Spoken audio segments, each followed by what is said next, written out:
You got it.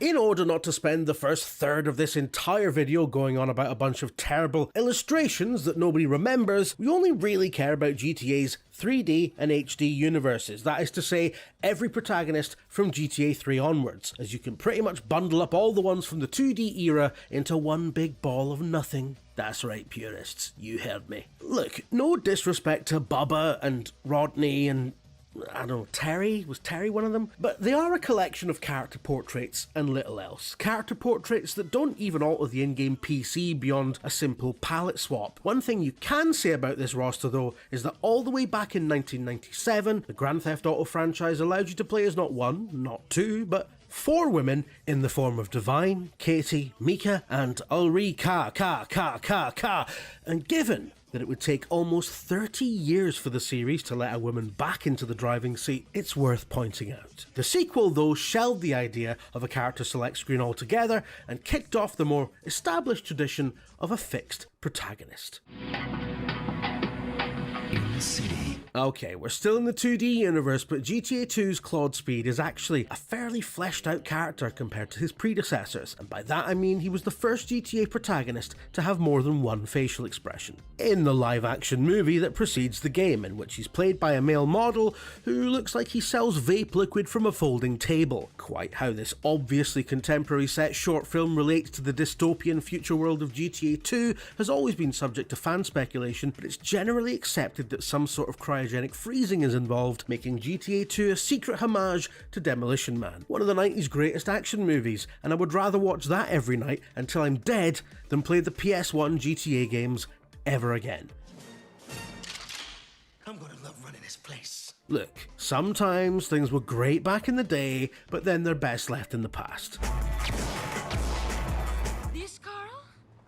This is my new man. Now, there is a widely held belief among fan circles that GTA 2's Claude Speed is the very same Claude you encounter in San Andreas, who, as you all know, goes on to be the protagonist of GTA 3, also known simply as GTA 3 Guy, also known affectionately as Fido. He's an escaped felon left for dead by his girlfriend Catalina in a bank job gone awry, which, as it is much later implied in San Andreas, was the grand finale to a long Bonnie and Clyde streak that takes place across most of the 1990s. What we actually know about Claude amounts to very little, and most of it doesn't even come from the game he's the star of, having been conceived as a blank slate for players to project themselves onto, a mere puppet avatar in what was at the time an absurdly detailed urban crime simulation. Claude doesn't even get his name until we overhear it in an obscene phone call made to Carl Johnson. Hello, Claude, baby.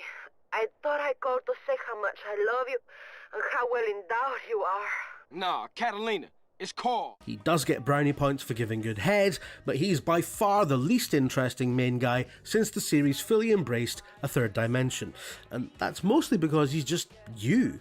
Boring old you. You watching this and already thinking up the comment you're gonna write if I don't put Tommy Vercetti high enough. Mr. Vercetti. Colonel. Thank you for coming. Please sit. Let's be blunt here, right? Tommy Vercetti's a wanker. No, really, he is. I know he fronts one of the best games in the series, and he's played so memorably by the late Ray Liotta, and he wears a cool shirt, but the elephant in the room here is that he's more or less a legally distinct Tony Montana from Scarface. He's in the same business, he has the same temper, he even lives in the same gaff. The main difference is that Tommy Vercetti isn't shown to be addicted to his own product, but despite this, is just as quick to anger and just as extreme in his outlook. Which means he's just a wanker, innit? And if you're not a cokehead and you're acting like a wanker, you're just a wanker, right? It's basically just maths. After all, you're a conniving, backstabbing, two-bit thief, and I'm a convicted psychotic killer and drug dealer. This is Pop's capo, Tony Cipriani. Yeah, I'm Tony Cipriani. Tony Cipriani and Victor Vance both appear as minor characters in mainline GTA games and were later given centre stage in handheld spin-offs. Liberty City Stories and Vice City Stories look to give players a proper home console GTA experience on Sony's impressive PSP handheld, which was roughly equivalent to a PS2 that you could stuff in your pocket, alongside your wallet chain and, I don't know, your T-Mobile Sidekick or whatever the we were carrying around back then. The point is, mates, that these weren't compromised versions of GTA, they were full-fat renditions of GTA's Liberty City and Vice City that you could play on the bus. But aside from that, they weren't all that memorable. and their stories centered around bit-part characters who bore little resemblance to how they were portrayed in earlier games that they served as prequels for. Both Vance and Cipriani undergo some fairly drastic personality transplants in order to work as protagonists. To compound this, their voice actors change, meaning Tony Cipriani is no longer played by Michael Madsen, which is frankly the entire appeal of the character. And while he looks convincingly like a younger version of the GTA 3 quest giver, we have to accept that he's done a lot of aging in the supposed 3 years between the games. Like, I know he's meant to have eaten a lot of pasta, but come on, man. Meanwhile, Victor Vance doesn't even look like the same guy, and has the polar opposite attitude to being involved in the drug trade that he's depicted to just 2 in-game years later. These things can be hand-waved away given how little screen time the original character has, but that just raises the question of why? Why are these games centered around a quest dispenser and someone whose function in the original game is to get unceremoniously assassinated in order to provide character motivation for their dipshit brother? We don't need to know what these guys were up to before they did their bit and pissed off. I'd have rather had an entire game as Ken Rosenberg, Tommy Vercetti's cokehead lawyer, who's originally from Liberty City and could have headed up several handheld games in a sort of Ace Attorney style spin-off series, and frankly, I think it's very rude of Rockstar to stop taking my calls about it.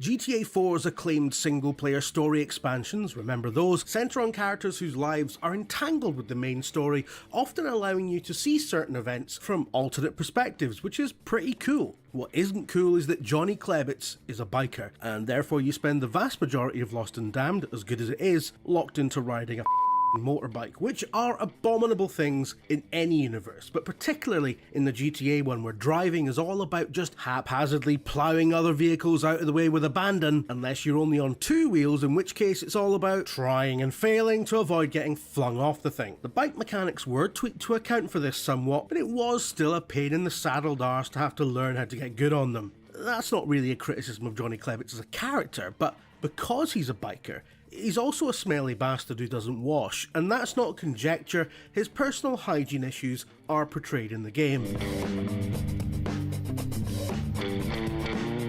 I'm not being funny, guys, but I just can't sign off on that. Have a bath, man. You wear leather all day. Ugh. Oh, hey, stick to the plan. What?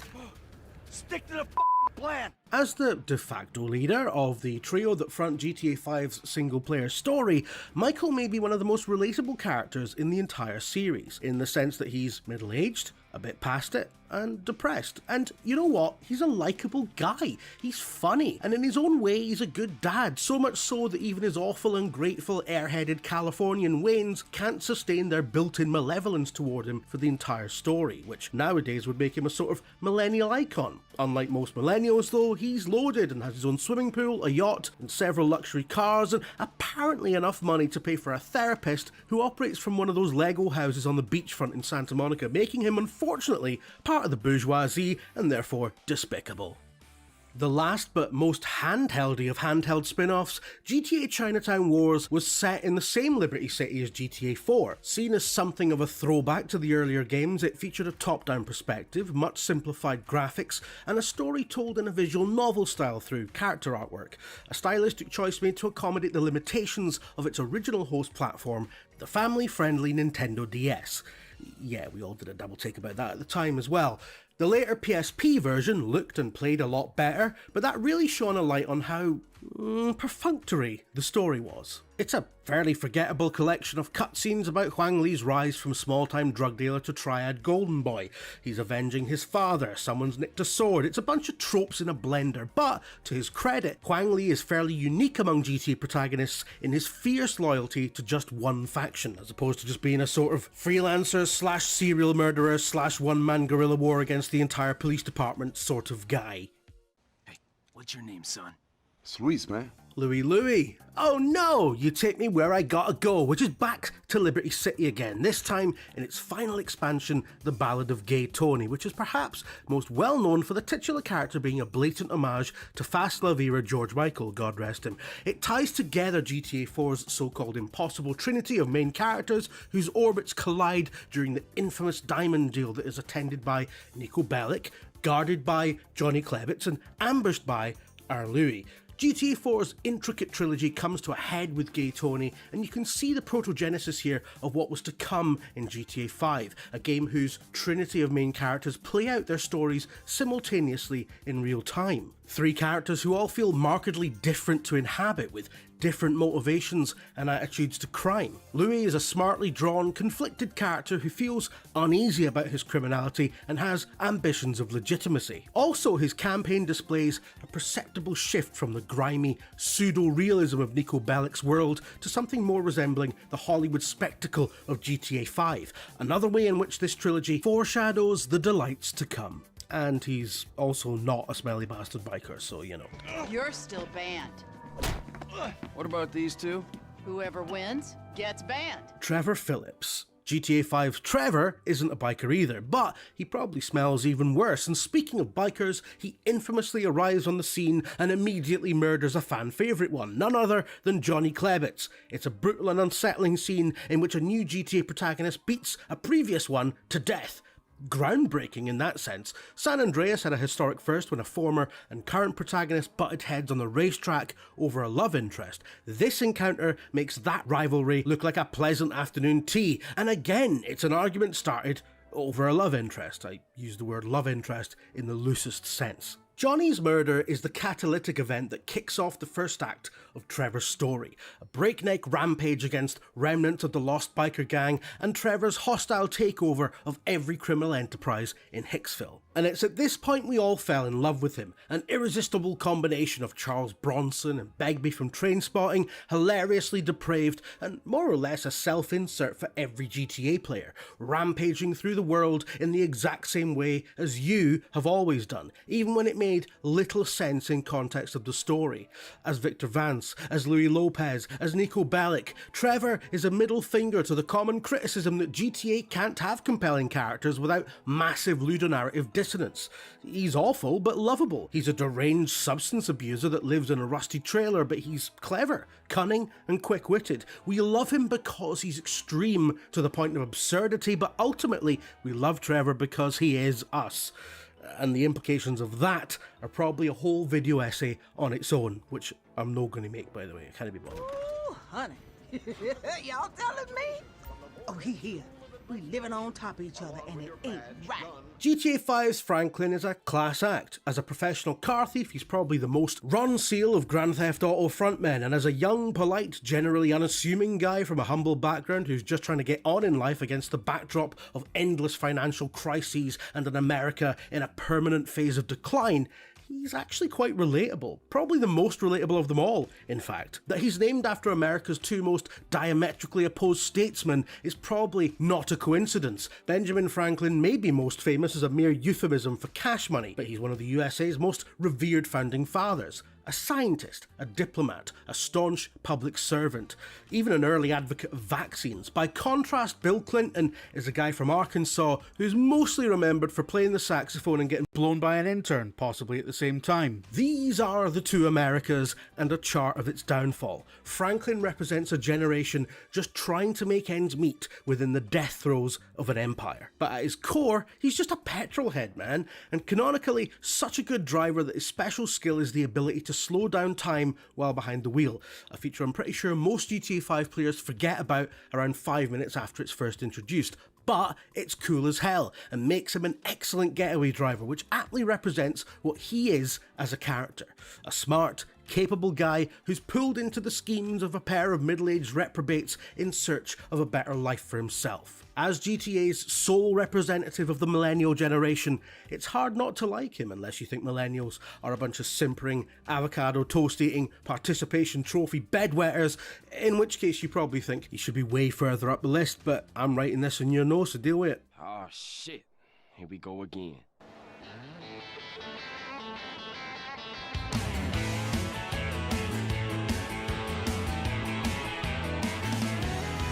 It was 1999 on For my money, San Andreas is the absolute best game in the 3D universe, and that is in no small part down to Carl Johnson. CJ, the wisecracking Californian hailing from the heyday of gangster rap, represents, much like Franklin, a generation of African Americans who came of age during a period of social unrest and biting economic hardship, which doesn't seem to have ever ended. Weird that. Still, as CG, you get to ride bicycles along the sun-kissed Santa Monica beachfront, do dance competitions in modified lowriders, and something that no GTA before it had ever managed to pull off: road trips. Honest to goodness, vast stretches of highway linking 3 enormous GTA cities. Well, they felt enormous at the time. Also unique to this incarnation of GTA is character customization. CJ is a fixed character, but through various minigames and activities, players can change his vital statistics and level up his strength, his size, his athleticism. You can, by investing considerable time and effort, be the CJ you want to be. And in a rare show of body positivity for the series, all shapes and sizes are valid. In fact, there are even situations where being a big, huge, fat guy is preferable, in the dating simulator for example, or when voicing a ranked list of GTA protagonists. Oh wait, hang on, I might have confused myself there. Oh yeah! There she is! Liberty City! Yeah. You ever been? No. Crazy place, Nico. You knew this was coming, and you might think it's the Sude's choice, but Niko Bellic is, without a doubt, Grand Theft Auto's most compelling, most quintessential protagonist. A perfect blend of anonymous player insert and narrative nexus. With an established personality, he has all the things that a GTA protagonist should do. He's funny, he's ambitious, he's a reluctant scumbag, and at the start of the game he, like the player, is a new arrival to Liberty City, an illegal alien in every sense of the term, apart from, spaceships and anal probing and all that. Niko Bellic finds America as bewildering and baffling as we all do, even most Americans I think, but brings a stoic Eastern European detachment to proceedings that spotlights the absurdity of these brash, loud personalities that become Niko Bellic's friends, allies and enemies over the course of the game. In a series that is explicitly a satire of American excess, Niko is the perfect send-up of the American dream. Arriving into New York on a boat, ready for a new life in the capital of Western civilization, and it kinda sucks. And the problems he left back in his homeland don't disappear. In fact, they follow him to Liberty City and collide spectacularly with the various conflicts that are already happening there. I mean, that's not a metaphor, that's a Ken Burns documentary. GTA 4 remains the smartest, most ambitious, and adjusting for the passage of time, most technically impressive GTA ever made. And it's Niko Bellic that pulls us through it, that gives us all the proper context and imbues it with a much more profound sense of satire than could be achieved if he were simply yet another American going about his American business in America. He's the best protagonist, not just because he's the best written, not just because he has the most interesting backstory, and not just because his character model is subject to the forces of the most complex physics simulation that the series has ever had and sadly abandoned by the next game. He's the best protagonist because he's an outsider looking in. He is Grand Theft Auto personified, the perfect avatar through which to explore this exciting, enormous, absolutely deranged and impossibly intricately detailed European view of what America is like. Well, Scottish, which still counts as European despite all that business a while back. And so concludes our definitive ranking of GTA protagonists, apart from Mike from GTA Advance, because he's in a 2D game set in the 3D universe, which makes him frankly too much of an anomaly to think about. And it's not like any of you noticed, the 12 people who played this would rather forget, so yeah, definitive. Pop over to Eurogamer and subscribe for more IGN affiliated content like this. Over the past decade, the Battle Royale genre has exploded, making it one of, if not the most popular genre of video games on the planet. Of course, one of their marquee features generally involves tossing dozens of players into a map to scavenge for resources, weapons, and gear while trying to outlast the rest and become the last one standing. While this gameplay is still at the core of most Battle Royales, many have added additional features to spice things up. and the best of the best have earned their spot on this list. To lay down some ground rules, we're only looking at modern battle royales, or games that are currently still available to play. So while they were good during their time, we won't be featuring things like H1Z1, Spellbreak, or Ring of Elysium. We're also not including any games that feature a smaller battle royale mode as a side dish to its main offerings, like Fallout 76's Nuclear Winter mode or Civilization 6's Red Death mode. So without further ado, let's commence the Battle Royale of Battle Royales in our ranking of the top 10 Battle Royales.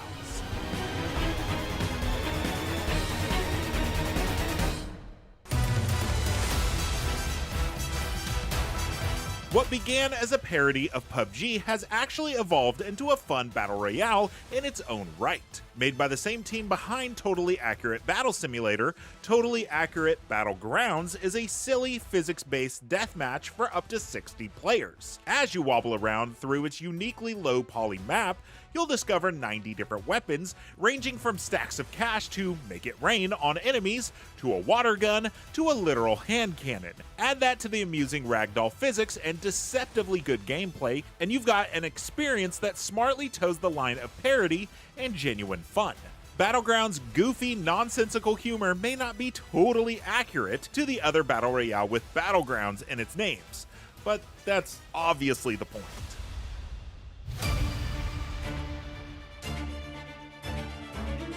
Before Vampire the Masquerade Bloodlines 2 arrived, a spin-off to the long-in-development RPG sequel was released in the form of a bloodthirsty battle royale, Blood Hunt. Set in the beautiful European city of Prague, Blood Hunt lets you dart across its moonlit rooftops and battle through its cobbled streets in order to become the last bloodsucker standing. A fun combination of both melee and ranged weapons, plus a host of vampiric abilities to wield, gives Blood Hunt a distinct feel when compared to the other games in the genre, along with its PvPvE wrinkle, as an AI-controlled vampire hunter roams the map as well as your opponents. This also adds an interesting layer of stealth to the mix, as you attempt to mask your true identity from the humans.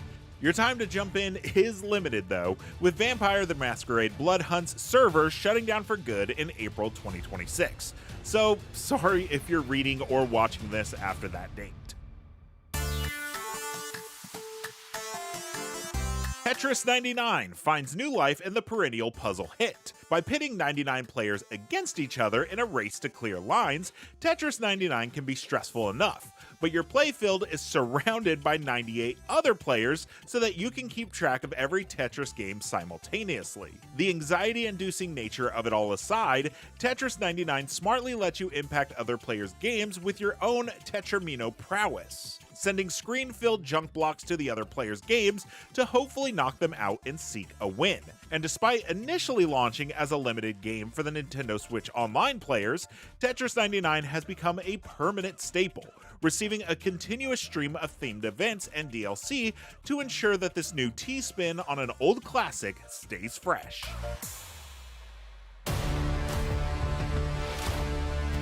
Guns, guns, guns. So many battle royales are centered around the idea of firearms. So while the idea of another battle royale was an initially tiresome thought, Naraka Blade Point ended up being the refreshing take on the genre thanks to its sharp melee action. Mastering the intricacies of its combat and movement systems is a challenge by itself, but throw up another 59 players in its ever-shrinking map, and the skill ceiling gets raised as the circle gets smaller. With over 20 characters loaded up with skills, vast arsenals, and tide-turning ultimate abilities, Naraka Blade Point can take a little time to get your head around, but master its melee-based combat and pixel-perfect parry maneuvers, and the satisfaction will soon follow. If you fancy a challenging battle royale, free of build wars and machine guns, Naraka Blade Point provides a genuinely clever spin on the genre's familiar formula.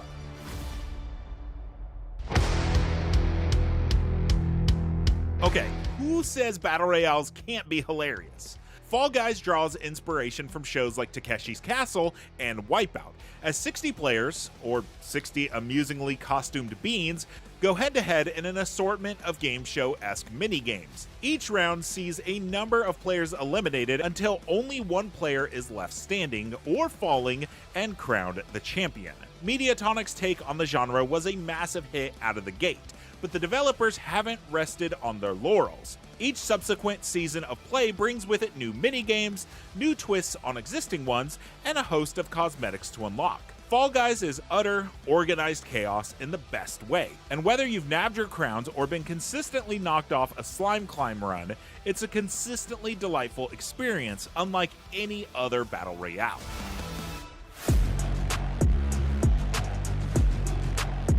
In theory, the large-scale warfare of the Battlefield series is a perfect match for the Battle Royale genre. Each aspect of the long-running EA shooter, from its verticality, vehicles, and penchant for environmental destruction, is suited for an ever-shrinking map begging to be navigated and broken apart as is your wont. But 2019's short-lived Firestorm mode, which launched exclusively to owners of Battlefield 5, proved this theory wrong as it struggled to hold a captive player base, with its servers eventually shuttering.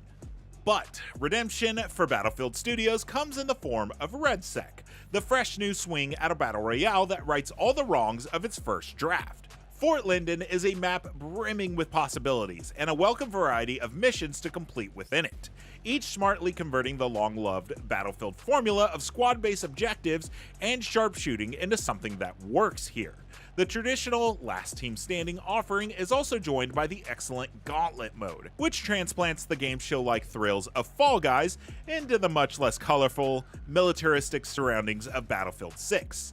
It's surprising tweaks to the established rules of the Battle Royale like this that give Battlefield RedSec a chance to stand out from the rest, especially to the much compared Call of Duty Warzone, and gives it a chance to finally prove the theory of being at home in the genre.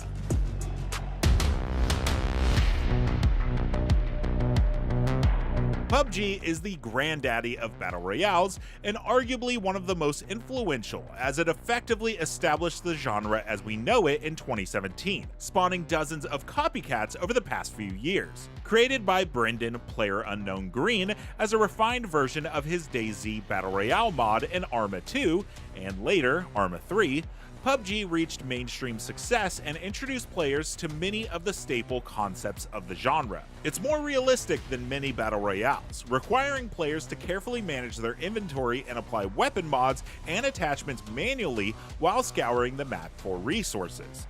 While it held a reputation for being notoriously clunky and unpolished over the years, we wouldn't be here without the likes of PUBG.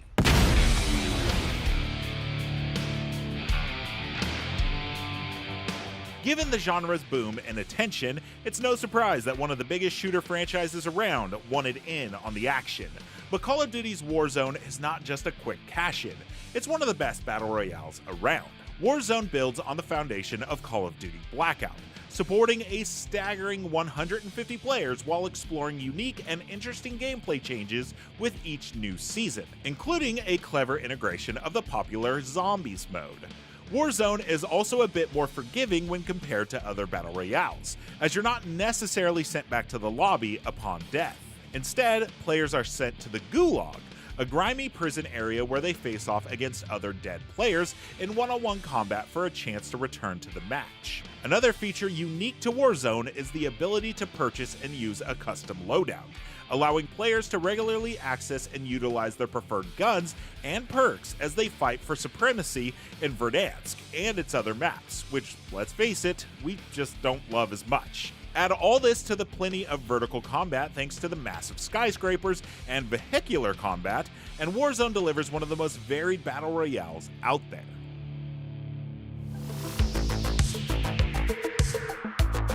Created as a spin-off of Fortnite's cooperative PvE survival mode, Save the World, Fortnite Battle Royale burst into the scene in 2018 and catapulted the genre into a phenomenon. Not only is Fortnite responsible for creating the Battle Pass system that so many games, Battle Royale or not, have implemented since, but it's also paved the way for true crossplay and cross-progression between consoles, PC, and mobile.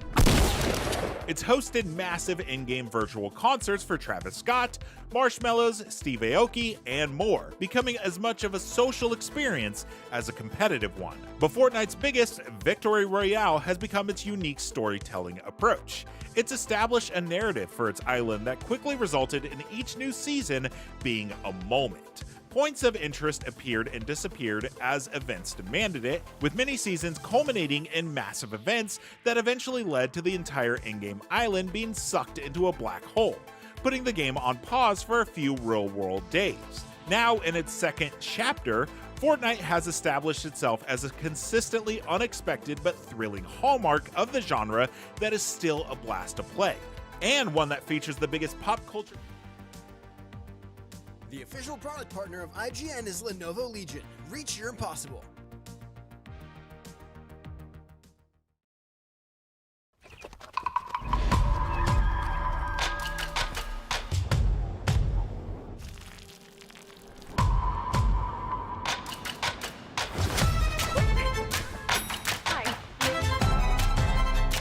The Game Awards.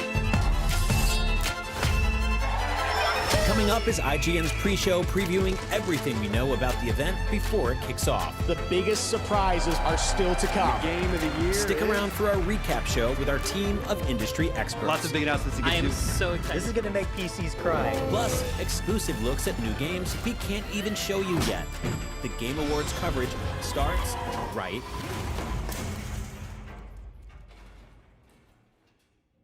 Oops.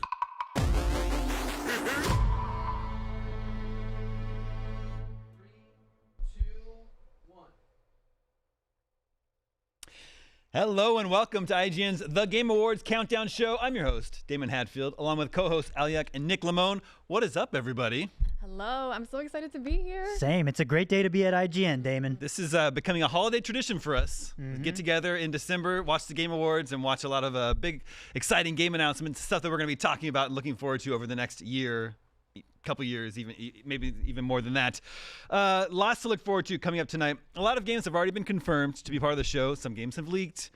We know Lego Batman, Legacy of the Dark Knight, huge reveal from Gamescom earlier this year. That's going to be on the show. We know Saros, which is the next game from Housemarque, follow-up to Returnal, is coming up. In just a few minutes, we are going to check out these Game Awards, Geoff Keighley's big event that not only looks back at some of the best games of the year, but also always manages to pack a ton of new surprise trailers, game reveals, celebrity cameos, and more. Luckily for you, we already know about a few games of the show. Plus, there's a bunch of things we suspect will also be there. So, before we get started, if you want to bring home some awesome stuff celebrating several of the Game Awards nominees like Expedition 33, Kingdom Come Deliverance 2, and more, head to store.ign.com and get yourself a t-shirt, a collectible, or one of the amazing Yoshitaka Amano art prints for your walls. Go ahead. You deserve it. You know, you've been very good this year. All right. Let's talk about what we know and what we think we know will be at the Game Awards tonight.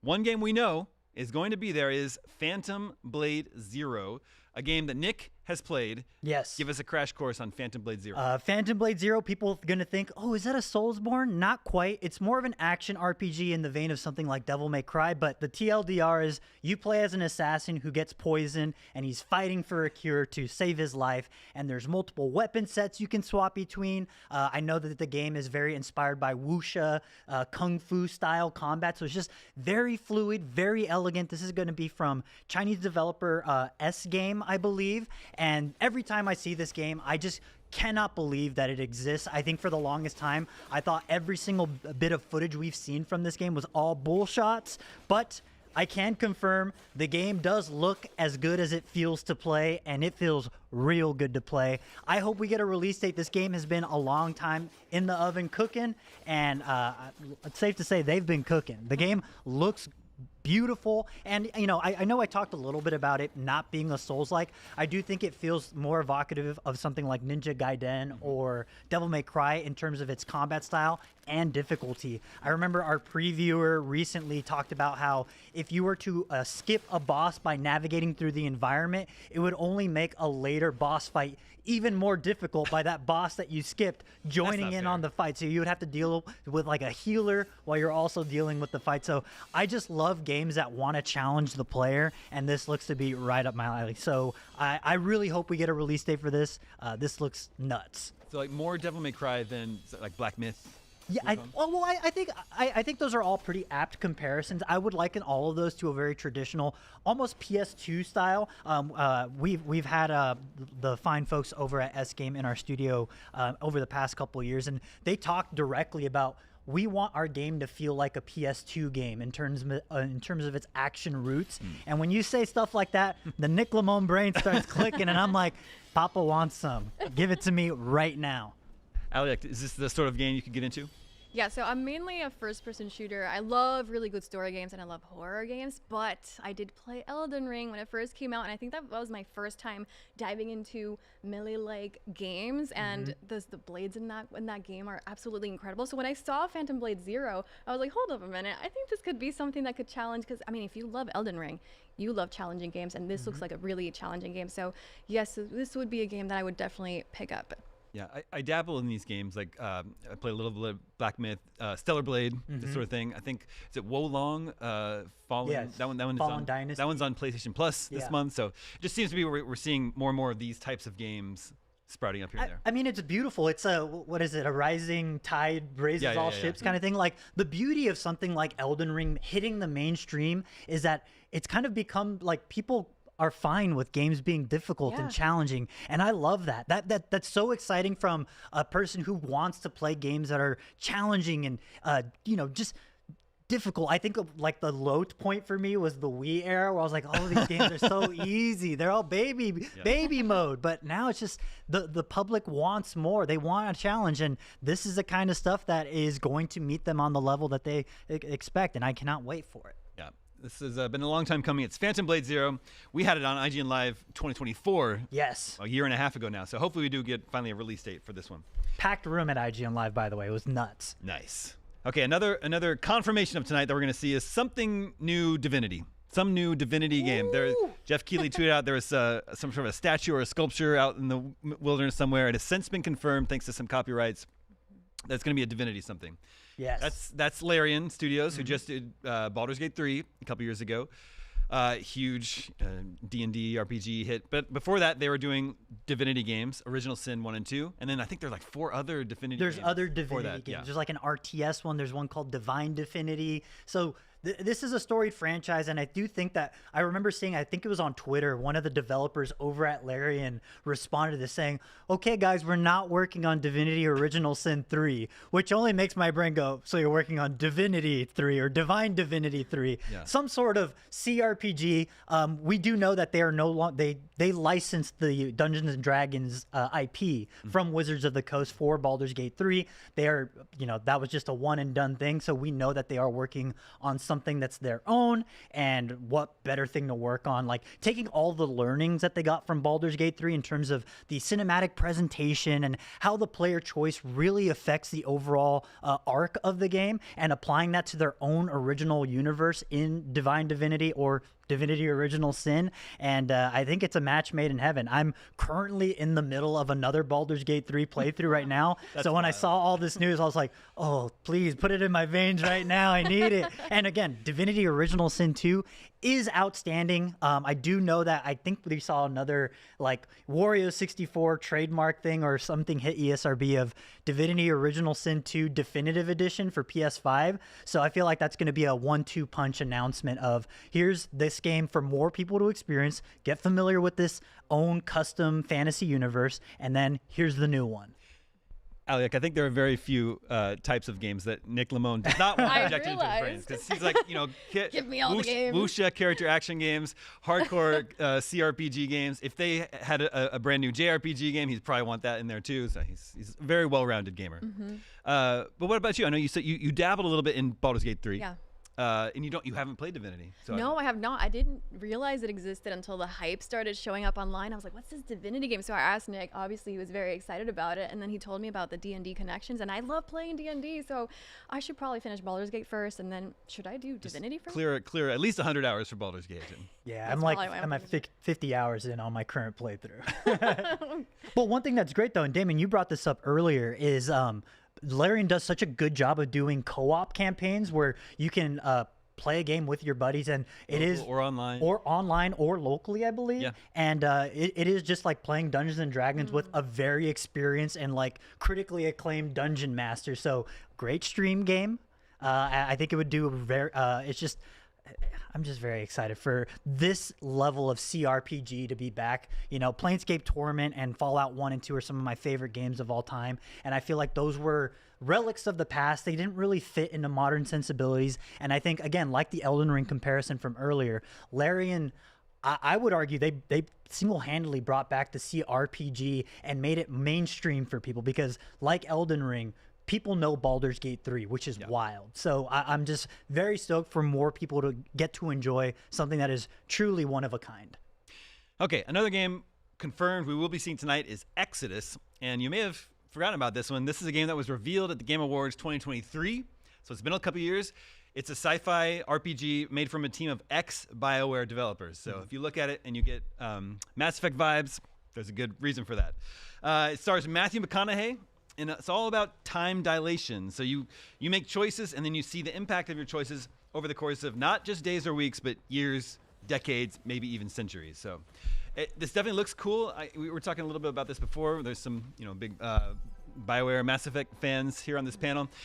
I think this is like sort of fulfilling a niche that no one else is really serving right now. Right now I'm playing Outer Worlds 2, a sci-fi RPG, but very different from Mass Effect, much less serious. I feel like we're missing that sort of like sci-fi RPG opera that has a lot of weight and gravity to it. What do you think? Yeah, no, I completely agree. I think the one thing that has me the most interested about that game is the kind of like interstellar, like planet time dilation stuff of like a choice that you make on a given planet by just virtue of space travel being taking a very long time. These things are going to warp and evolve over time. So what you do in 1 year will ripple, butterfly effect hundreds of years later. It does look a lot more Mass Effect 1 to me, which is very exciting for me because I kind of, and I'm not trying to be a hipster here, but I do prefer the Mass Effect 1 gameplay style of like, it's very Knights of the Old Republic where you kind of send out your squad mates. It feels very XCOM tactical, and the radial menus pop up, you choose abilities, and then you unleash them all at the same time. I really like the slow and methodical pace of the original Mass Effect, so I'm hoping this does a little bit more of that, along with, again, it seems like they're bringing the performances to match the caliber of development talent behind this. Matthew McConaughey, all right. I mean, he was there at the Game Awards 2023. I don't know if he's going to come back. He's going to come back with his viral TikTok, what is it, tuna casserole recipe or something like that? I don't know, man. I'm a huge fan of actors in games. Like that combination and just raising the performance of what you can see in a story campaign in any video game. I want to see more actors in video games, and I want them to help make video games, like, guys, this is top tier entertainment trust. How do you feel about musicians in video games?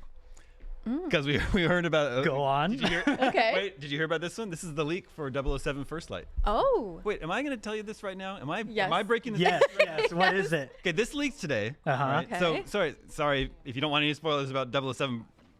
We got to talk about the leaks. They leaked who the villain is for 007 First Light. Should I just wait for the Game Awards? Okay, so this is a main character in 007. The villain. This is the villain. The villain. You will never guess it. I mean, you will never guess it. Uh-oh. It's great. I think it's great. All right. I think it's great. Everyone want to know? Does the world want to know? Should we? Okay. They all said yes. Yes. It's Lenny Kravitz. You're right. I never would have guessed it. But I think it's great. I think it's great. I can, you know what? I do think he fits into the overall James Bond aesthetic. I can see him being a Bond villain. That makes sense to me. Is he going to sing? Because I think they're. I want to get away. I mean, great song. But I think Lana Del Rey is doing the theme for it. So. That's fun. That's very exciting. Yeah. Again, that's a perfect match. Yeah. Her voice feels right for an opening Bond theme. Very Adele-like, I mean, she's her own thing entirely, but you know what I mean. I'm really excited for this game. I am too. It's one of the most anticipated games for me. I love the Bond movies, and I even went back and played the Nintendo 64 GoldenEye 007, and I just loved immersing myself in the world. And I think it's time for a 007, a GoldenEye game to be back, in 2026, and this is the perfect way to do it. Yeah, I mean, the caliber of the studio, IOI, they know what they're doing. I love me Hitman World of Assassination. Yep.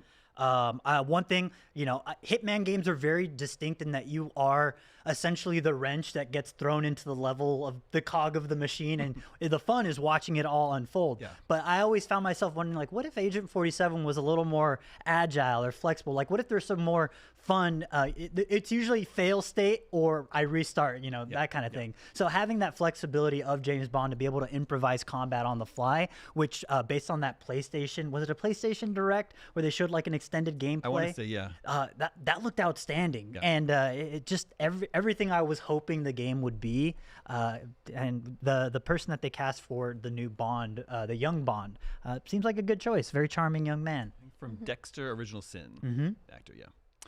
Okay, we're about 15 minutes away from handing you over to Geoff Keighley's Game Awards, so make sure to stick around after the Game Awards to see some exclusive looks at even more games, brand new trailers, plus deep dives at some titles you'll see at the show tonight.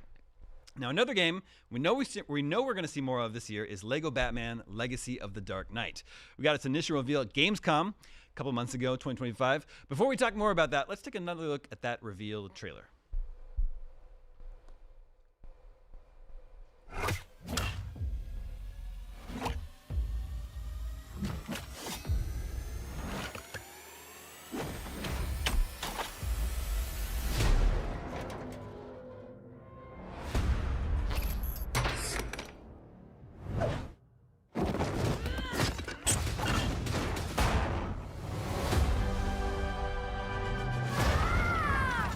I need to become more than a man. I need to become a symbol. But what did you have in mind?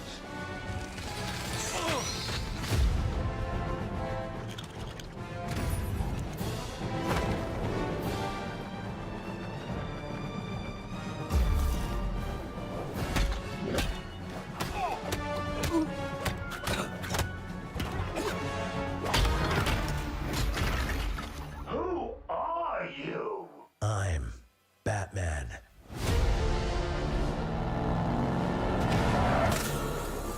Why so serious?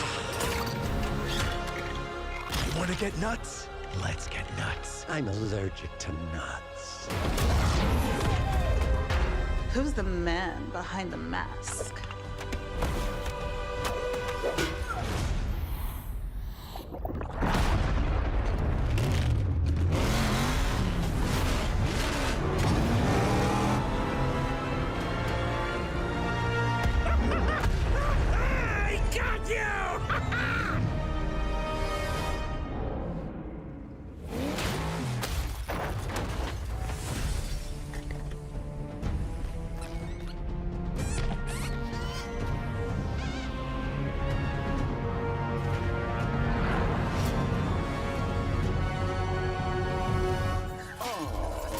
Darkness is your ally.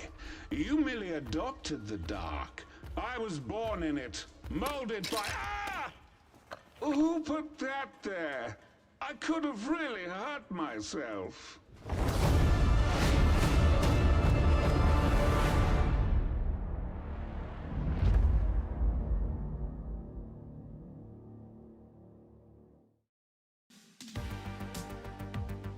The official product partner of IGN is Lenovo Legion. Reach your impossible.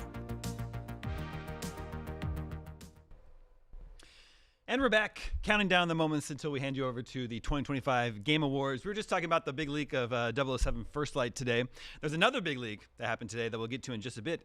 But Nick, I think there's some official news. Yeah, we got that was some just announced. Official news over on the Compulsion Games Twitter account, where it looks like South of Midnight, a Microsoft exclusive, is yet another in the line of games getting ported over to PlayStation 5. South of Midnight is coming to PlayStation 5 in spring of next year. Cool. So I suspect that this is just yet another, I would assume we're going to see a lot more Xbox games coming to PlayStation 5. We've already had but Halo. what's left? Yeah, you're not wrong there. But just interesting news to see on the cusp of the Game Awards, but interesting. I mean, it's a beautiful looking game, and I'm very excited for more people to get a chance to play it. Yeah, I thought it looked really cool. I didn't play it when it came out earlier this year. Not any particular reason. I just never got to it, so maybe I will on PlayStation. Solid narrative action game, just beautiful art with style. A very cool, very cool Spider-Verse style. Yeah. Okay, another big leak. The Game Awards announced they were going to be revealing the future of Tomb Raider. Now, they didn't say it's like the next game, just the future of Tomb Raider, which is a little nebulous. We know that Crystal Dynamics has been working on a new Tomb Raider in Unreal Engine 5. We also know there's this live-action series coming from Amazon. So it could be like multiple announcements, but there's a big leak on Tomb Raider today. It's going to be Crystal Dynamics is doing a remake of the original Tomb Raider with a Lara Croft that sort of looks like they're splitting the difference between old school Lara and the 2013 reboot trilogy. And I think it works, it could work out remaking the original that just comes after the 2013 reboot trilogy, right? So that was like her origin story anyway. She survives like what, the Mayan apocalypse or something at the end of the third one? I like Shadow, but the end of that is a little bit, what did she just become a goddess for like a moment and now she's normal again? It's interesting because I believe that like there's like 4, 5 PlayStation 1 era Tomb Raider games, something like that. And they just got a port, I believe, on Nintendo Switch where you can just play all of them. That's exciting. I do think that the 2013 reboot was a great game. Yes. Granted, I kind of fell off on the sequels just because I feel like, I think I got what I needed from this franchise. But I'm excited for a remake of the original as long as I get to lock the butler in the freezer in Unreal Engine 5. High fidelity locking him in the freezer is what I need. Yeah. I'm excited for the remake of the original because I never had a chance to play the original. And the original's, it's a little clunky. The jumping is very tough. So I get to see, OG Lara Croft mixed with the modern one. I did get to play the sequels. Yeah. So we need that female protagonist back. Like she's like one of the icons of female video game. She's the OG. She's the OG. She's the most famous one. Maybe Samus. I don't know. Well, if you beat the game fast enough. Right. In Crystal Dynamics, I don't think they've shipped a new game since Marvel's Avengers. Oh wow, the Square Enix one, right? That was back when they were a part of Square Enix, I believe. Yeah, now they're no longer. Embracer. Wow. So yeah. Curious to see what they're up to, but I'm more people should experience Tomb Raider. Yeah. Yes. I'm all for that. And then another leak. I think this was from earlier this week. Resident Evil Requiem is coming in February. And we know that it was going to be at the Game Awards. This leak is, just spoiling the worst kept secret in the industry, right? He's not in the game. He's not in the game. How many times do I have to tell you he's not in the game? I have refused. Plot twist. He's in the game. I have refused to look at Twitter all day today because I just don't want to see anything coming from, I just don't want to. I just want the leak. I want to see it at the Game Awards. But I'm sure we can talk about it. Well, I mean, so even if we don't say it, surely you know what they're talking about. Yeah. Right? Yeah. Okay. Yeah. No, we don't even need to say the name. Should we though? And everyone knows. Should we though? I mean, he's. It's not like correlation leads to causation, but he is in all the best Resident Evil games. Yeah. RE2, RE4, and he's the best part of RE6. So that means I think that just bodes well for Requiem, right? It's got a great track record so far. I love. There's some people out there, surely, who haven't been following this, and they're trying. Who is it? Who are they talking about? Just tell me. It's Mr. X. He's back. Mr. X. Yeah. He's one of my favorite characters from Resident Evil. If this is true, which is probably true because everybody's saying it is, I just love the connection of this character to like bringing back, one of the original characters with a new character, Alyssa Ashcroft and her story. It almost feels like it's blending the new Resident Evil era with the old Resident Evil era, and I think that's the opportunity this game has. Yeah, I'm excited to see our friend, our familiar face in action because I really like what Capcom's been doing with modern Resident Evils. Yes. I loved 7 and Village. I've been having a hard time getting excited for Requiem just because like this, I don't know these characters. I never played the game that they're from. And it's just kind of like a samey, they're back to Raccoon City setting. So I just haven't seen like a hook. Yeah, I mean, they've been playing it very close to the chest, not really showing much footage outside of what I would assume is the beginning of the game with this Ashcroft character, where it feels more survival horror as opposed to the action horror that we're used to, which is totally great. The one thing that did get me hyped was I believe Japan News had like they just pointed a camera at footage we've never seen of Resident Evil before, and there was like footage of a villain attacking Ashcroft in third person. I was like, yeah, this looks fantastic. And it's just shaky over the shoulder off-screen footage, and it looked great. So yeah, I mean, Capcom hasn't missed in a while. They haven't. So honestly, I'm excited. I feel like even though we didn't know the characters on my end, just seeing it was such a great start to a game, like the extreme circumstances that this character goes through outside of just, you know, the zombie apocalypse starting, if we call them zombies in this game. I thought they were great, and I think it's a great start to a horror game. I just love when you start strong like this and you just get attached to the character and you just want to see, okay, what's gonna happen now? I don't know. Yeah. You guys should see this trailer if you haven't.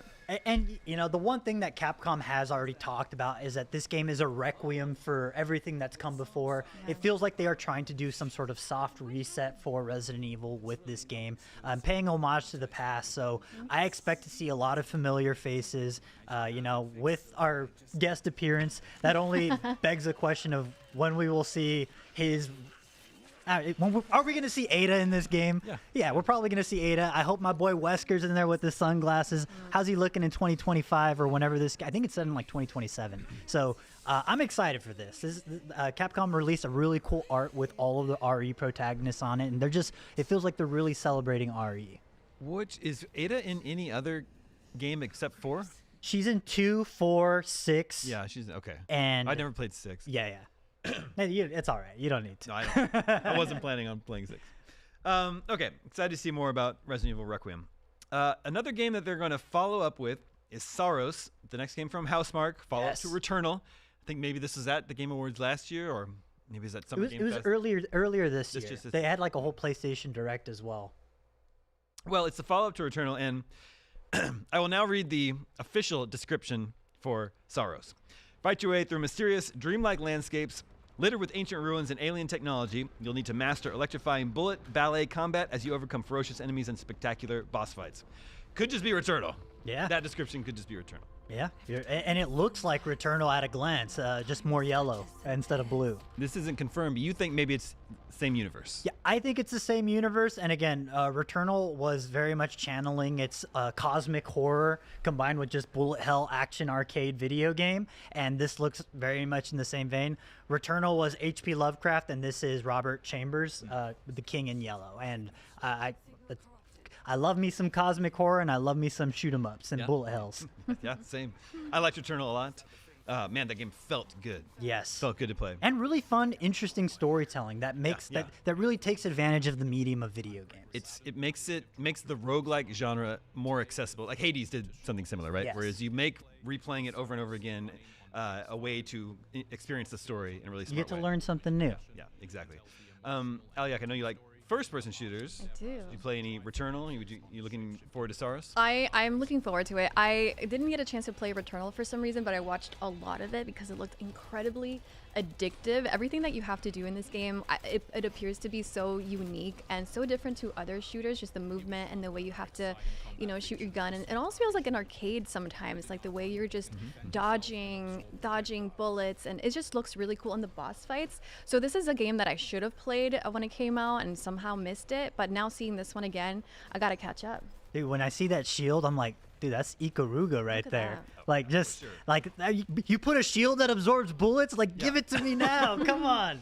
It's also wild to just think of Housemarque's history with Super Stardust HD, which are great games. Yeah, fantastic. So much smaller in scope, more arcade-like, and now they're doing this, huge 3D games just with absolutely gorgeous graphics. I mean, this for me is my reason to own a PS5. There you go. Yeah.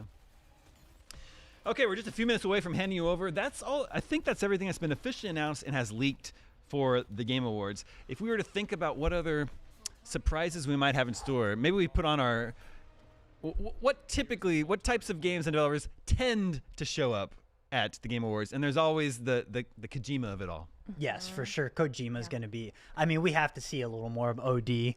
I don't think we're going to see Fizzant, sadly. I really want to see Fizzant, but I think we're going to see for sure something from OD, especially given the unfortunate recent passing of Udo Kier, one of the stars in the game. That was they showed a little gameplay demo of that at TGS. Yes, and it looked gorgeous and very scary. Yeah. Yeah. This is something you're looking forward to, right? Yeah, I love horror games, and I saw the trailer for what they showed for OD, and it just looked like the old PT demo, and yes. I just need a game to terrify me. I need somebody sitting next to me as I go through it, and this is a type of game that just it seems to be using just audio, visuals. So it's just the way they craft this whole game, the way it looked in the trailer. It just looked like the perfect game to just, not be able to go to sleep afterwards. So I really need OD to show up for the Game Awards. This is one of those things that is pure like speculation, but I of course was delving into the OD subreddit because I was curious what other people were talking about. And the ongoing theory is that the premise of the game, given, you know, Kojima has kind of been made famous for scanning real people into the game. I think a lot of people's idea, this is again speculation, the concept of the game is that he scanned a apartment building that was haunted and you are now experiencing a haunted video game all at once, which I'm like, it's like evoking The Ring, and I'm like, this is the coolest setup for a video game. I don't know if that's what the game's about, but if not, well, now it has to be. That's a very sexy idea for a video game. Yeah, that sounds good. I'd love to see more of OD. And then also sticking with Kojima, Death Stranding 2 PC. Yeah, I think we're going to see a PC port, and I wouldn't be surprised if we also got a multi-plat coming to Xbox as well, because years after its launch, Death Stranding 1 Director's Cut did get a port over to Xbox, and I imagine that exclusivity window has shrunk, given it seems like he's ready to already do a PC port, so I suppose we'll see. Okay, 1 minute to the Game Awards. Keighley also has a history of bringing on FromSoft games, and we know that FromSoft has Duskbloods, which is a Nintendo Switch 2 exclusive. That'd be a big get. That's one thing that I woke up in the middle of the night. I was like, the Duskbloods. I mean, they've already proven that they can do this PvE like extraction style action game. Elden Ring Night Rain rules. Give me Duskbloods now, please. Yeah. Next year. Yeah, coming next year. They also have, Elden Ring's still coming to Switch 2 as well. Mm-hmm. There's one game we haven't mentioned.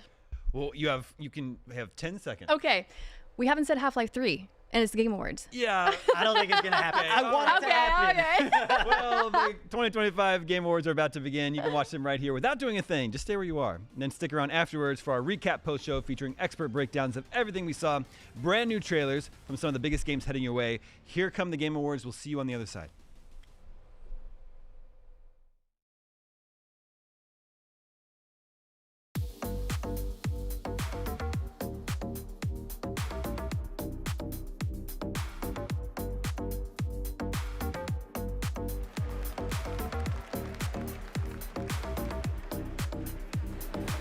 Welcome to the 2025 Game Awards opening act. I'm Sydney Goodman, here to start us off on gaming's biggest night, streaming all around the world. We are coming to you live from the Peacock Theater in Los Angeles to celebrate the year in games, with special performances including from the Game Awards Orchestra and Evanescence, surprise guests, and world premieres like Resident Evil Requiem, Phantom Blade Zero, Lego Batman Legacy of the Dark Knight, and many more. Plus, over 20 brand new games you haven't heard about yet. It will make you believe the universe is conspiring for you. And you know what? I don't think I can wait any longer. Let's just get started right now. Tonight is a very special Game Awards because 3 of our Game of the Year nominees are from indie studios. So we're going to start things off with the announcement of a beautiful new game from the Burlington, Vermont-based Frame Interactive Studios. This is The Free Shepherd.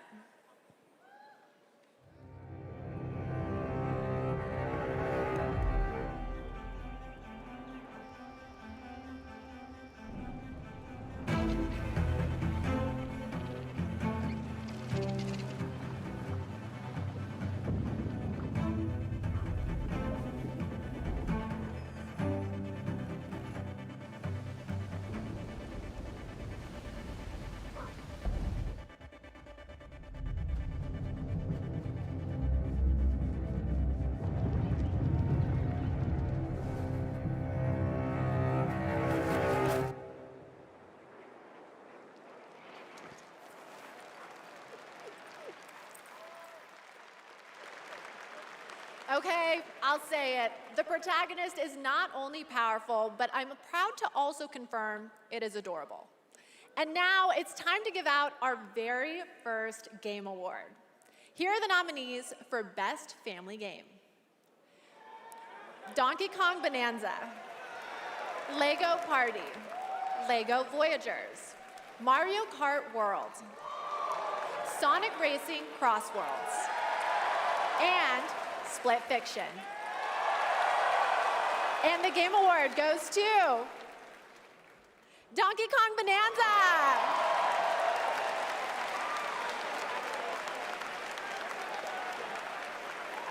On behalf of all of us at Nintendo, and especially the Donkey Kong Bonanza development team, thank you.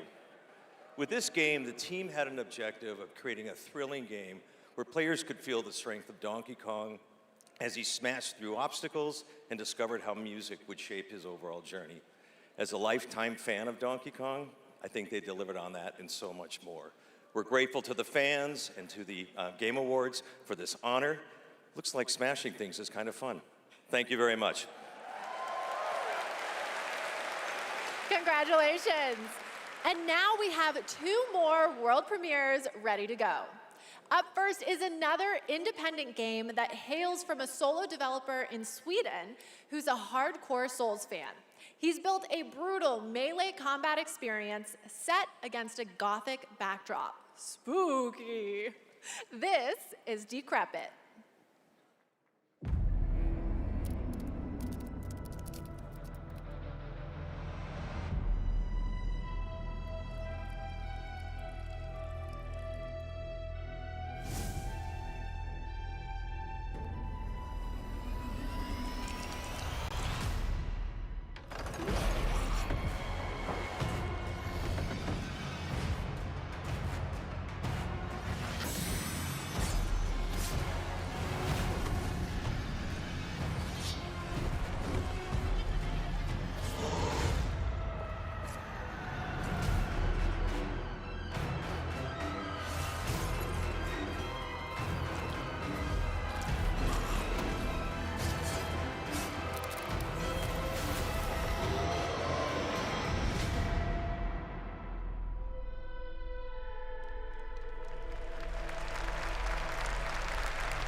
A signal in the noise.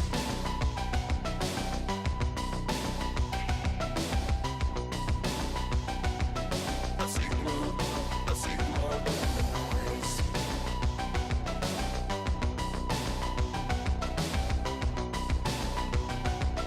A signal in the noise. That was Audio Mech, the new game from Dylan Fitter, the creator of Audio Surf. And starting tomorrow, you can play an Audio Mech demo available on Steam.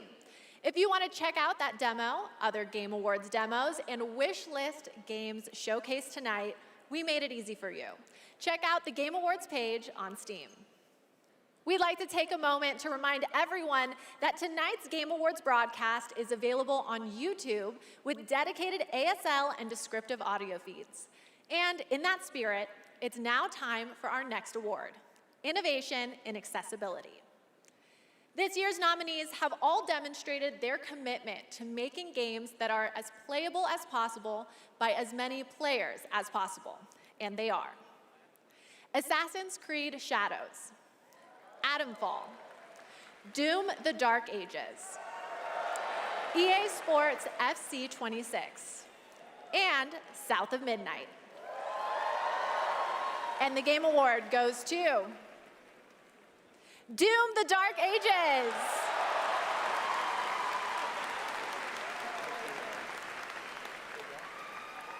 Thank you so much. This is such an honor. You know, Hugo set the vision for this with the idea of creating Doom for all Slayers, a Doom for all Slayers, and we couldn't be more proud of the team for executing on that. It takes such commitment. Thank you also to Xbox for their commitment to accessibility and the support of the game, and as well as our partners at ZeniMax. User research, QA, our dev team, our accessibility consultants. We couldn't have done it without you. Thank you so much. Congratulations, Doom of the Dark Ages. Still to come, more brand new game announcements, awards, and at the top of the hour, maybe Geoff will finally reveal what that statue in the desert is all about. I'm thinking it's probably not related to Miss Piggy, who will also be here later. We'll be right back.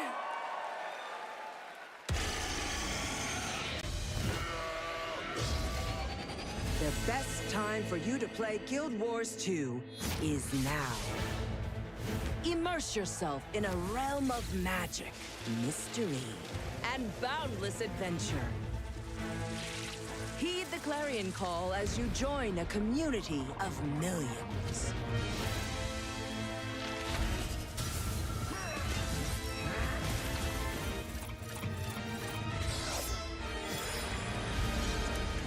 Dive deep and explore a wealth of lore.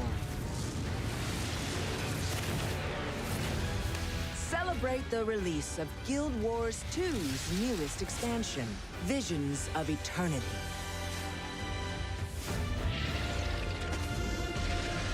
Download and play now.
Welcome back to the Game Awards opening act.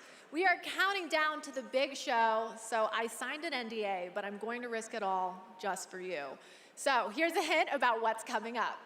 There will be lots of new game announcements, including Lara Croft's return in the next Tomb Raider, a deeper look at Resident Evil Requiem, the announcement of the release date for Phantom Blade Zero, and the Game Awards Orchestra, conducted by Lorne Bouth, will pay tribute to our 6 Game of the Year nominees. And rest easy, I'm able to confirm Flute Guy will be back. But for now, it's time for our 3 esports awards. The first up is Best Esports Game, presented by Game. And the nominees are Counter-Strike 2, Dota 2, League of Legends, Mobile Legends Bang Bang, and Valorant. And the Game Award goes to Counter-Strike 2. The nominees for Best Esports Athlete are Brock, Chovy, Forsaken, Kakaru, Mena RD, and Zaiwu. And the Game Award goes to Chovy. The nominees for Best Esports Team are Gen G, NRG, Team Falcons, Team Liquid PH, and Team Vitality. And the Game Award goes to Team Vitality. Congratulations to all our winners. Okay, I want to take a minute to remind everyone that we are streaming live around the world on more than 30 platforms, including for the first time on Prime Video. While you're watching, you can head on over to TikTok to share your favorite moments using #TheGameAwards. We can't wait to see your videos. And now I have yet another world premiere and new look for all you real ones. Here's some important news about Capcom's Pragmata.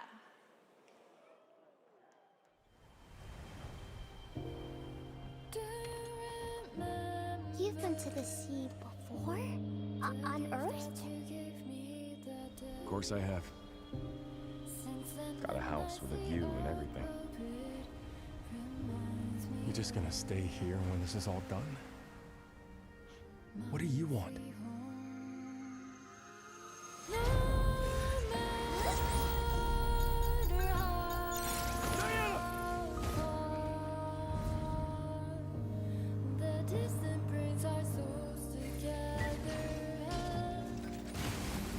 Man, need us again. I can't do anything.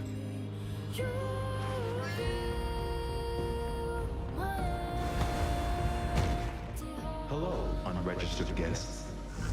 Your presence here is a violation of Cradle Security Protocol.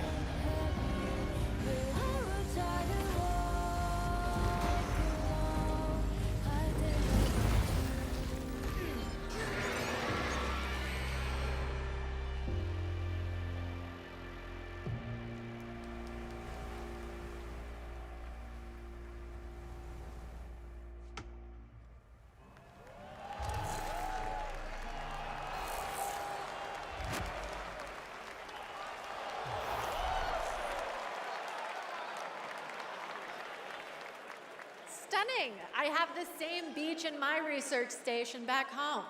And surprise, you can play a demo of Pragmata on Steam right now. See, we're giving you lots of goodies tonight, and trust me, there's more to come.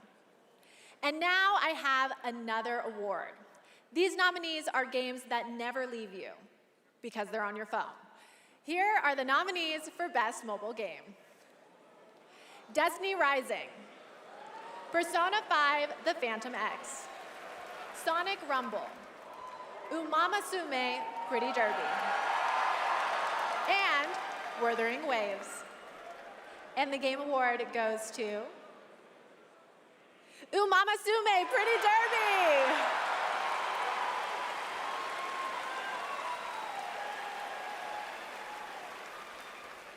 It is a tremendous honor to receive this amazing award. This was only possible with the support of our fans. I deeply appreciate all the Umamusume trainers out there. To the people who are not familiar with games, we are dedicated to being the best entertainment. We will promise you more wild contents coming, so stay tuned. Thank you so much. Thank you. Congratulations. All right, I think I have to take a quick break and play Umamasume. It's not my ADHD, it's professional development and my ADHD. But there's so much more to come, including 2 brand new game announcements from 2 brand new game studios right after this.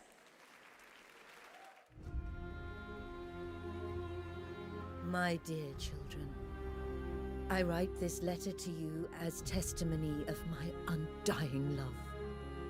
Deorcus, my beloved, you will honor our goddess more than I ever could. Ricard, my cherished, find your father's steel and face the challenges ahead. What happened? She knew Maraike was coming for her. Never forget, the bonds that tie the 6 of you will be your strength.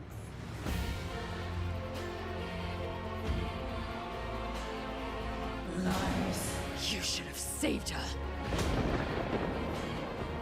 She deserves the peace of death. What an interesting family you must have.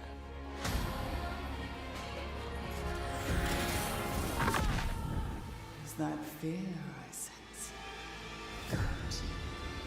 Stay in the light.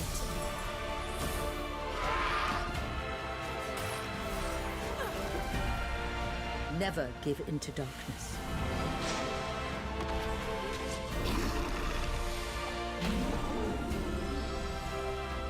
Your loving mother, Ma Hin.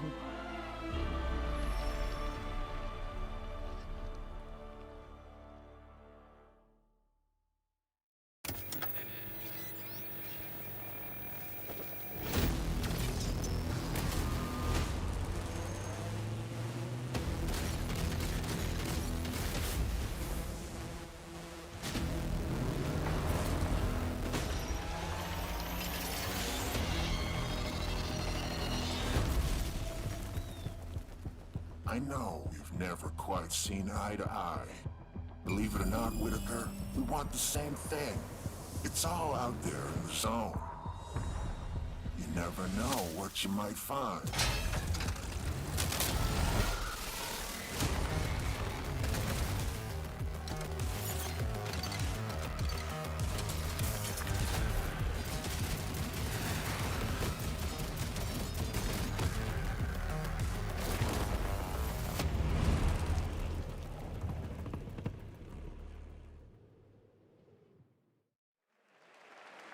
Welcome back. We are oh so close to the top of the hour. Everybody, go tell your friends to tune in and get ready for a night of awards, world premieres, musical performances, and lots of surprise guests we haven't told you about, because then they wouldn't be surprises. But now it's time to honor another game studio with an award, and it's one of my favorite categories, Best Independent Game. This year, there have been so many incredible independent titles from studios around the world, and our global jury of media selected these 6 as the best. Absolum, Ball Pit, Blueprints, Clair Obscur Expedition 33, Hades 2, and Hollow Knight Silksong. And the Game Award goes to Clair Obscur Expedition 33.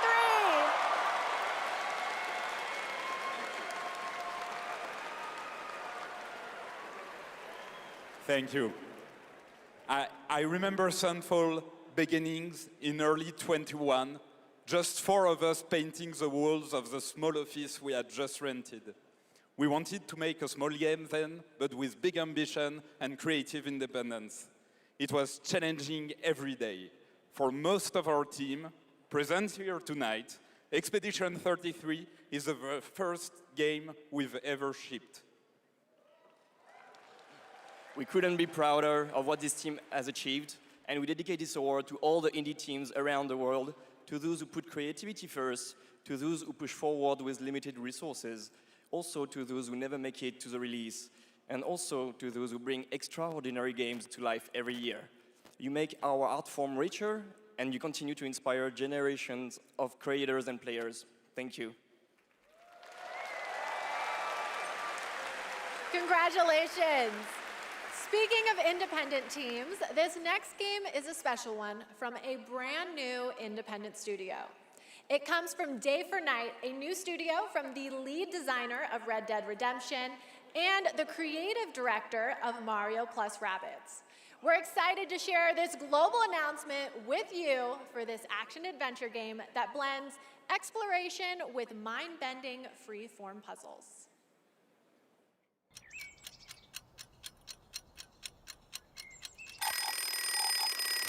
I love the new game. Okay, sunshine, check. Math, check. Time for a new platforming adventure. What? My village was done. All I wanted was to go back home. Badgerborn. Tried exploring. Did some jumping around. You know, the classics. It's what I do. Everywhere I went looked strange and weirdly unfinished. And that's when I found it. And everything changed. Literally. Oh yeah! Make your own platform game, baby! Now we're talking! I had a new grasp on things. I learned tricks that blew my mind. I really transformed myself. This thing is amazing! Made a bunch of new friends. Picked up new wheels. Figured out how to think big and small. I had it all. And then the code broke down.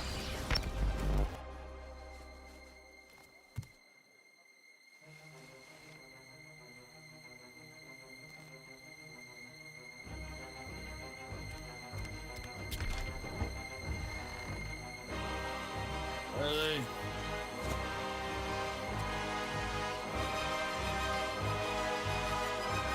And that's when I found you.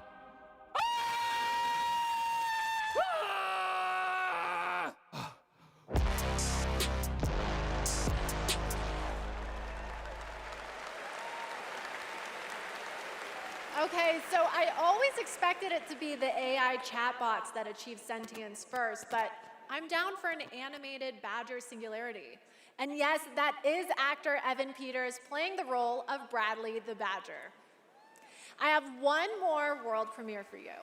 It comes from an incredible brand new studio in Osaka, Japan. This is a wholly original new world coming in 2026. And we're excited to share the announcement and the first look at gameplay with you.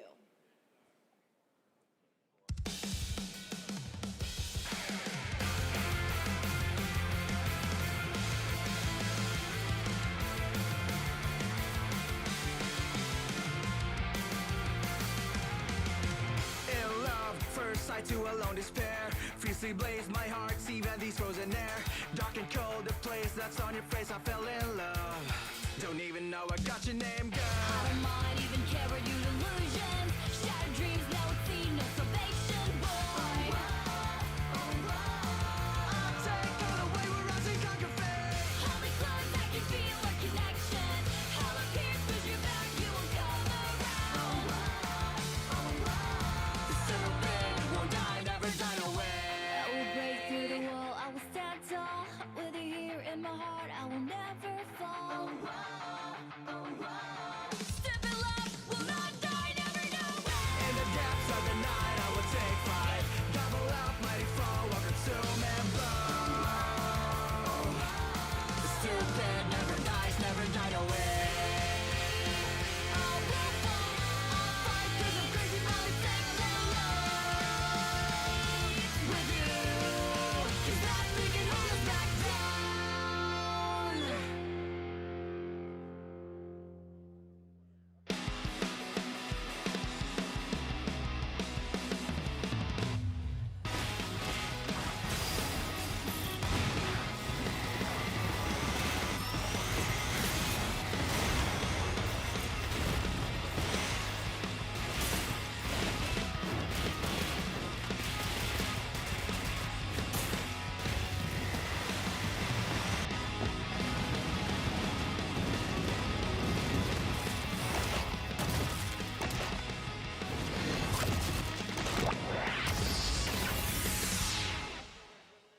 I don't eat humans. Okay, if that doesn't get you hyped for the main show, then maybe you're the problem.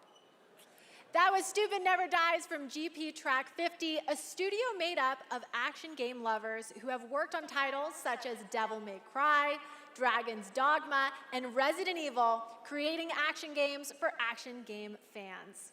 Okay, we're minutes away from the main event. We have one more award for you. A category that celebrates other media that took video game IP and made movie and TV magic. Here are the nominees for Best Adaptation.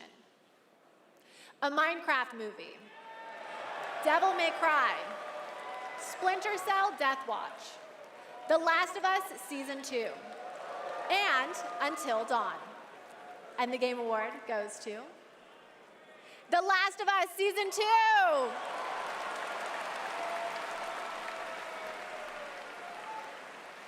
Thank you very much.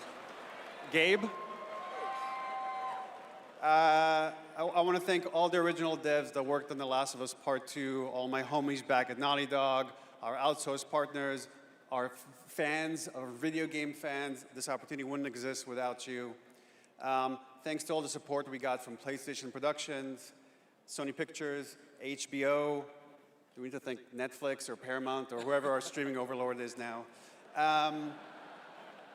But most of all, I really want to give a big shout out to our crew, our incredible cast led by Pedro, Bella, Isabella, Gabe.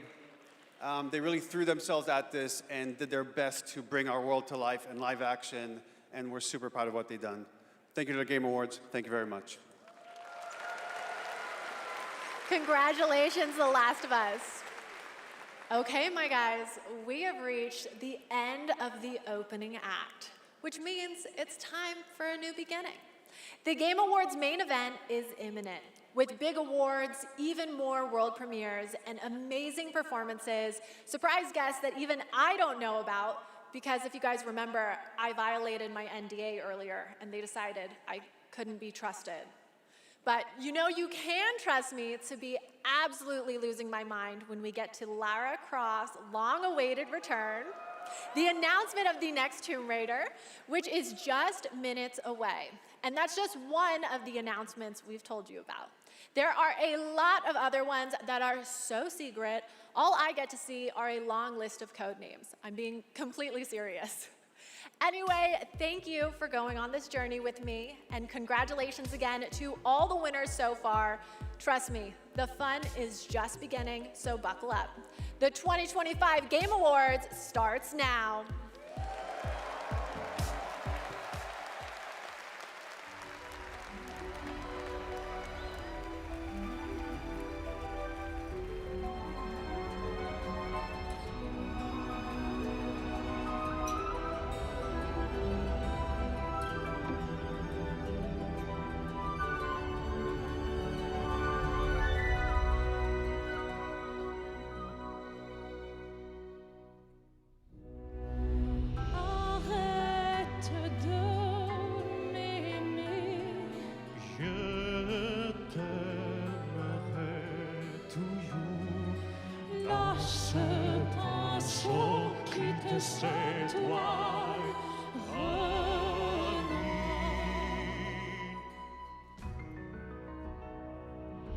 Je prendrai toujours. Arrête de prendre. Lâche le pinceau, quitte cette toile.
Living things can't help but change, you see.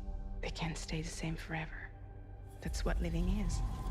To change and to embrace change. For so long I have waited. Sometimes we paint the bars of our own prison.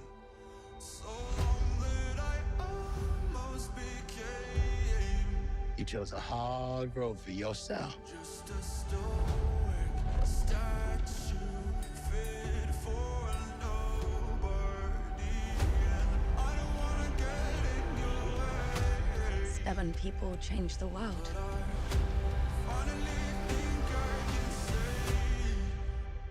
Say the thing you're afraid to say. The vicious cycle was over the moment you smiled at me. We can work with this. The new beginnings. Ring the bell! Shots for me! You want to get nuts? Let's get nuts. You know me, headmistress.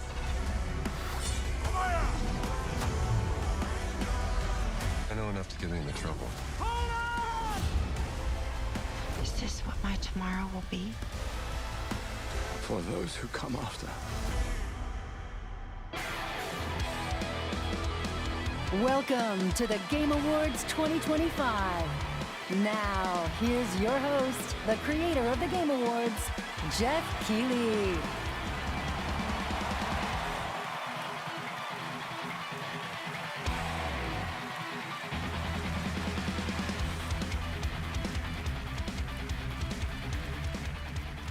Good evening, everyone. Welcome to the Game Awards, a night to celebrate the best and discover what's next in video games. Tonight, we are connected through our love of games. Thousands of us here at Peacock Theater and millions more watching around the world in places like China, India, Brazil, in the middle of the night in Europe. I know it's late. I see you guys. Thank you for showing up for this show. And first of all, thank you to Elise Duport-Percier, Lorian Testard, and the music of Claire Obscure. Expedition 33 kicked off the show. An amazing performance. And of course, that is the most nominated game in the history of the Game Awards.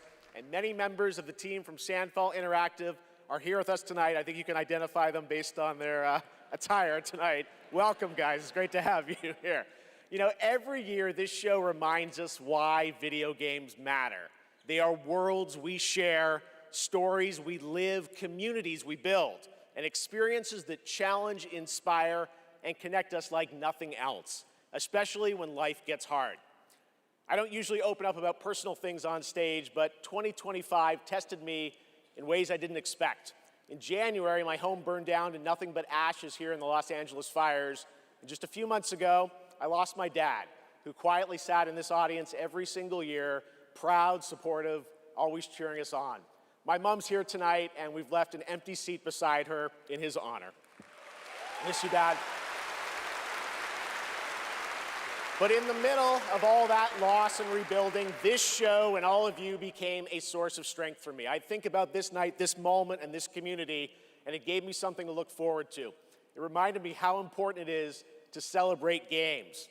Games have this incredible ability to hold us when we're hurting, to lift us up when we feel small, to give us somewhere to go when the real world feels unsteady.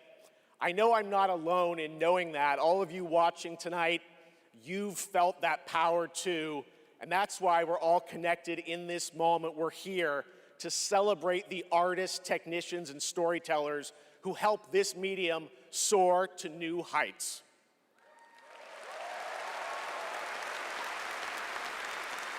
Tonight, we're going to honor over 100 nominees and celebrate a record-setting 3 independent titles up for Game of the Year. That's right. And we are going to have some fun, of course, too, with a whole slate of brand new game announcements that will hopefully get you excited about the limitless future ahead. So let's get going. To present our first award, a father and son, 2 remarkable actors. He is one of the finest performers working today, from Isaac in The Last of Us to Chase in Dispatch, and his son, brings young Chase to life in Dispatch as well. Please welcome to the Game Awards, Jeffrey and Elijah Wright.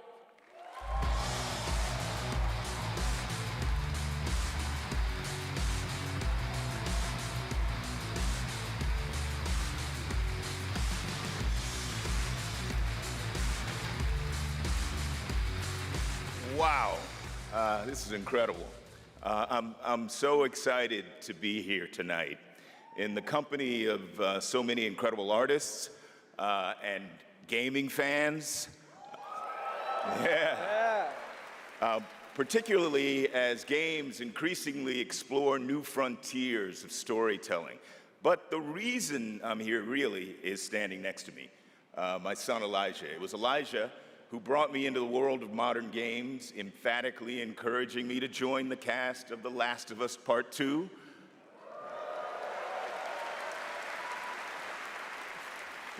And now he's joined me in voicing Chase and Trackstar in Dispatch.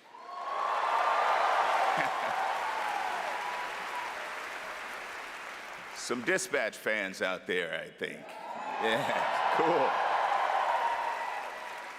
If it weren't for Elijah, I'd still be playing Pong on an Atari.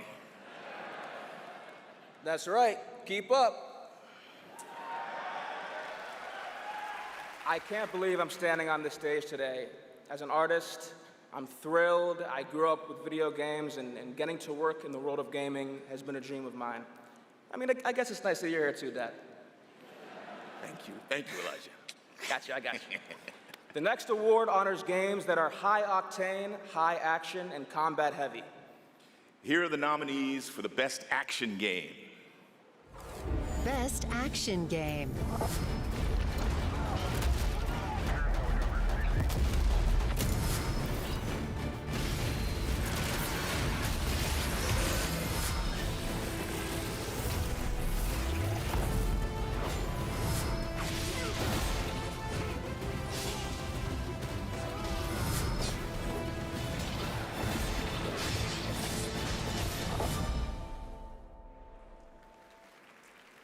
And the winner is... Hades 2.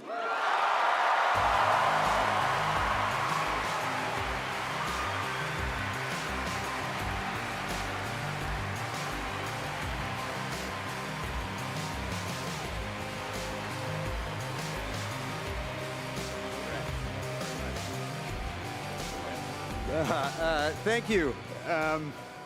The 7 of us who worked on our first action game, Bastion, all still work together at Supergiant Games. We've been joined by so many people who helped make Hades 2 and the original Hades what it is on behalf of the entire group of us who worked on the game. We just want to express our gratitude to the other teams who make such incredible work in this industry and inspire us. And we want to say thank you to our players who literally helped make this game what it is through its early access. Thank you so much. Thank you.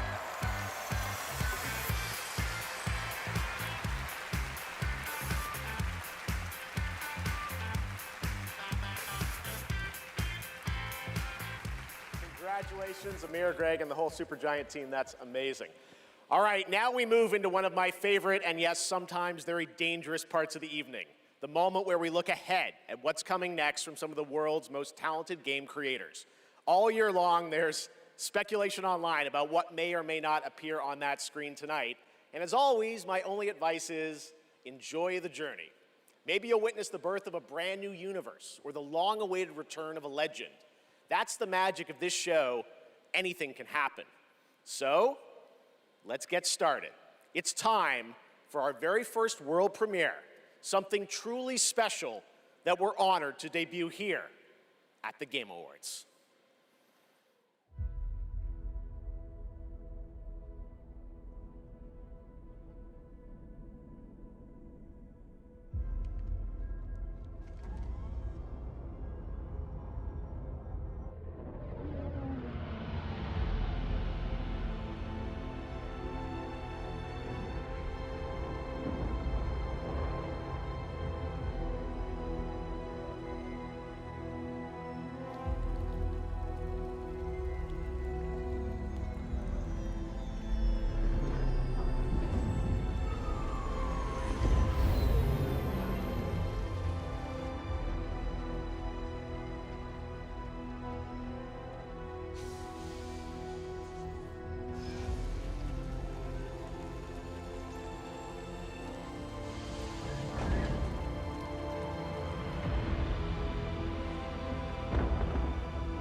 Boom! Star Wars Fate of the Old Republic is a brand new single-player action role-playing game set in the Old Republic era, of course, and directed by Casey Hudson, who's joining us here tonight. Casey was, of course, the director on Star Wars Knights of the Old Republic and the Mass Effect series. And we are so excited that Casey and Star Wars are back together again. All right, we have many more game announcements to come. Going to be hard to top that one, but right now we have a very special guest I'd like to bring out. Please welcome Miss Piggy. Thank you. Oh, hello to all of you gaming fans out there. And hello to you, my little Jeffy Poo. Piggy, it is so great to have you here at the Game Awards, and thank you for accepting our invitation. I really appreciate it. You know I would never turn down an invitation from you. Not after Bora Bora. Which, by the way, was certainly not a bore, a Bora. Piggy, come on. This is a public event. Oh, someone's being shy. Miss Piggy, I see in the open, my mom is right there. I mean, more importantly, let's move on to what you're going to do something later. You got a really special moment later in the show. You're going to be doing something, right? Yes, that's right. Especially poor Vu. And Vu, Jeffy Poo. Okay, well, I can't wait, Miss Piggy. We'll see you later. I am so excited. Yes, gotta run. Want to make sure this performance is just perfect. Kissy, kissy, everybody! Miss Piggy, everybody. We'll see her a little bit later, and you guys are going to love it. All right, we have so much Game Awards ahead. The surprises do keep coming, I promise you. More awards, and later, Evanescence rocks the stage. Here for survival training? Of course you are. Pathetic! Now, we've compiled some valuable training materials, so you can stand a chance against the hungry undead. We can just run around those, right? Silence, both of you. Out there, you'll need more than your foolish instincts to escape the monster's claws. Or to pick a fight with a martial arts master. Well, I do love a good fight. But do you like winning them? Dude. You'll face samurai and demons and viruses. I'd like to talk more about the samurai and demons. Oh, well, this is survival training, not survival talking. And lucky for all you helpless half-wits, we've cut the price on some top-notch materials. So study up, fools. Let's jump! This isn't Conquest. It's Red Sec. It's a lot of fun. Yeah, and it's free. Free Red Sex? Do you think anyone here said sex? He said sex. You said free. Redacted Sector. Really? Yeah. Is that the name? It is. We gotta jump! Am I supposed to have a big gun? No, you're gonna find big guns down there, and we might even get a tank, noob. Oh, a tank? We're not getting a tank if we don't jump! Oh, we need to jump. Yes! Go, go, go! Yeah, Red Sex! It's Red Sec!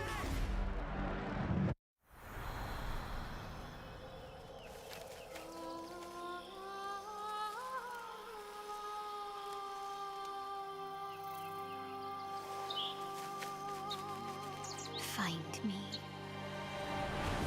Phone. Betray me again.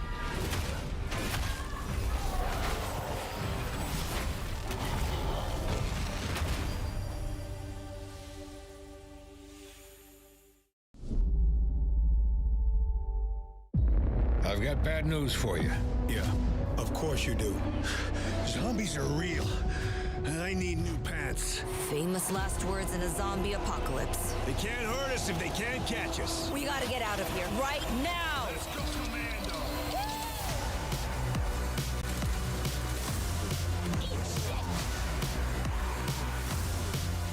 Zombie is redundant. I prefer Homo Mortis. We're gonna have to tone this shit down for the movie.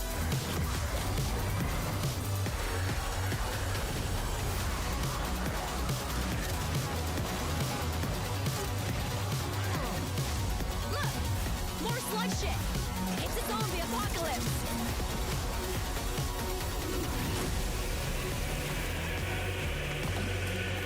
Fuck that.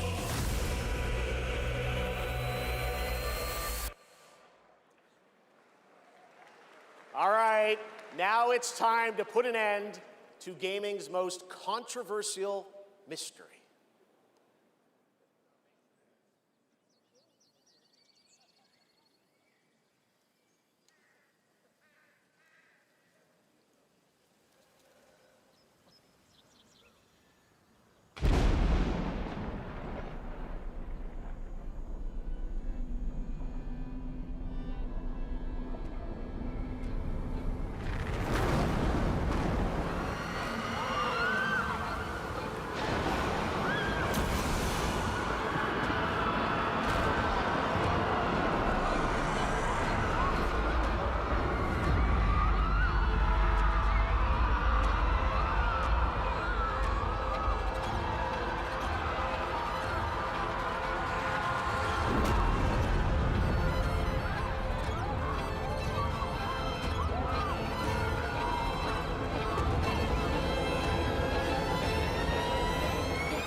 What a moment. That statue or monument that has fascinated the internet now has a name, the Hellstone. And yes, Larian, winners of Game of the Year in 2023 for Baldur's Gate 3, are hard at work on their next role-playing game, a continuation of the Divinity saga. Divinity is their biggest game ever. That's right, even larger than Baldur's Gate 3, promising more breadth and depth than ever before, and we cannot wait to tell you more in the future.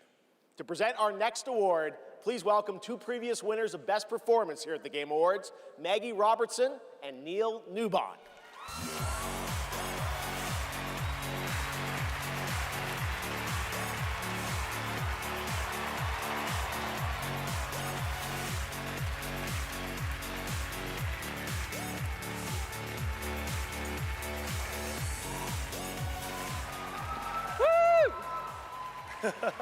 For the record, Neil said that he was wearing the dress this year, so I wash my hands of this. Anyway. I just don't know why they keep pairing us up. All right. Right. Acting.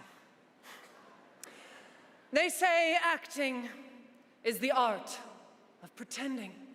Well, actually, Mags, I personally think it's the highly disciplined craft of being dramatically truthful on purpose. Convincing strangers you're someone else and then winning awards for lying. Listen, I actually based my entire career on this. We really need to have a chat. Neil, it's called comedy. Lock in. Okay, so we're here today to recognize the amazing performers who convinced us through their lies and deceit, really, that they were warriors on a quest for vengeance in feudal Japan. Dashing archaeologists with a penchant for fedoras and whips. Pseudo-French revolutionaries holding baguettes for some reason. And teenage girls forced to survive extraordinary psychological and physical terror. The point is, acting is serious business, and we are serious actors here to talk about acting seriously, really. Just do the thing. Okay. Here are the nominees for Best Actor. Best Performance. I didn't make the rules between you two. We'll break the cycle so she can't steal anyone else's future. I will find every member of the Yote Six. I swear it. I thought I was used to losing people.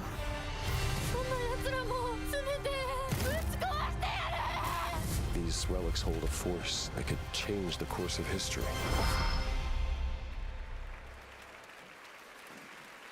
And the Game Award goes to Jennifer English!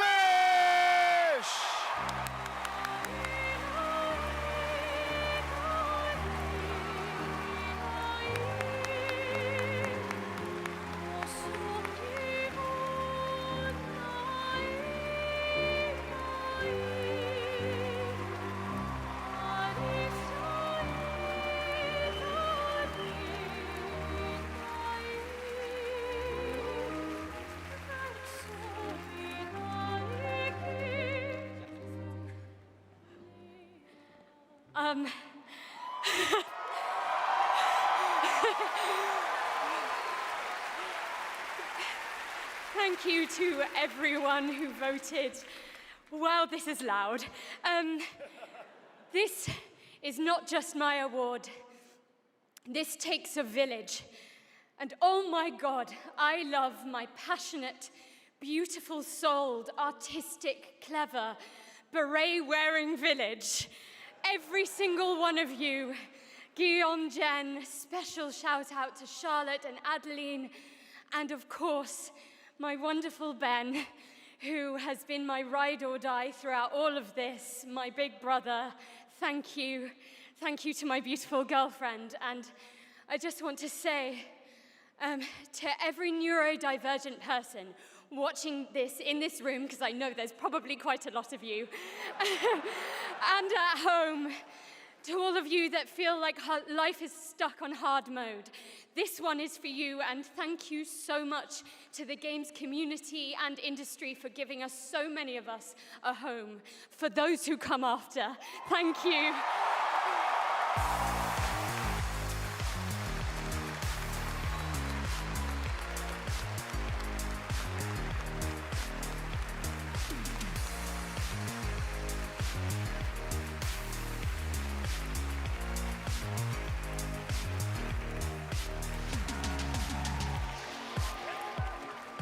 Incredible. Congratulations, Jennifer.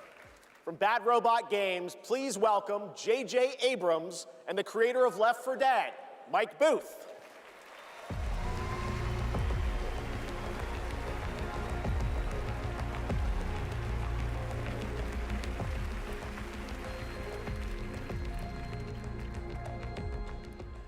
We've been so lucky at Bad Robot to get to work with some incredible artists to tell stories on stage, TV, and film. And it's been an absolute thrill and honor to have spent the last few years working with the brilliant Mike Booth on an original universe that brings our passion for great storytelling to the PlayStation and PC.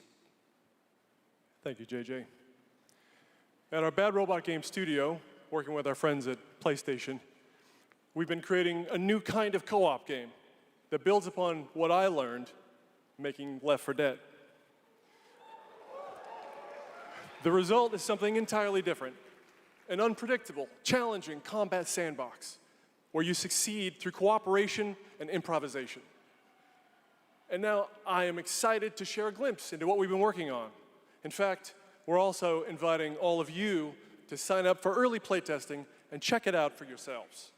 But first, welcome to 4 Loop. Welcome back, team. Now, I need you to brace yourselves. Earth was invaded. Lost in less than a minute. All of this was our fault.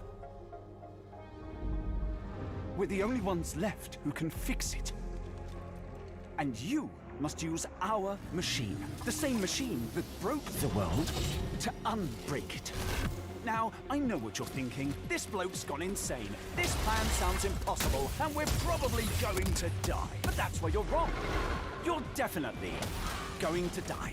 Reprinting. It's all part of my new plan. Every time you fail, I will use our machine to bring you back. Reprinting. Reprinting. If you can relentlessly experiment. Reprinting. Reprinting. Reprinting. Reprinting. Reprinting. Test strategies. Learn from your failures. You will become the world-saving team humanity needs you to be. Trust me, the voice in my head hasn't been wrong yet. From now on, nothing is impossible. Now get out there and fail to save the world. PlayStation. Up next, we have a new game announcement from some of the developers who helped put The Last of Us and Uncharted into our hands. This new, small, independent studio is charting its own course, focused on crafting uniquely styled, artful games that are pushing the evolution of companion characters. Enjoy.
on, talk to me first. I can explain what's going on.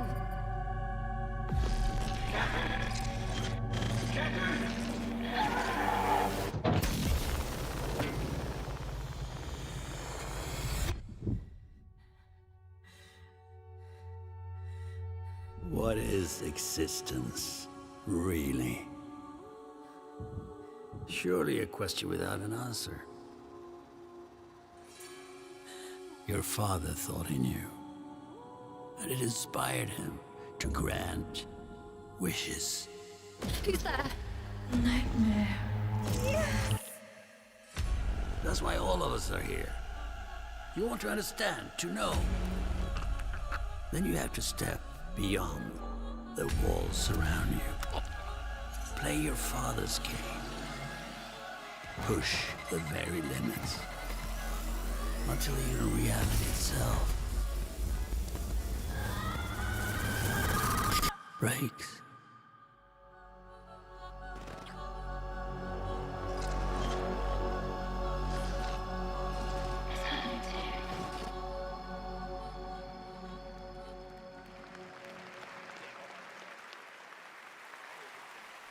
That was Ontos from Fractional Games, a sci-fi mystery and spiritual successor to Soma, set on a repurposed hotel on the moon. And yes, the unmistakable Stellan Skarsgård will star in the game.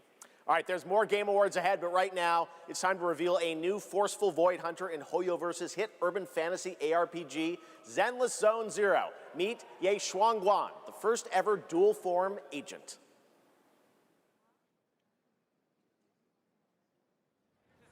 Every chosen heir of the Qingming sword is expected to become a hero. Tread carefully. One step further and you may shed your mortal sins. But the gate to the final domain does not open without refinement. The strongest bond between people is always value, isn't it? I give you what you want, and you give me what I want.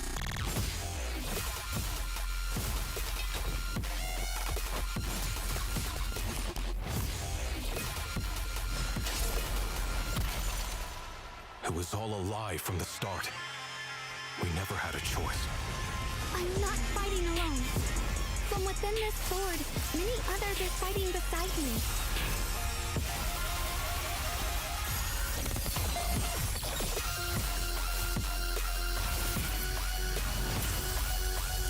The more noble the excuse, the uglier the truth behind it. One instant, 1,000 visions!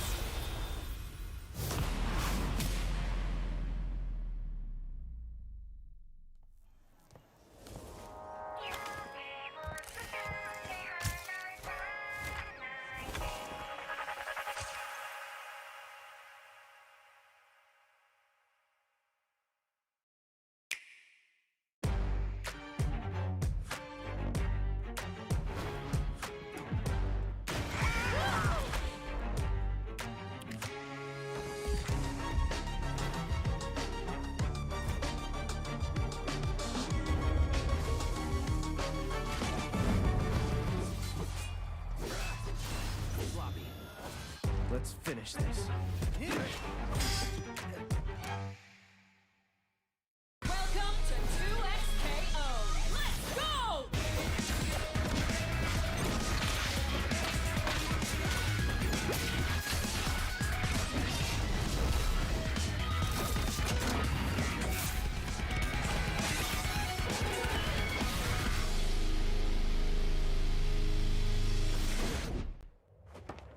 Sheriff Kiriman, sighting target.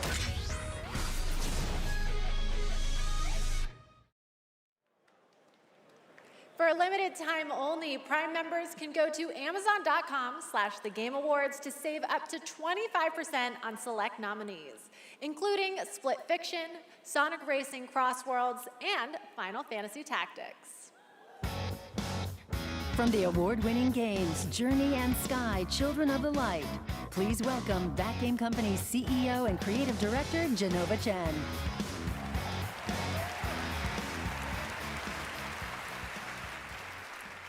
At That Game Company, our mission has always been about creating the experiences that will inspire human connection.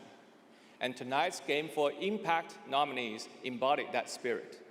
Through stories of nostalgic childhood memories, diverse culture and identity, and grief and healings, these games remind us how interactive art brings us closer together. Here are the nominees. Games for Impact.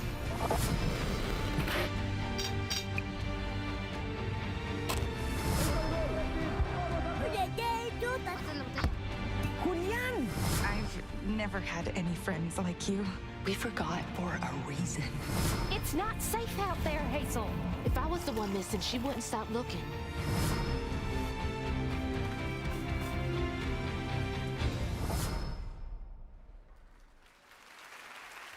And the game goes for Cells of Midnight.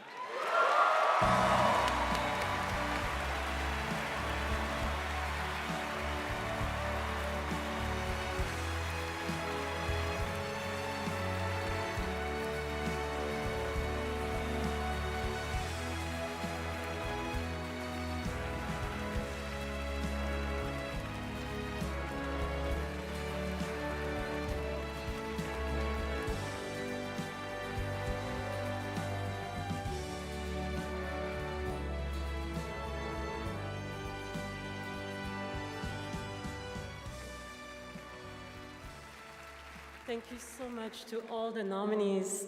I would like to share this award with all of you, and of course to our incredible team back home, and every single player who's been part of this journey with us. And from the start, we listened to stories passed down porch to porch, kitchen to kitchen, to build a world that would feel as warm and as rich as the South. A world that would be filled with compassion, kindness, and courage. So we're incredibly excited to launch this spring South of Midnight on PlayStation 5 and Switch 2. Thank you so much. Have a great night. Merci.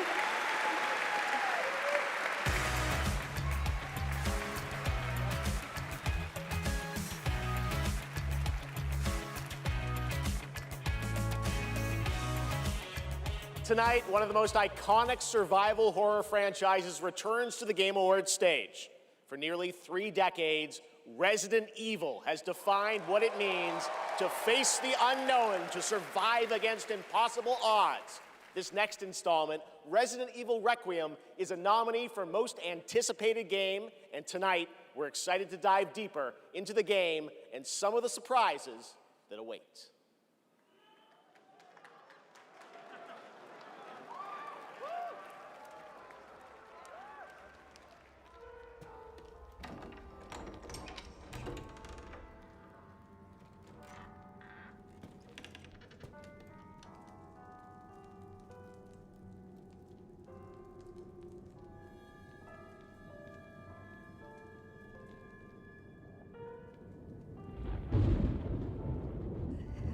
Hello? It hasn't been easy. But after much effort, here we finally are. Who are you? I know now that you're the one that I've been searching for. The special one. The chosen one. Miss Ashcroft.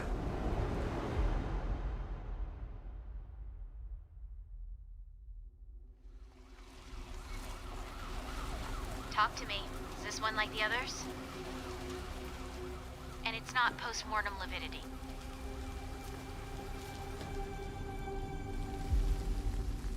Hey, I just got a report of a missing police officer. It might be unrelated, but he disappeared near where the 5th body was found.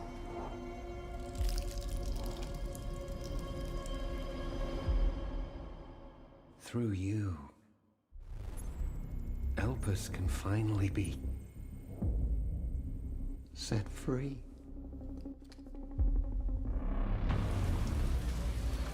settled on a person of interest. Someone with ties to Umbrella. Victor Gideon.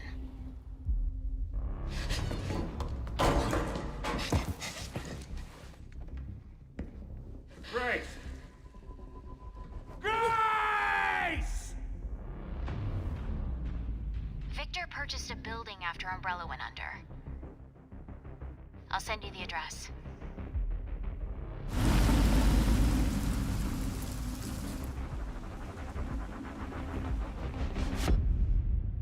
Welcome. Dr. Gideon has been expecting you.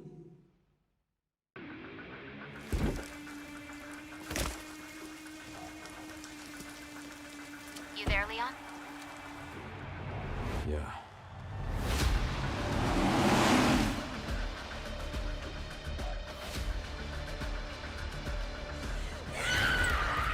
Hey, over here. FBI. What are you doing here? Would you like to see what's hidden under the hood? Don't do anything stupid.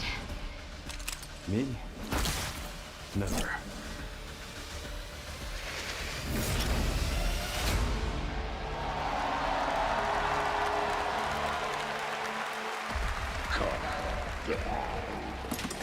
Think I want a second opinion.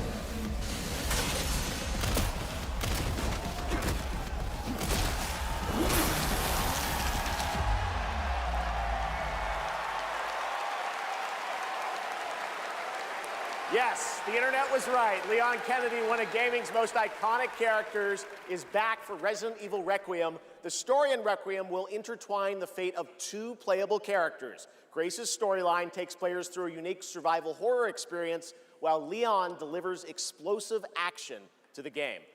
It's going to be exciting. It's coming out in February. All right. This year has been an incredible one for independent games, as we've been talking about all night. Bold, original titles created outside the traditional big publisher system.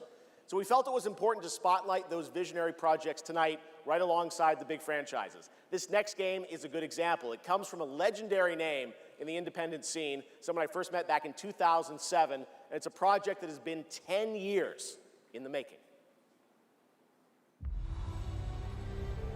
Let us begin. Template for Combiner. North, a world of heroes. Can you charm that goblin? It's too far. I'll swap him out. East, the Mirror Isles. Will the mirrors repair my soul? Will I pass the test? West, endless caverns, beams of light. Nobody else could get this old mine suit working, so all the rewards go to me. Skipping stones to lonely homes. I'm close to the treasure. Just a few more minutes. If you don't get back before that storm hits, we're both dead. Fuse and grow. We will it so. Who are you? And what are these? Beams. They're very useful. Watch this. Can you push a stone back across the water? That's water?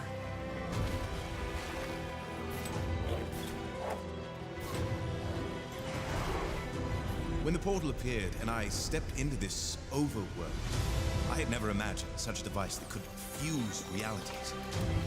Not just mashing together terrains, it weaves the very laws of nature into a composite whole. The result surprises me constantly, but who has done all this?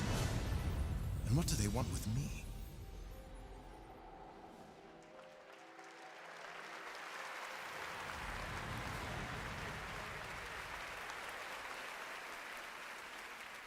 Order of the Sinking Star is an amazing puzzle adventure with over 1,400 puzzles and a big story wrapped all around it. We're very excited to play it. All right, next up, we're traveling 40,000 years into the future for a brand new look at Exodus, the upcoming sci-fi action RPG from Wizards of the Coast and Archetype Entertainment. For decades, Wizards has built worlds where players define their own legacies. Exodus carries that tradition into the stars. It's time to step forward.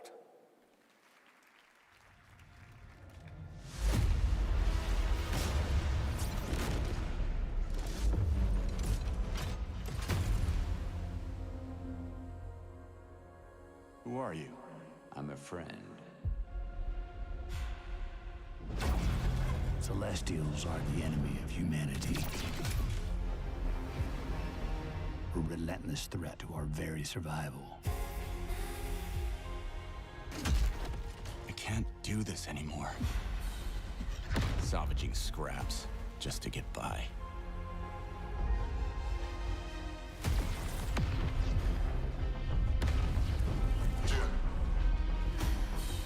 Child of Orion, fulfill the purpose for which you were crafted, and seize your destiny.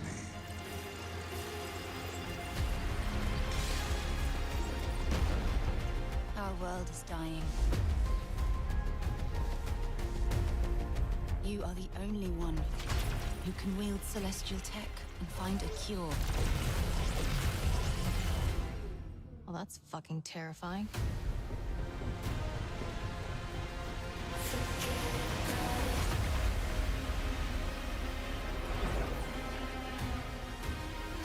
But with the right ship and the right crew, you could save all of us. I was on an alien world. Felt like I was finally doing what I was made for. Thank you, June. We are the defenders of Leiden's future. And we will fight to protect it. The fight for survival has consequences. How far are you willing to venture? How much are you willing to sacrifice to save your world? Damn, kid. No pressure there.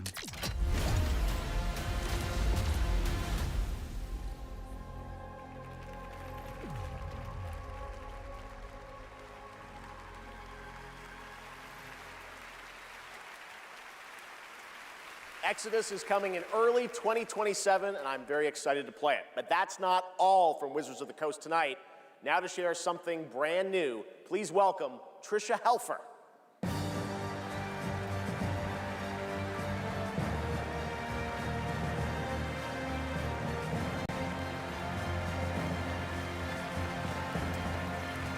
Hello, everyone, and thank you, Geoff. It's great to be here celebrating gaming's biggest night with everyone. I've been working with the team at Invoke Studios, a new Wizards of the Coast studio, where I play the main character that's unlike anything I've done before. Tonight, we're giving you a first tease of what we've been working on. Let's take a look. All of this magic, this pact we have forged. What is the cost?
More on Warlock coming in summer 2026. All right, still to come tonight, the return of Tomb Raider, Phantom Blade Zero, and a performance by Evanescence, who are also releasing a new version of their hit song Afterlife today on Spotify, alongside new video game-inspired singles from Labyrinth with Sonic the Hedgehog and Bill Murray, not that Bill Murray, different one, with Cyberpunk Edge Runners. Here's your first listen.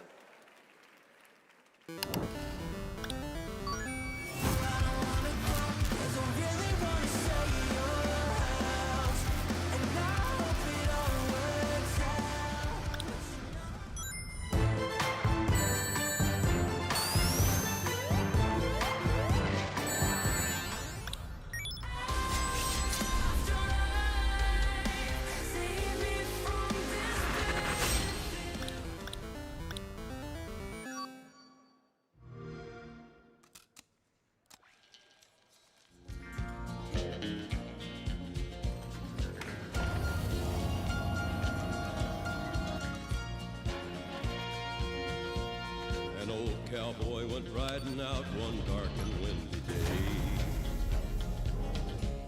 Up on a ridge he rested as he went along his way. When all at once a mighty herd of red-eyed cows he saw plowing through the ragged skies and up a cloudy draw. Their brands were still on fire and their hooves were made of steel. Their horns were black and shiny and their hot breath he could feel. A bolt of fear went through him as they thundered through the sky, for he saw the riders coming hard and he heard their mournful cry. Yippee-i-oh,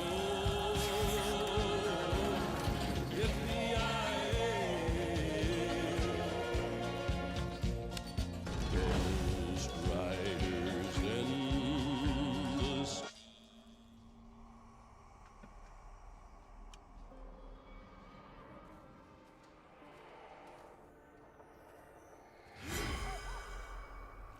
Hi, Susan.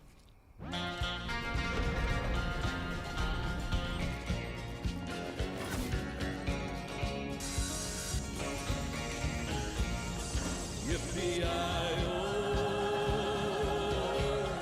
yippee-i-oh.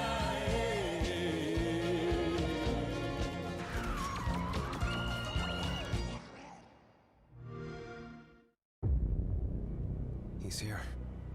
It's him. It's Gabrielle.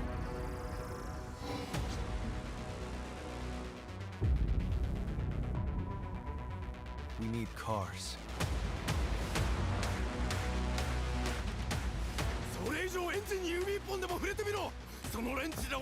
Behold, the echo. We have touched your anger, tasted your fury, has sharpened you, honed you. It is your greatest weapon. リツコも言いたいことある？リツコ？ A Screamer tournament is about to be announced, held by a Mr. A.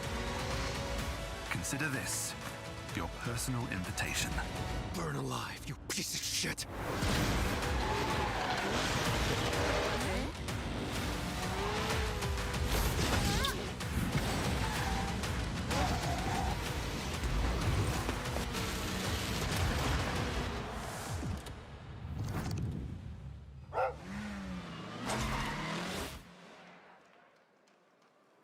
Welcome back to the Game Awards, and now it's time for a game announcement from a studio that continually pushes the limits of storytelling. They captivate us with worlds that bend reality and stories that blur the line between ordinary and the impossible. They're one of the most distinct voices in our industry, and whenever they show up, you know you're about to see something unlike anything else.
Do you feel it?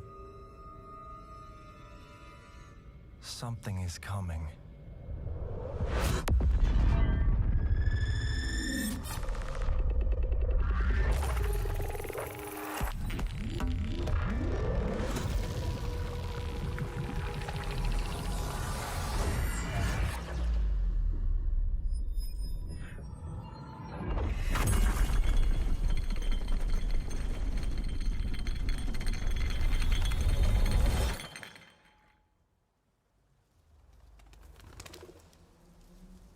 an intrusive pattern.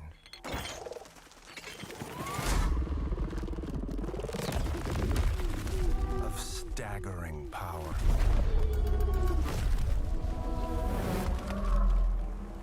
Reshaping reality as we know it. Everything we tried to keep inside eventually worms its way out.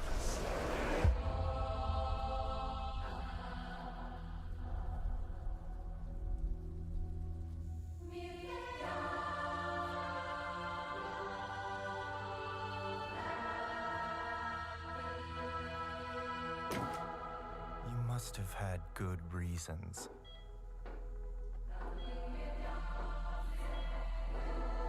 But we were not prepared.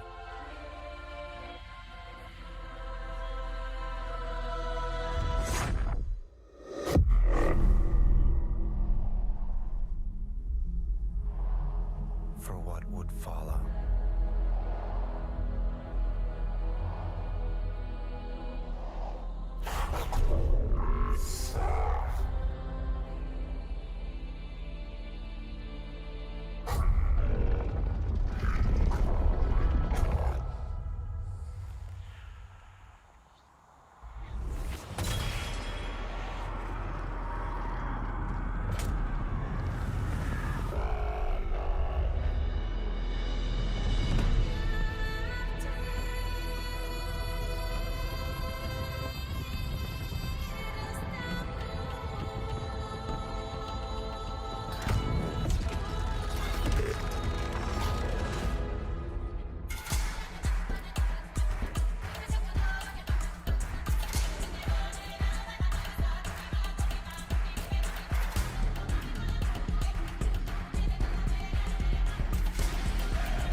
Pace yourself.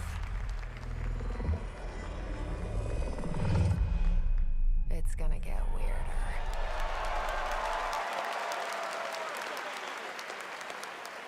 That is a good one. Control Resonant is coming in 2026 from the masters at Remedy Entertainment in Finland, whose last game, Alan Wake 2, won multiple awards here at the Game Awards in 2023, including Best Game Direction. It is always exciting to have past TGA winners return to our show to showcase their upcoming projects. Still to come tonight, we'll have a performance from Evanescence, plus awards including Best Score in Music, Best Narrative, Best Game Direction, and Game of the Year. Plus, we'll introduce you to this year's TGA Game Changer recipient. And of course, there are more new game announcements ahead as well from studios big and small, including an extended new look at Phantom Blade Zero and Lara Croft's return in Tomb Raider. But right now, we've got a brand new original game to share with you. This global announcement comes all the way from Tokyo, Japan, and a legendary game developer. He's working on an ambitious new project, and we are honored he chose TGA as the place to share the first details and in-engine footage with the world.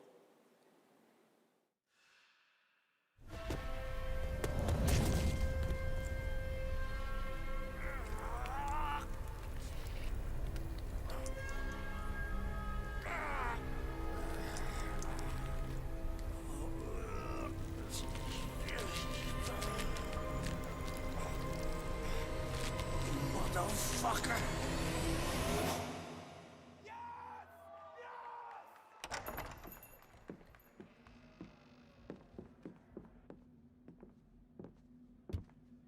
Shinji-san, yeah? Time to settle up.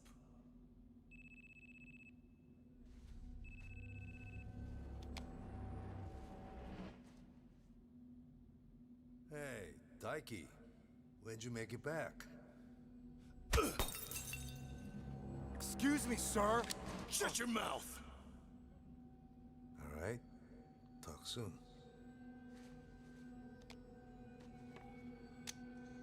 On your feet, now.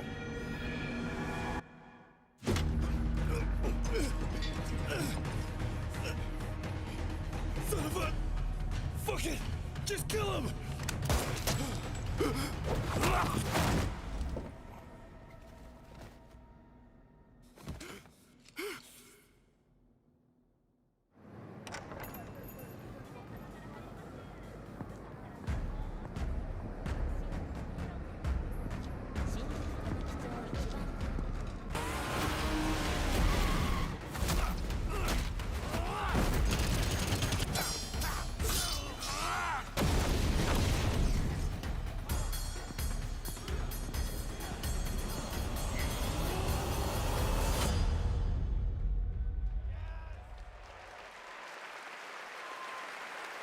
Gang of Dragon is deep into development. Nagoshi-san, thank you for that announcement. All right, next up is something very cool and very unexpected.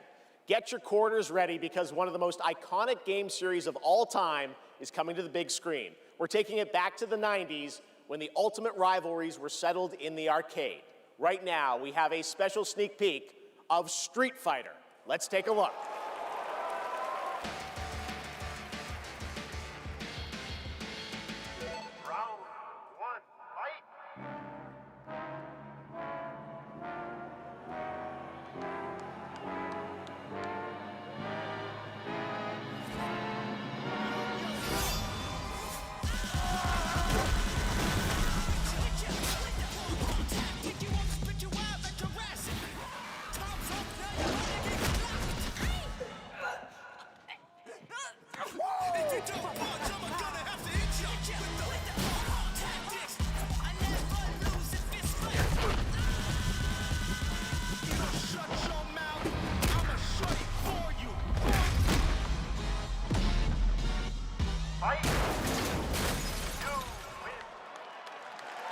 Across the globe, the fiercest fighters have gathered to stake their claim. Now, it's time to meet some of the warriors stepping into the ring. Please welcome to the arena, Noah Centineo as Ken. Fight. Andrew Koji as Ryu. Hadouken! Kalina Liang as Chun-Li. Joe Roman Reigns Anoa'i as Akuma. Perfect. David Desmalchin as M. Bison. Cody Rhodes as Guile. Fight. Andrew Scholes as Dan Habicki. Bid-Yu Jamwal as Dalcine. You win. Orville Peck as Vega. Olivier Richters as Zangief. Reyna Vallandigham as Yuli. Fight. Mel Jarnson as Cammy. And Jason Momoa as Blanca. Ladies and gentlemen, the cast of Street Fighter.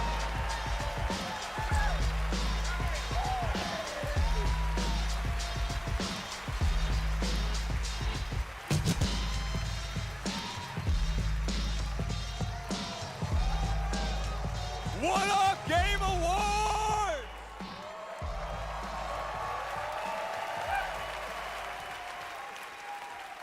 Now, I know our movie comes out like a year from now, but there was no way we were showing up without a sneak peek.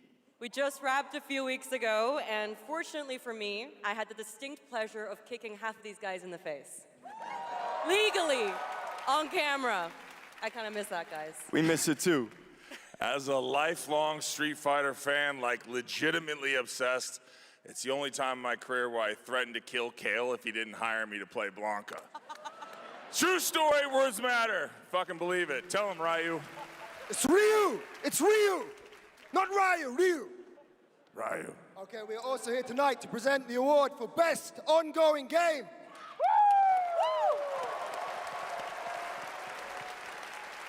The games in this category are the ones that never quit delivering all year long. They keep us looking forward to what's next.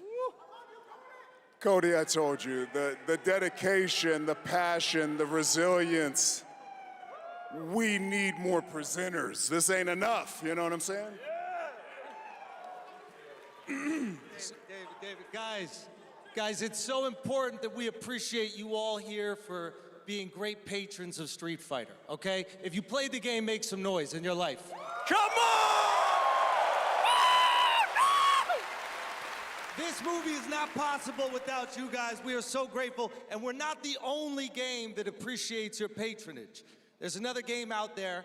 They also flew from around the world to be here because they appreciate you. So give it up for the whole cast of Mortal Kombat 2! Yeah! Come on out! Yes! Yeah. I'm just kidding. They didn't come. They don't care about you. They only care about money. Okay? We care about money and you. Street Fighter forever! Schultz cannot be forever, trusted. baby, forever! Kidding. He's joking. All right, okay, so these are the nominees for Best Ongoing Game. Best ongoing game. I'll protect my people's happiness to the last.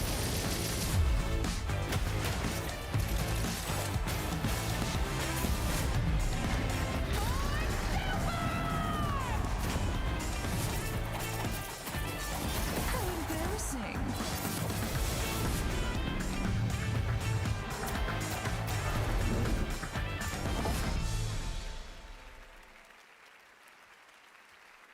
Bum, bum, bum. Oh, the mic's not coming out of the floor. I thought it was coming out of the floor. And the Game Award goes to No Man's Sky!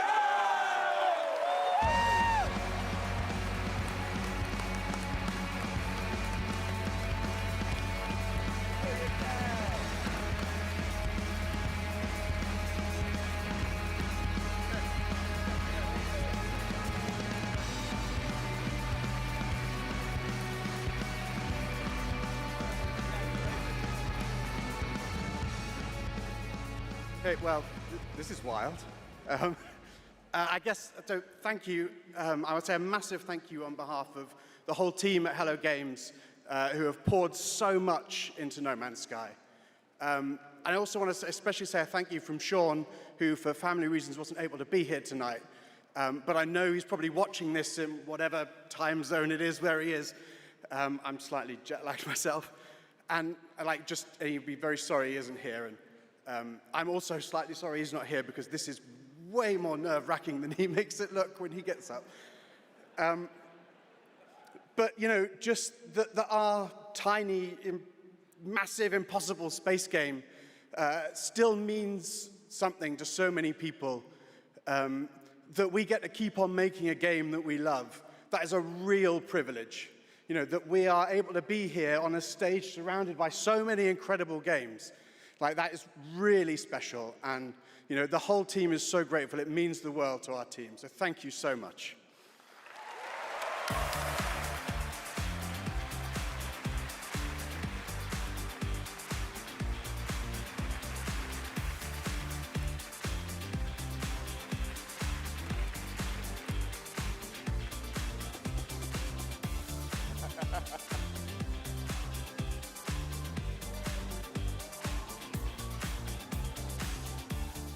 A lot of handshakes. Congratulations, No Man's Sky. And how about the Street Fighter cast? That was absolutely wild. All right.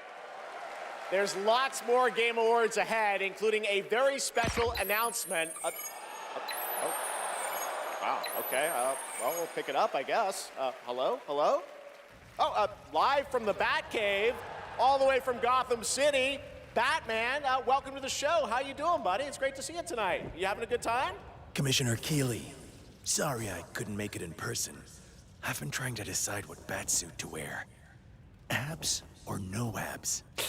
Anyway, great show so far, but it's about to get even better, because it's time for a new look at my upcoming game, Lego Batman, Legacy of the Dark Knight. Batman out.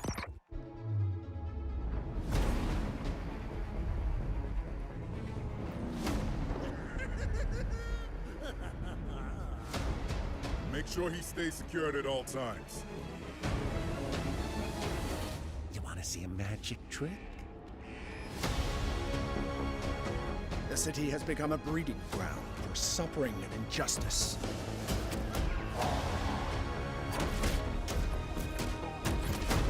It must be destroyed.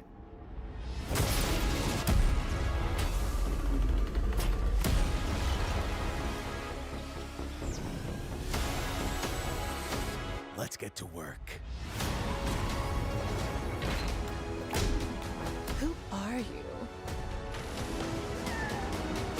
think we can help each other. This town deserves a better class of criminal. Good evening, Gotham. Join us in a celebration of absolute chaos! Someone's gotta step up!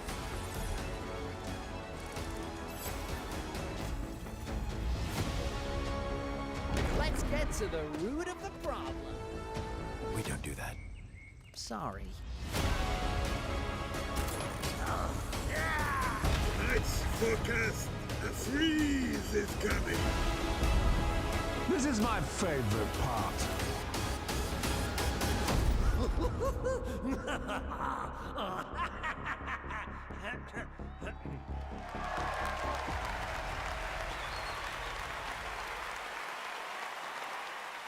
Lego Batman Legacy of the Dark Knight launches on May 29th, 2026.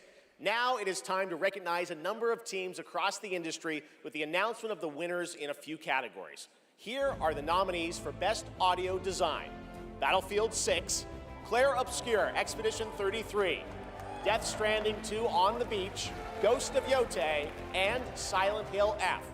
This year, the Game Award goes to Battlefield 6. Congratulations. Here are the nominees for Content Creator of the Year: Cadril, Kai Sanat, Moist Critical, Sakura Miko, and The Burnt Peanut. And the Game Award goes to Moist Critical. Congratulations. All right. Here are the nominees for Best Fighting Game: 2XKO, Capcom Fighting Collection 2, Fatal Fury City of the Wolves, Mortal Kombat Legacy Collection, and Virtua Fighter 5 Revo World Stage. The Game Award goes to Fatal Fury City of the Wolves. Now, the nominees for Most Anticipated Game: 007 First Light, Grand Theft Auto 6, Marvel's Wolverine, Resident Evil Requiem, and The Witcher 4.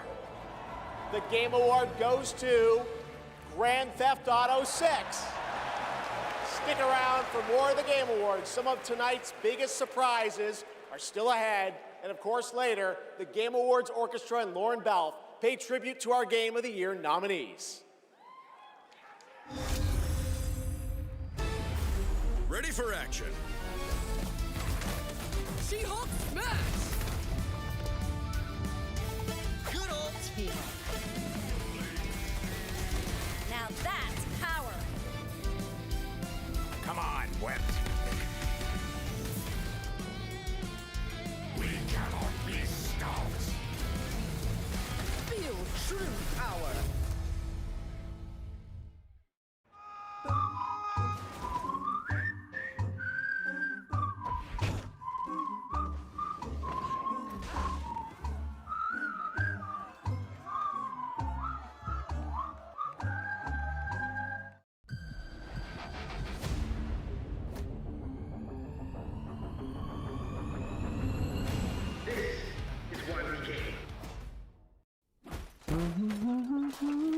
Nothing beats a Bota holiday.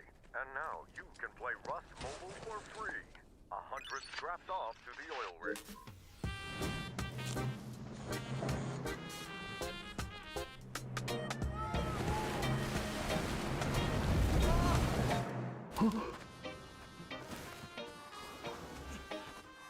Take it! Don't look back!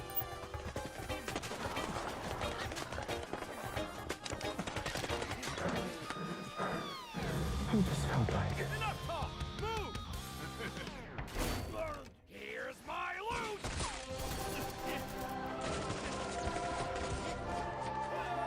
Wait. Anyone got a power bank? Rust Mobile first global test begins now. Join the test. Unlock the TGA limited skin. I wonder what the real one feels like. Please welcome actress, writer, and gaming creator, Felicia Day.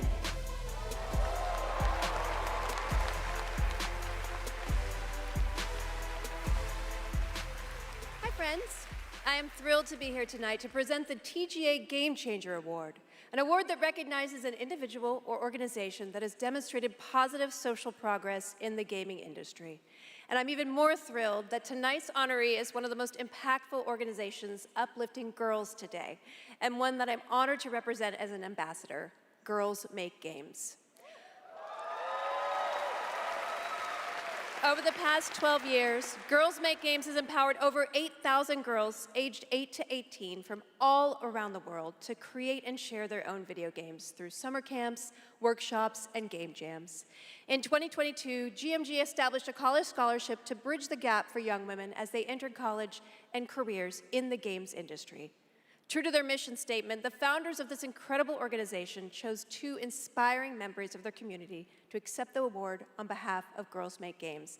And I'd like to invite them to the stage and hear how GMG truly has been a game changer in their lives. Please welcome Ellie Friedman and Monica Paredes.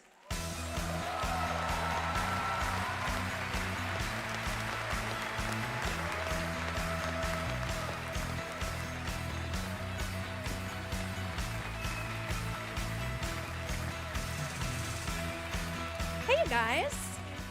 Hi, so Ellie, you've been going to GMG summer camps for several years now, and this past summer you and 3 friends created a game that won the grand prize, is that right? Yeah, our game is called Paper Trail, and the premise is you're a kid who's stuck in the hospital with a broken arm.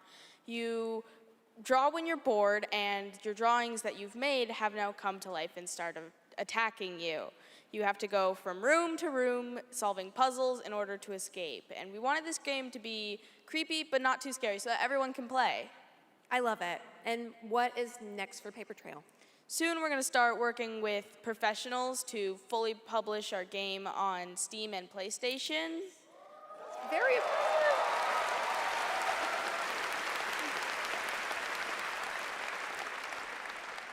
I'm personally super excited to see the prototype we made at camp turn into a full-fledged game. I mean, it sounds amazing. I can't wait to play it. I mean, hopefully with my daughter, because she's actually the brave, scary games girl, not me. I like to play cozy games and grow virtual turnips. Do you have turnips in your game? Okay, you can work on that. So Monica, your journey is a little bit different with GMG. You never went to the camp, but you actually were one of the first recipients of the college scholarship back in 2022, is that right? Yeah, so I grew up loving video games, love all that you do. And then my high school robotics teacher actually encouraged me to apply for the scholarship. He knew I was interested in game development. Then I got it. Now I'm attending USC, and I've been doing some game development. And now I've actually had some game development experience with our club there, Open Alpha at USC. Yeah. That's amazing. It sounds like it's really helped you, set you up for success. Is there any message that you'd like to give girls out there who might dream of making their own video games one day? Yeah, I think if you're someone out there with an interest in making a video game, explore it, give it a shot. You never know where that interest could take you, and there's a ton of amazing programs like Girls Make Games who want to see you succeed. Yeah, well, obviously, I really wish that there had been an organization like this when I was a kid, but I'm very excited that starting next year, my 8-year-old daughter can go to GMG and express her love of gaming. You guys are very inspirational. Thank you.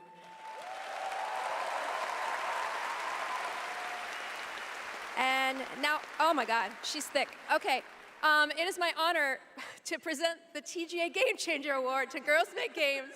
Congratulations and a huge thanks to Monica Paredes and Ellie Friedman for accepting on behalf of GMG.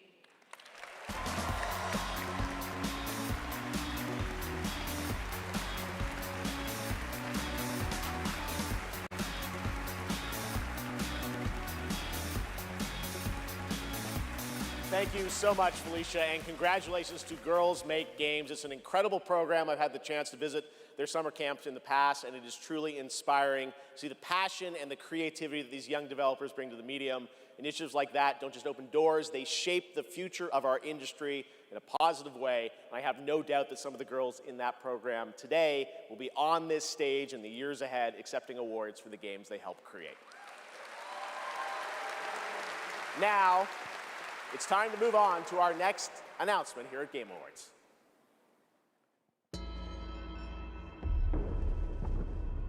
The entire world knows your legend.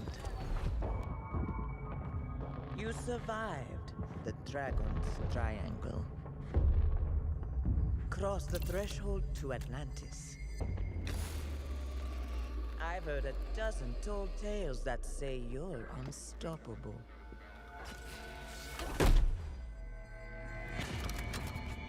But I say, all legends must come to an end.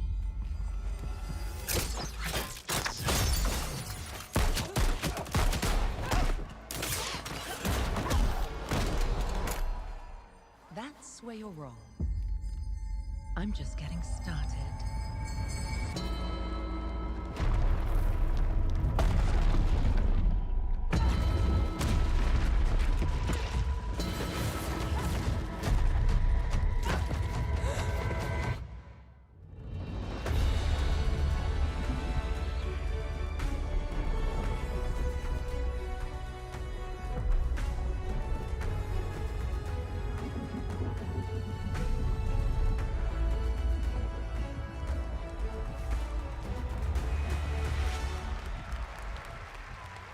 As I looked out at an ancient world reawakening, my mind traveled back to where this story began.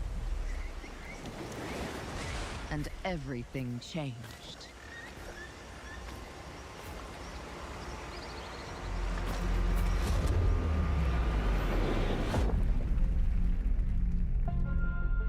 It's been years, but the events are still etched in my memory.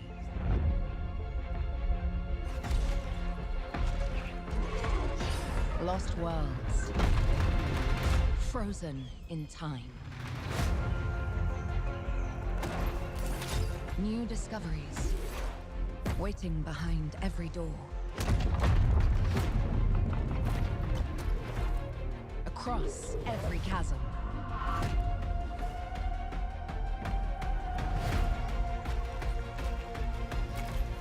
I didn't know then the path this adventure would send me on.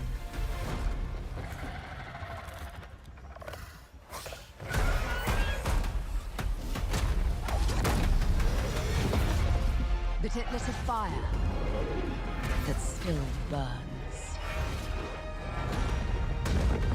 I need to see more. I need to go further. To uncover the secrets of Atlantis.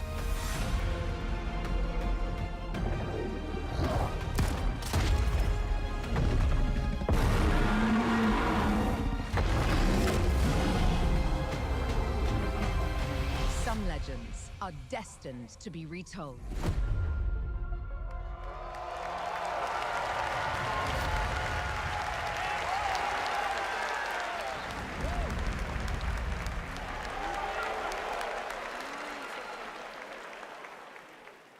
There you have it, not one but two Tomb Raider games. Tomb Raider Legacy of Atlantis, a reimagining of Lara's iconic debut from 1996 for the 30th anniversary in 2026 next year, and Tomb Raider Catalyst, a brand new game and Lara's biggest adventure yet in 2027. And now for something completely unexpected.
I'm Robert Kirkman, co-creator of Invincible, and I'm here to introduce a brand new character to... Hey, Game Awards!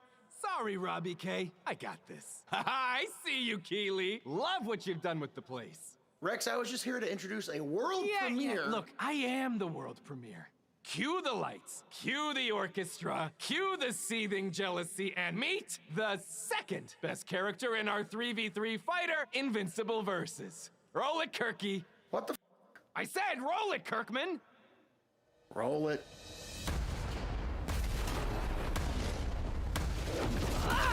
You don't know my name now, but you will once this is over. Never been to jail. Tell nigga that I'm in here jail. Who is she? She may be some minor Earth hero.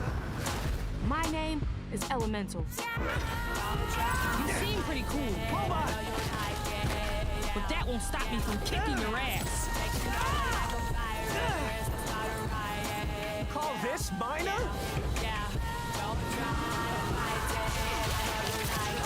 Here's a solution. That's it all the way. Let me show you what the elements can do.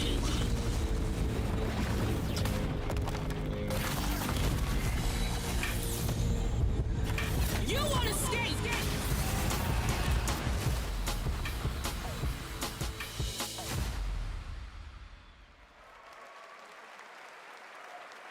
All right, next we're excited to share the global announcement of an upcoming game coming exclusively to Nintendo Switch 2.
Doesn't that look fun? A two-player co-op game starring Maki and Omura with a retro anime universe aesthetic.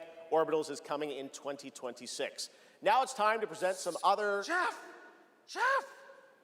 Yes, Piggy? Geoff, Rolf isn't here yet. Rolf the dog? Yes, my accompanist, my companist, the piano player. Yeah, I thought you guys were rehearsing for later. You know, we're actually live in the middle of the show. He's not here yet.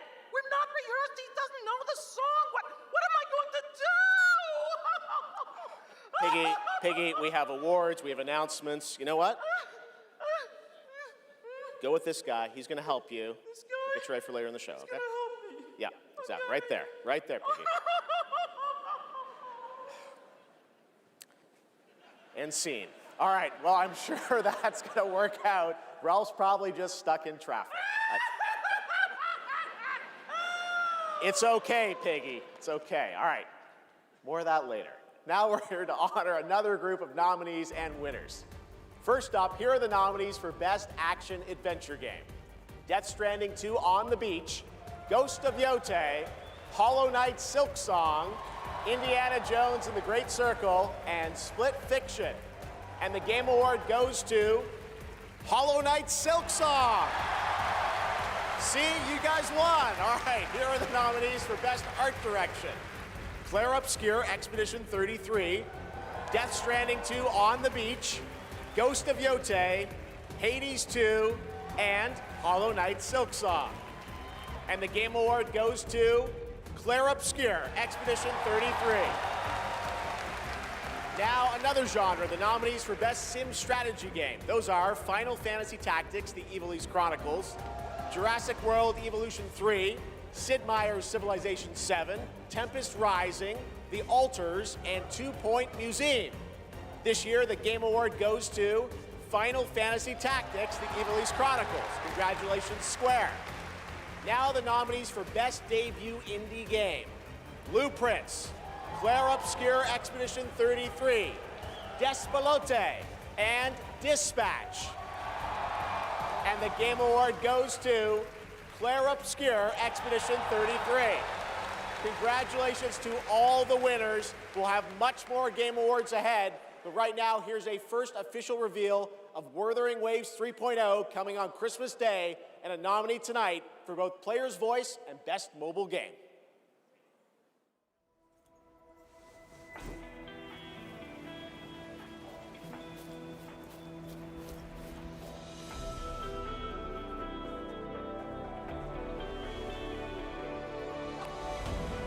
All I did was add a turbocharger, tweak the suspension, and upgrade the brakes. Hardly a violation, wouldn't you say? So, this trip seems back to school, huh? Welcome to Star Torch Academy.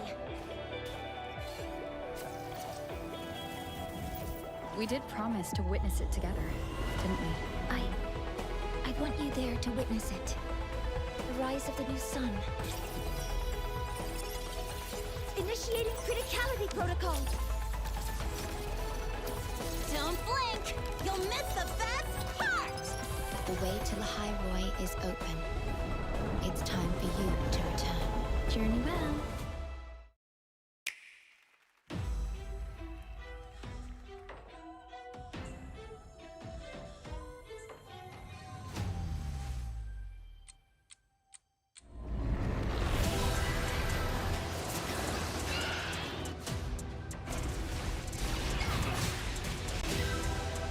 Samus! I've been waiting for this.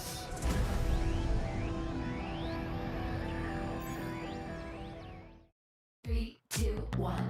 'Cause no one can do it like we do it, like we do it, like we do it. 'Cause no one can do it like we do it, like we do it, like we do it. 'Cause no one can do it like we do it, like we do it, like we do it. There it is, the Google Play Point, the most valuable jewel in the game. Earn them by playing the stuff you love. Then trade them in for the sweetest in-game items. Score the latest IRL swag. Or up your game with limited edition merch. Victory is yours, and so are rewards. With Google Play Points, go reward yourself. Go play.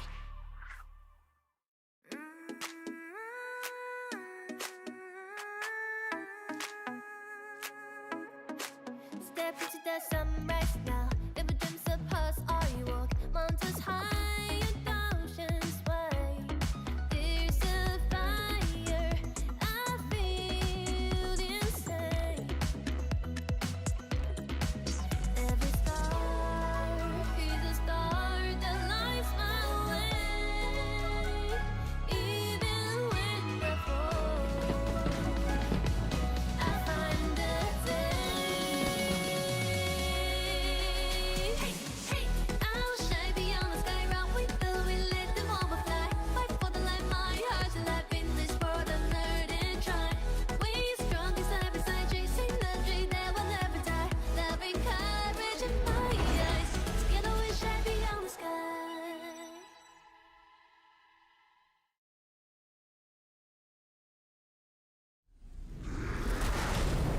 Enough!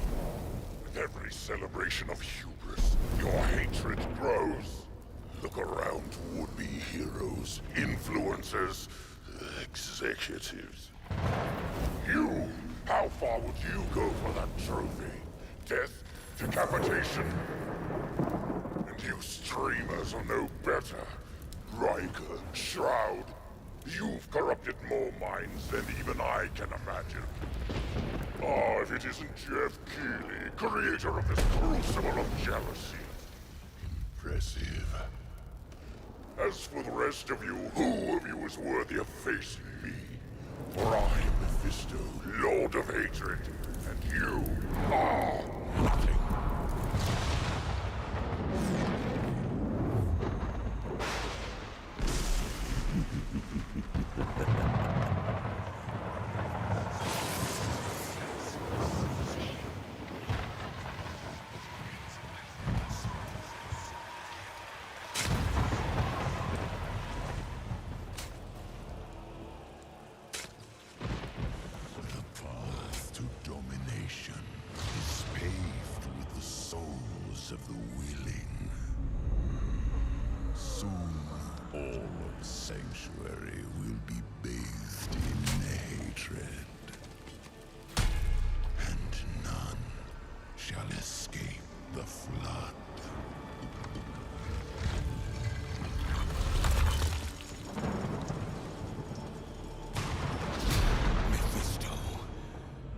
shall darken the world no longer.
Diablo players, your wait is over. Get in the fight and play as Paladin today, and get ready for Lord of Hatred coming in April. It is great to have Blizzard here at the Game Awards. Want to know who else is here? Well, it's time for an update from Marvel Rivals, a nominee tonight for Best Ongoing Game about the latest Marvel hero set to join the game in 2026. What's up, Game Awards? It's about time I made Marvel Rivals the most hero-packed shooter ever. But first, some hot redhead is trying to blast my ass a few new holes. And I got a surprise for her! Hit it! Woo! Boy, this is gonna be fun!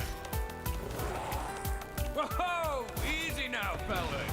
I'm the one who set you free! Oh, hey, this was not the plan!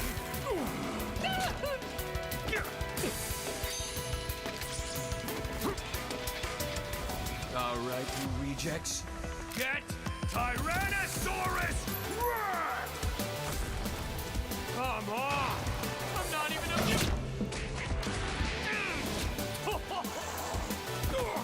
What's this game's tagline? Ignite the battle!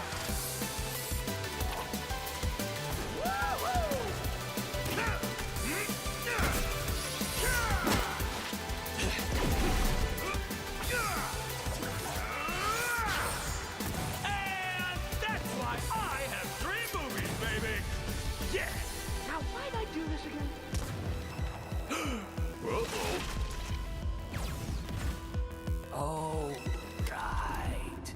She's my rival.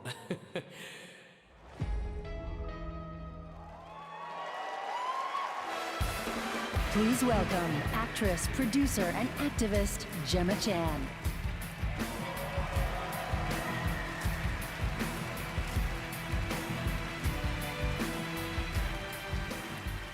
Hello, Game Awards. I have the pleasure of playing Dr. Selena Tan, head of the tactical simulations for QLab in 007 First Light. James Bond has long had the fortuitous, some might say daring habit, of crossing paths with rather dashing antagonists. And this one is undoubtedly unforgettable. Take a look.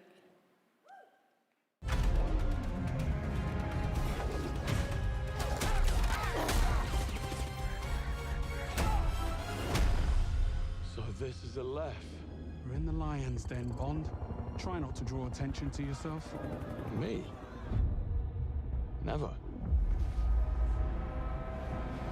I am sometimes asked, Bafma, how is it that you hear every whisper in every corner of Aleph? And I answer, I built Aleph with my will, my blood, my whole self. This city is an extension of my being, my body. Today, it became infected. Easy, girls. Plenty of meat for everyone. Girls. Of course.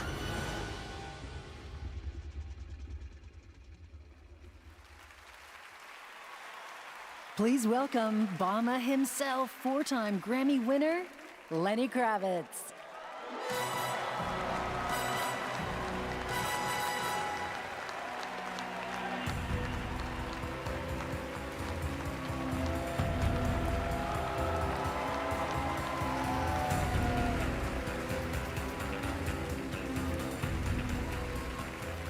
Good evening. It was a great honor to be asked to join 007 First Light for my first voyage into the world of video games.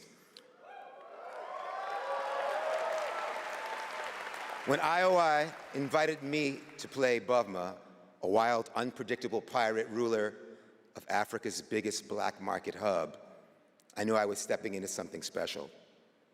Where others see chaos, Bavma sees freedom. He rose from nothing, broke free, and built his own kingdom of Aleph, and his story is just beginning. Every world we build needs the power of rhythm through music. These musicians can turn violence into beauty and silence into tension. Here are the nominees for Best Score and Music. Best Score in Music, leveled up by Spotify.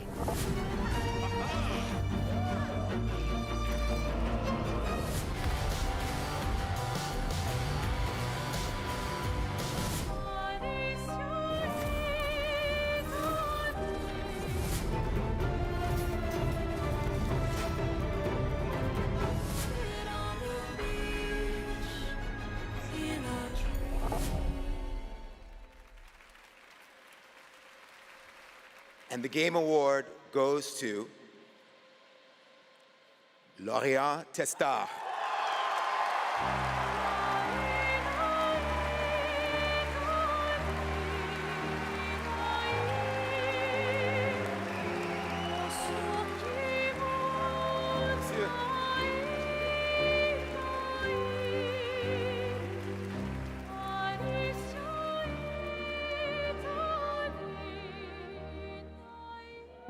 Thank you so much.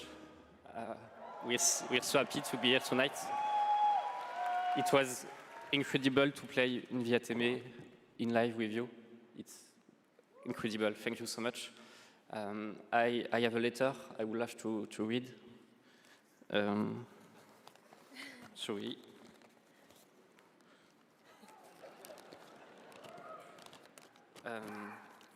I would really love to start by thanking all the musicians who work on the soundtrack with us, who give their soul and their hand and their voice to the sound of the music.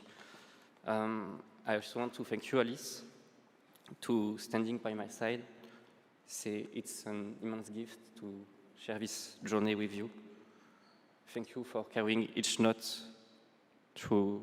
within you and for letting Alicia's lost voices resonate in the world of Clarobscur.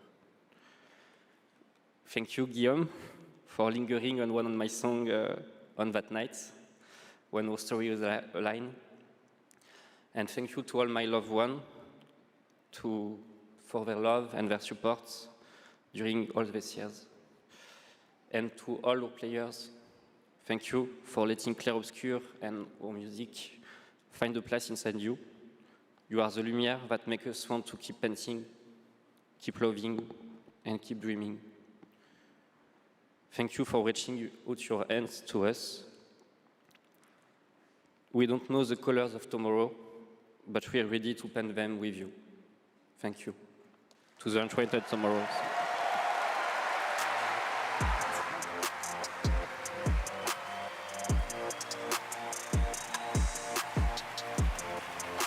I would like to say something too. We are so grateful to receive this award tonight. It's a wonderful recognition of our work over the past 5 years. A hug thank you to Lorient, who made this world adventure possible. And a big thank you to Central Studio for their trust and unwavering support. Thank you, everyone. Tomorrow comes.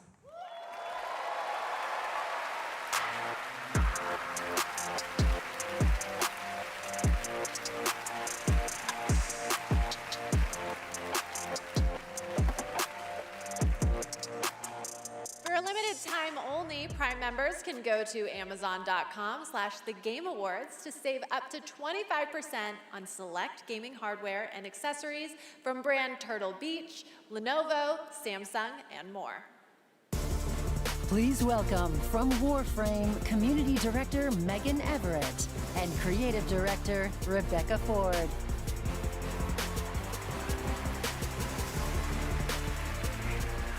Hello, Game Awards! Hello!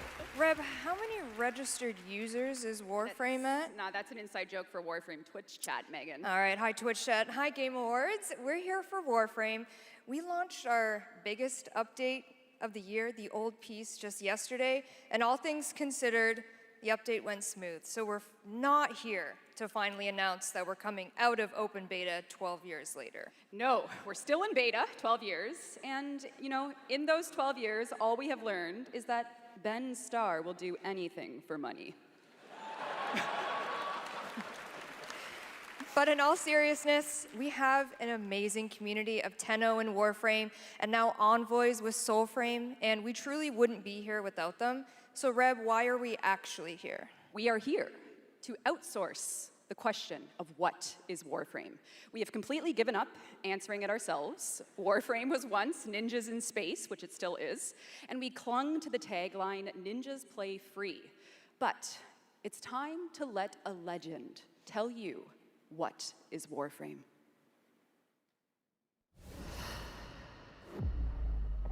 What is Warframe? Cursed to walk through this senseless universe in living metal.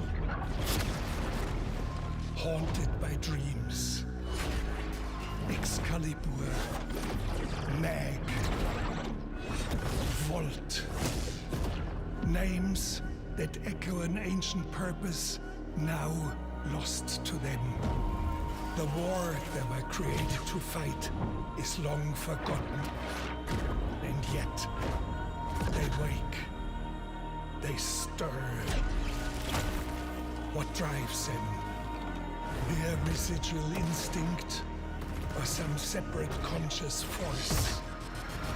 We may not know, but there's one who does. They hear her voice, a blanket against the horror. They insist blindly upon humanity and its worth, even in the face of ultimate indifference, but with so little understanding of what they have taken, what they still owe to me.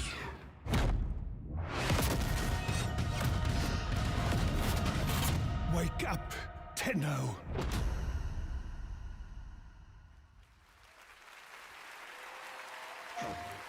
After a 1,000-year-long epic battle ended, the world finally regained peace. However, the Book of Stars disrupted the flow of time, and a new darkness awakens. この不思議なアイテムがね、なんだかトリトリに懐いているみたいなんだ。この魔物って一体何なんだろう。言ったでしょ。これはただの冒険ではないと。Now, a new destiny calls to us. For the new tale we are about to create. Together we run, bound by destiny. A co-op open-world RPG for everyone. The 7 Deadly Sins Origin. PlayStation.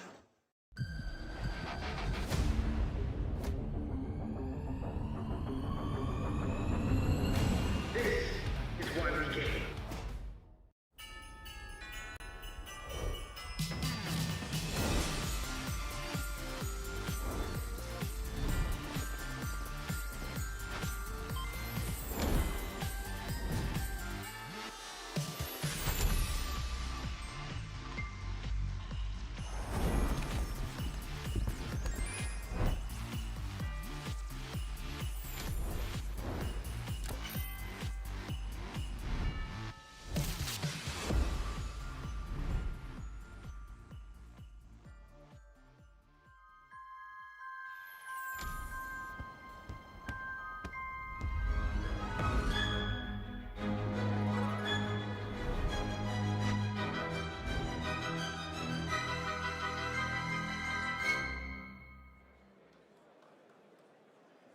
That's right, Hogwarts Legacy is free on the Epic Games Store right now, and there's even more Harry Potter fun coming later this month to Fortnite with customizable Hogwarts house outfits. Play Hogwarts Legacy on EGS before December 18th and unlock a Harry Potter chocolate frog back bling in Fortnite.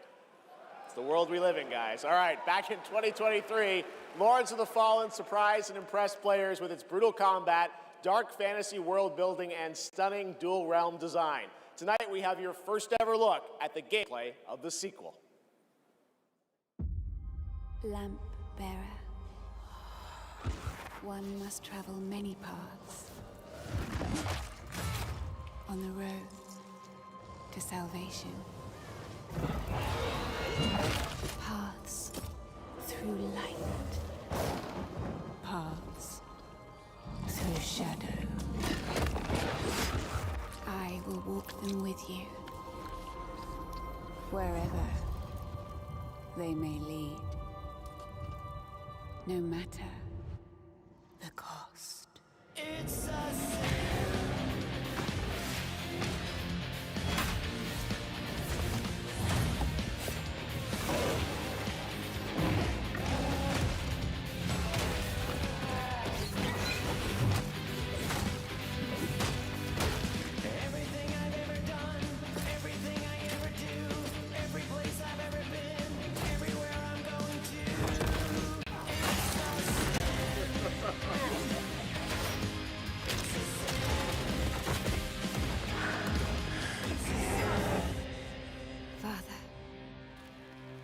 Forgive me.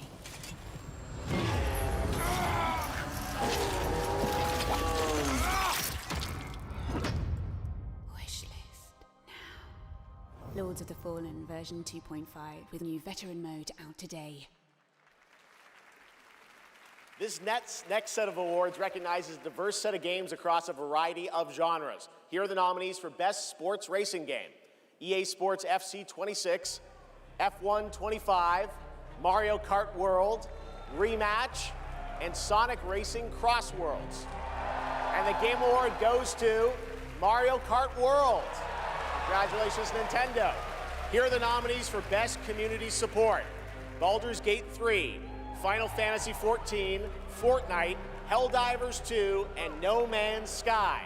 This year, the Game Award goes to Baldur's Gate 3. I think I won that last year. All right, here are the nominees for Best VR AR Game: Alien Rogue Incursion, Arcane Age, Ghost Town, Marvel's Deadpool VR, and The Midnight Walk.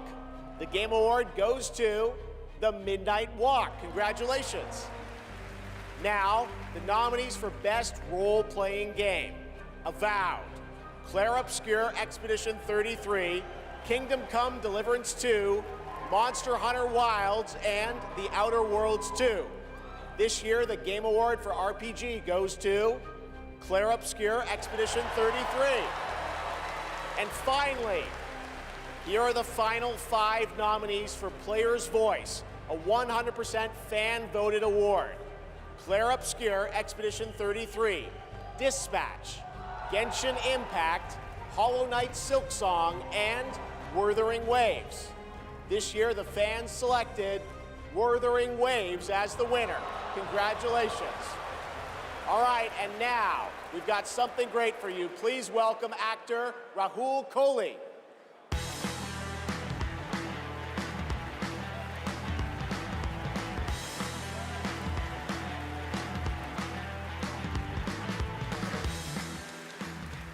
Good evening. I play Arjun Devraj in the upcoming Saros from the amazing teams at Housemarque and PlayStation. For the last 30 years, the Housemarque name has been synonymous with thrilling action, satisfying gameplay, and of course, bullet hell. It's been an honor working with them, not just as an actor, but as a fan of Stardust, Returnal, and literally everything in between. We cannot wait for you all to play when Saros lands next year. And here's the debut of our new story trailer.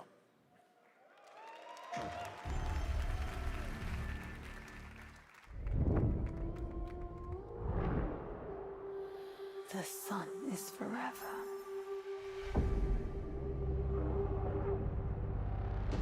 We promised we'd never be a part.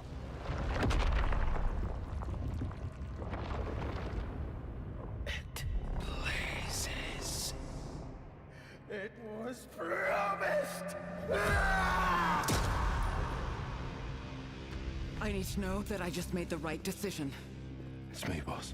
Wait, how long? Since the last time the sun died, mate. You left us here. We've lost people. There's no way to get home, and you... Lies! This is what it does. It gets in our heads, and it twists, and it turns.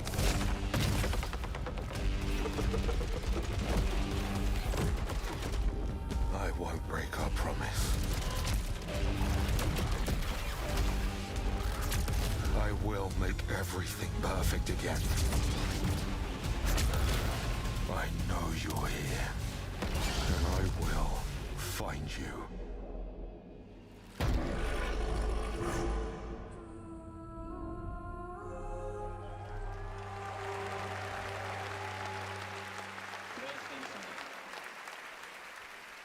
Saros looks great. It's coming next April, and I'm very excited that Rahul is starring in it.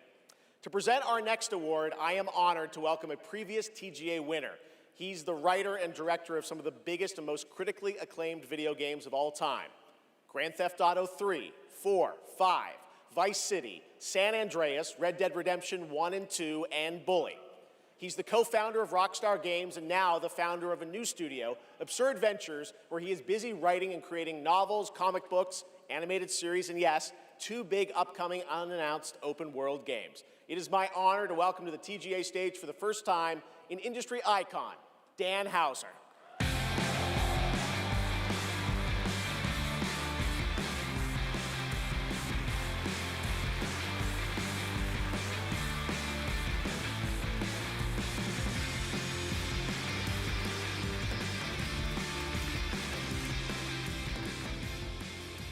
Thank you. Good evening. It's a real pleasure to be here. In the 29 years I've been doing this, we've seen games emerge as the premier art form of the 21st century. More than any other medium, video games have the power to take the audience on a journey, both physically and emotionally. Games don't just tell us a story, they let us live it. The story becomes the experience, driven and shared by the player's choices. It's a level of shared authorship that's unique to video games. And when that all comes together, it's almost magical. And so here are the nominees for Best Narrative. Best Narrative.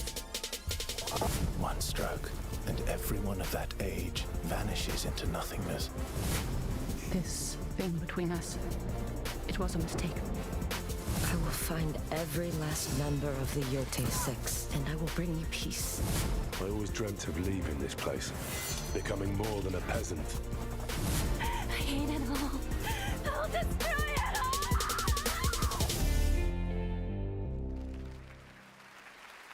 And the Game Award goes to Claire Obscure, Expedition 33.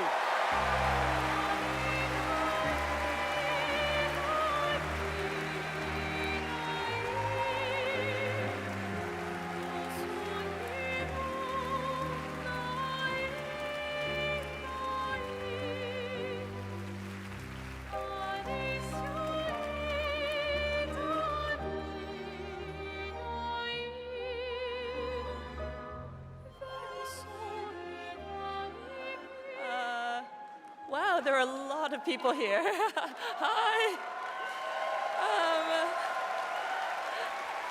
There are so many people to thank, but first and forever is my husband. He is my light in the darkness. Thank you to our beautiful player community. Thank you for welcoming our characters into your hearts. In games, a story is a shared creation. It starts with words on a page, but the player experiences it through the work of each of our teams. Character and environmental design, quests, combat, UI, cinematics, acting, music, VFX, and through localization into other languages. All of that is supported by our producing and our technical teams. The last ingredient is our players, who interpret the story in the context of their own lives. and who keep our story alive through their own creative expression and discussions. The marvelous thing about games is that we create that experience together, our team with our players. Thank you so much.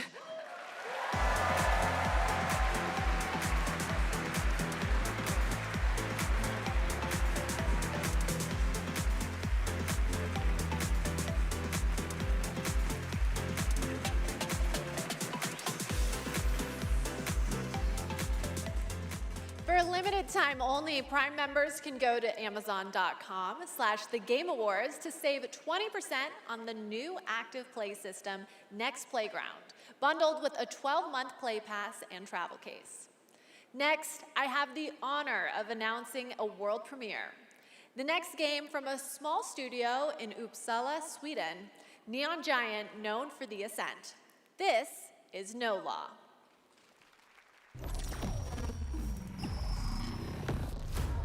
Port Desire, a city that don't belong to anyone, but everyone wants a piece.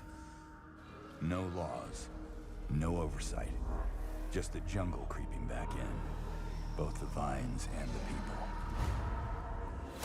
The mayor stepped in where the government couldn't, said the city needed order, and they'd be the ones to bring it, keeping the peace on their terms.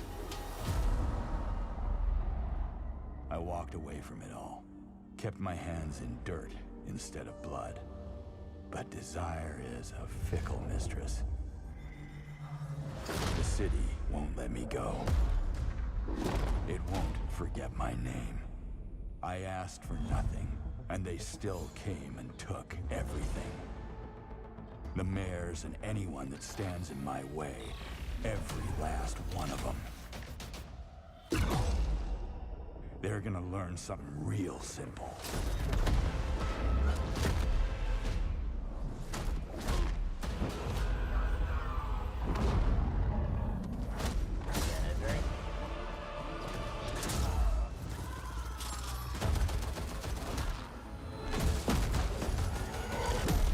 You reap what you sow.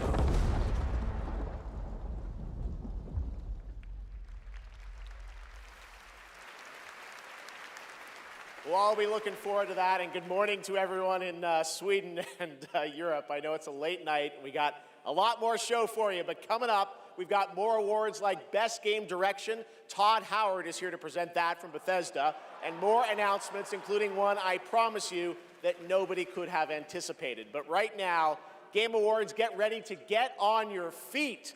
Earlier this year, Netflix's Devil May Cry brought Capcom's iconic game franchise to life as an exceptional animated series nominated tonight for Best Adaptation. The show also featured a #1 single from our next performers who just announced their 2026 World Tour. Here to perform Afterlife, please welcome Evanescence.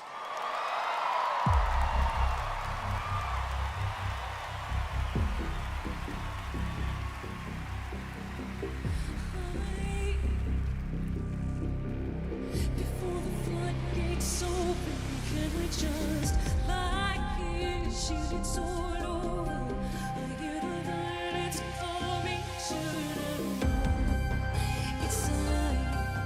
You build your walls, but can't forget me.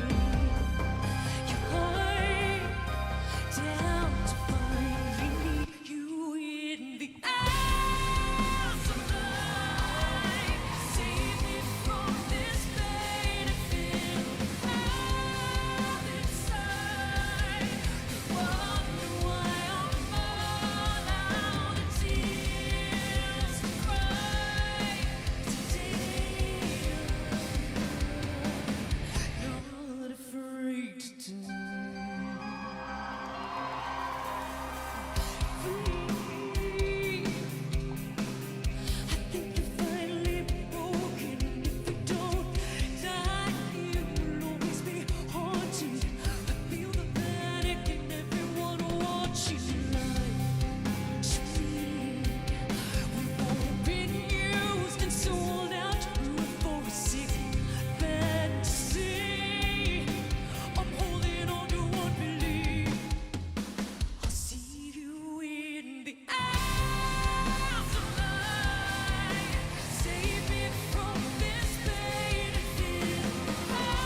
good. Talk about a performance. Devil May Cry Season 2 will premiere on May 12th, 2026, only on Netflix. Give it up one more time for Amy and Evanescence. That was incredible.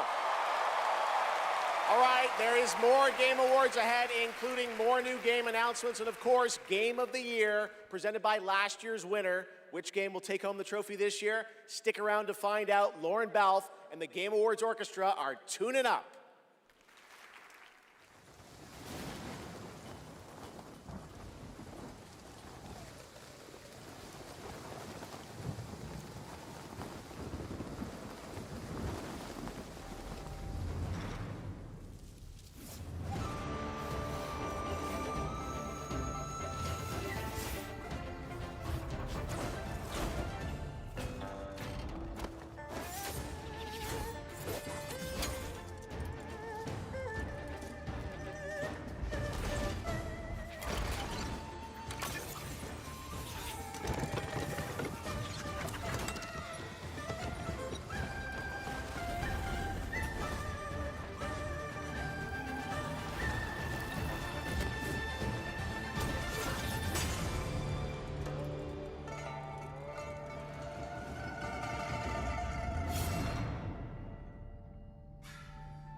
If you give a gamer a game, they're gonna want to play it. If they play it, they might love it. If they love it, they'll want to play other games they love too. So you'll build them a place to discover more cool games. More than that. Perfect. But then they'll want to play those games anywhere and everywhere. Like here, here, here. Or even on this beast. And if they can play everywhere, they're gonna want to keep tabs on those games and everything else they love in one place. So you'll give them a U-tab, a home base that tracks all their play, no matter how they play, with one souped-up profile to rule them all. Whoa. So, if you give a gamer all the games, the freedom to play anywhere and everywhere, and a U-tab to keep it all in one place, they're definitely gonna wanna go play. 47. An urgent threat has emerged in Dartmoor.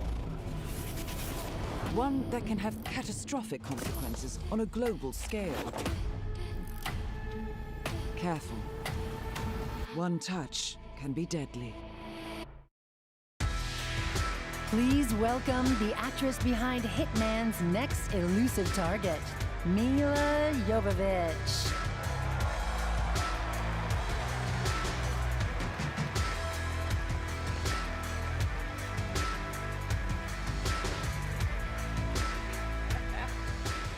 Hi, Los Angeles! And hello to gaming fans around the world. I'm thrilled to be making my debut in a video game as the next elusive target in Hitman: World of Assassination. The hunt begins February 2026. Now, I'm happy to present the Game Award for Best Multiplayer. Modern multiplayer represents a monstrous challenge in game design. I mean, imagine having to develop games that account for the absolute unpredictability of thousands of live opponents, or even worse, the persistent dumbness of a human teammate. It's no easy task. And tonight's nominees all pull it off in their own inspiring way. Here they are. Best multiplayer game. They said the world above had ended, so you learned to listen.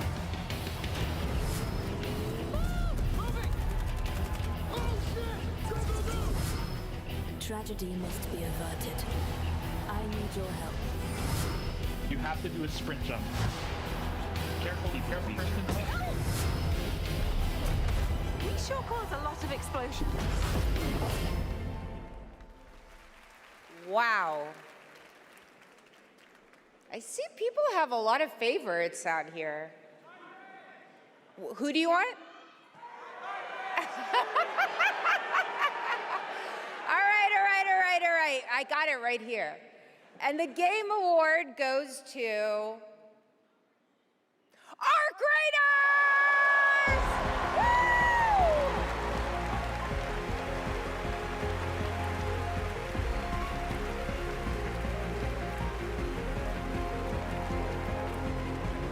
Congratulations!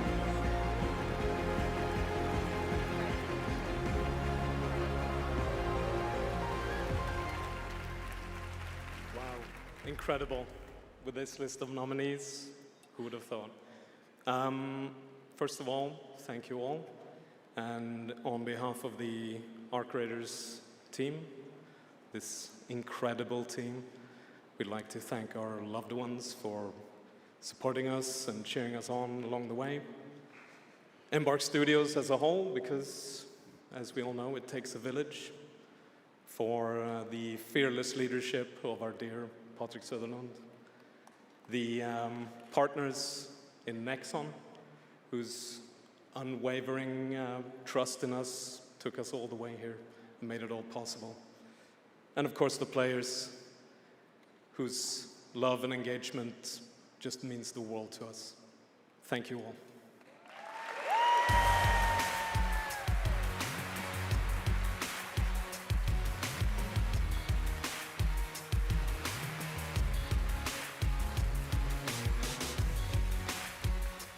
Congratulations, Arc Raiders.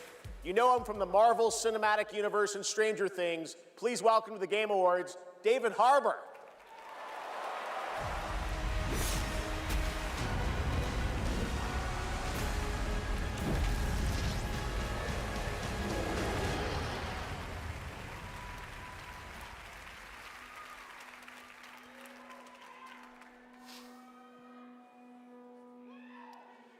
For 25 years, Creative Assembly has entertained millions of people all around the world with the Total War franchise.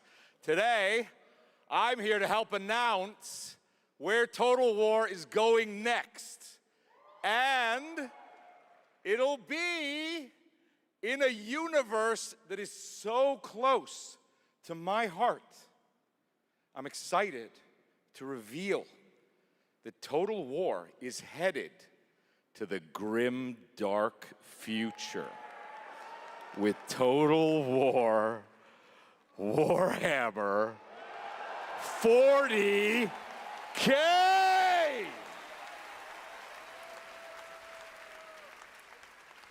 Some of you may know this, but some of you may not know this, but I am a huge fan of tabletop gaming. I've painted endless miniatures, spent a crazy amount of time dropping dice under a table. Of course, as you might expect, I'll be in the game. It connects to some of my favorite aspects of the universe, but more details on that later. Let's take a first look at Total War Warhammer 40K.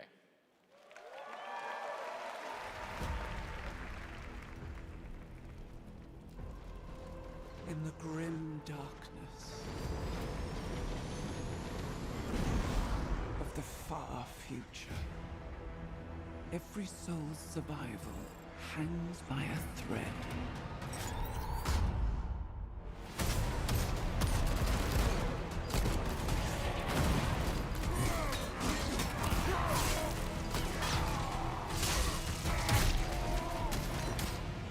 Mankind is beset by endless tides of aliens, traitors, and demons.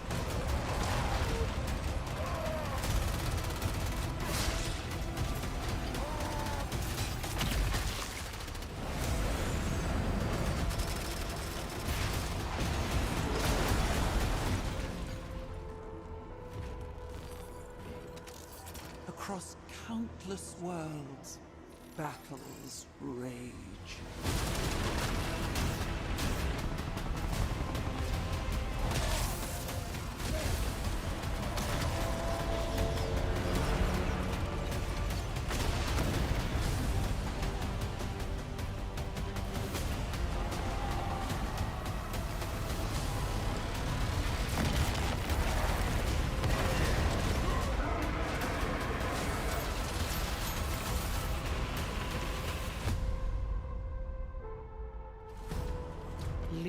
your armies.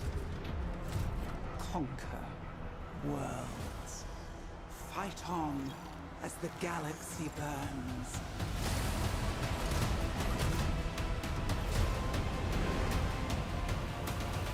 For there is no peace amongst the stars. There is only war.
What a sight to behold.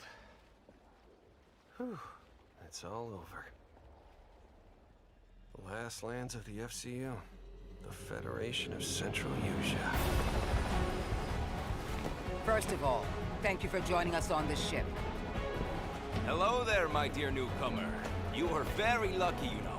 Yes, we are critically undermanned on this ship. Don't worry at all. The man in front is Jan Rexco, the Wings of Thief. You're riding shotgun with the legendary Ace of Aces. He's a mass delusion fabricated by the rumor mill of social media. Radar contact. We think it's the shadows. Our lone target is Wings. I'll draw its fire. Time to pull out, 22. Roger that. God damn it. Start swimming, soldier. Make it home alive. Let's keep at it, Rex. Ray, heads up! On your orders, Rex. To keep Hope alive, Wings of Thief must stay on the mission. Must fly on. I can make up your kill count to be whatever. Right. From now on, you'll be the greatest ace pilot this war will ever know.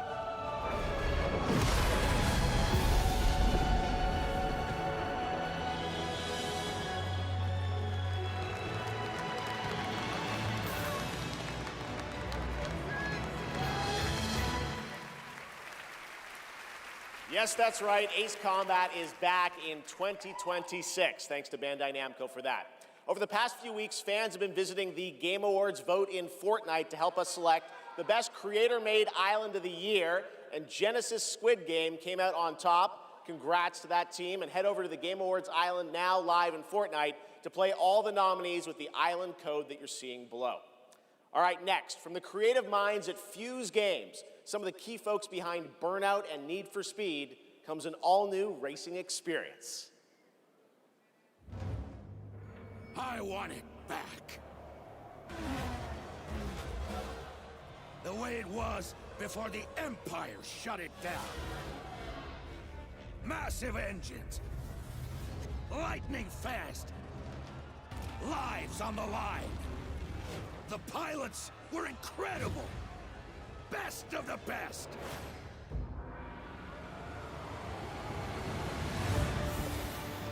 United by one beautiful dream.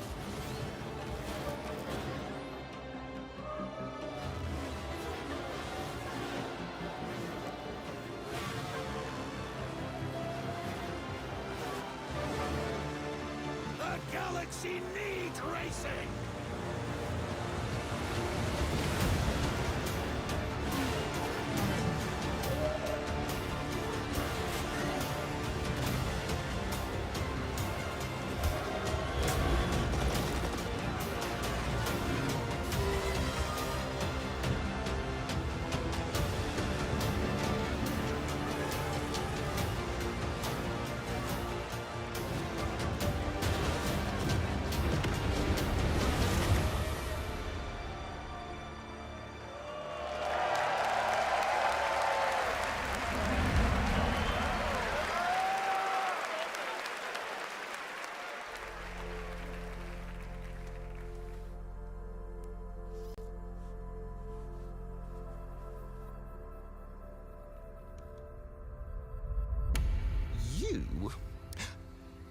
What were your names again? Well, I can't call you and can I? I shall give you names. Namey. Name or namey? Yes, Naomi. And you, Backboy. Yes, children, I have a feeling. It's a feeling of destiny. Follow me, Naomi and Bagboy. Destiny awaits.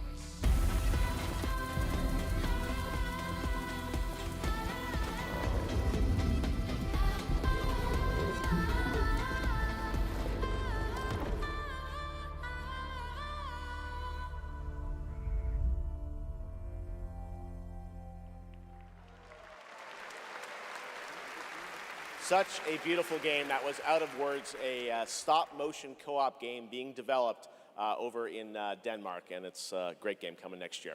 And now, I'd like to welcome back an icon, a legend who pushes entertainment forward with each of their new projects, someone I consider a dear friend and a friend of the show. Please welcome Miss Piggy. I am so sorry.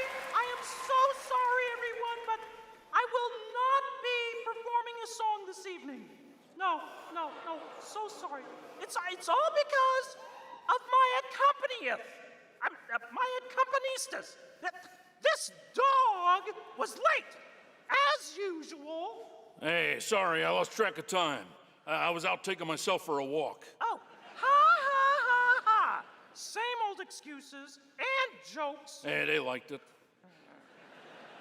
Let's go. It's time for you to sing, Pig. Sing?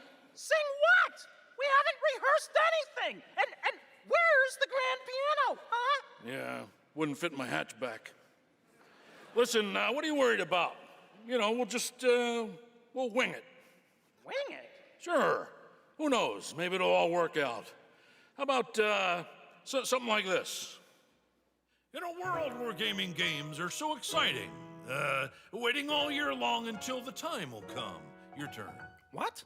I can't just make up any words without some meaning. Pretty good. This is stupid. This whole thing is really dumb. Hey, you got it. So if you're looking for some friends, just stick around.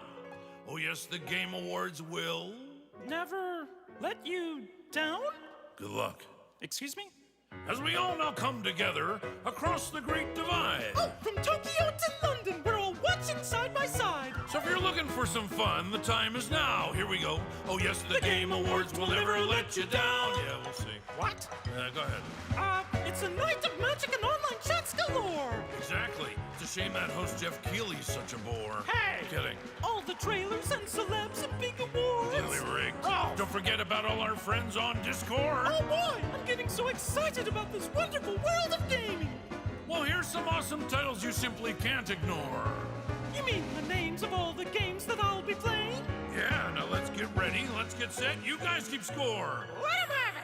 Oh, there's Mario, Minecraft, Legend of Zelda, Nominee, Donkey Kong, Bonanza, Kingdom Hearts Peak, Shovel Knight, Fortnite, Overcooked, Tomb Raider, and Tomodachi Life, Indiana Jones, Marvel Robinson, Shenmue, Fall Guys, XCOM, Undertale, It Takes Two, and I know you've all been waiting so long for the delayed release of Hollow Knight Silk Song. Whoa. Glad I didn't have to do that. 1, 2, 3. So when I'm Princess Peach, wearing my super crown. Oh yes, the Game Awards will always let you down. Stop it! Your turn. Oh, I can't think of anything now. I need a noun. Oh, the Game Awards will never let you down. But the pig just did. You'll have a place to wear your sparkly gown. Everyone! Oh yes, the Game Awards will never let you down. The Game Awards!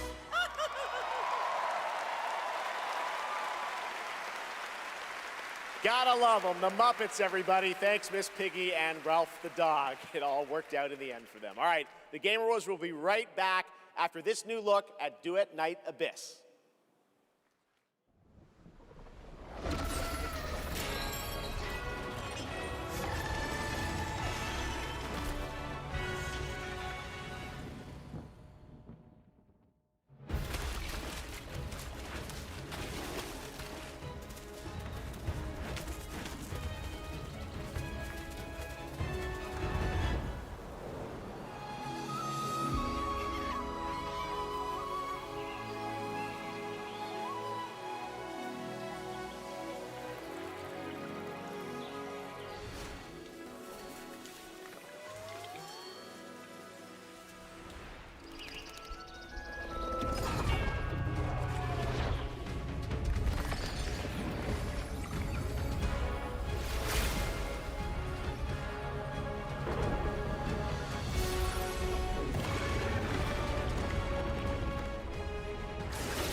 Switch the light, crack the door, started wishing, found a mission.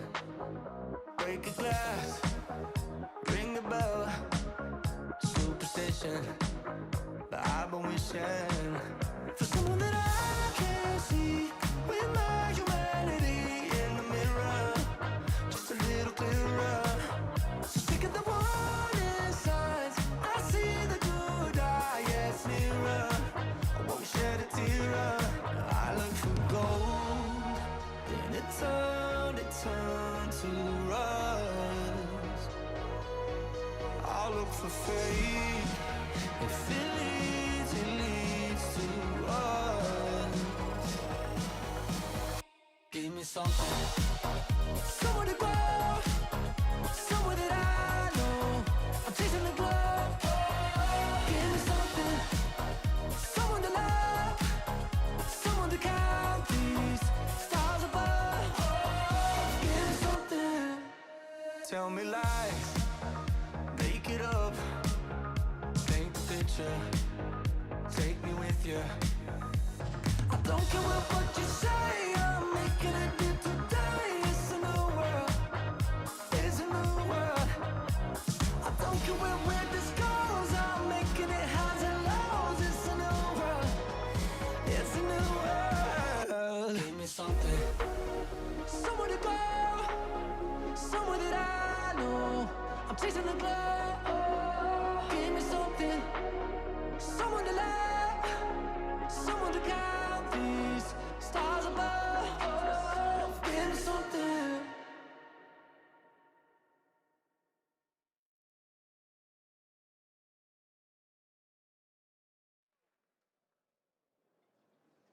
That was the announcement of One Republic's partnership and a new song with Arknight Enfield, which arrives January 22nd, 2026 on PlayStation 5, PC, and mobile. You can pre-register now and be the first to join the frontier.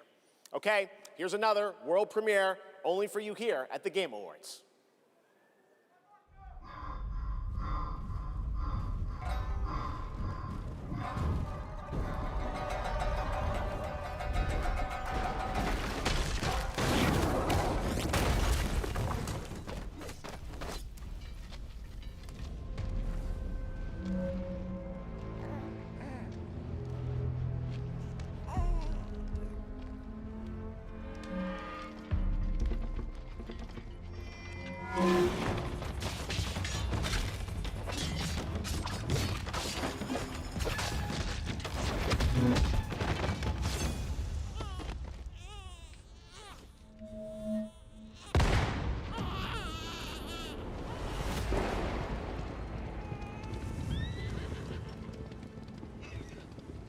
No one goes near that place, at least not anymore. But you, in my dark misfortune.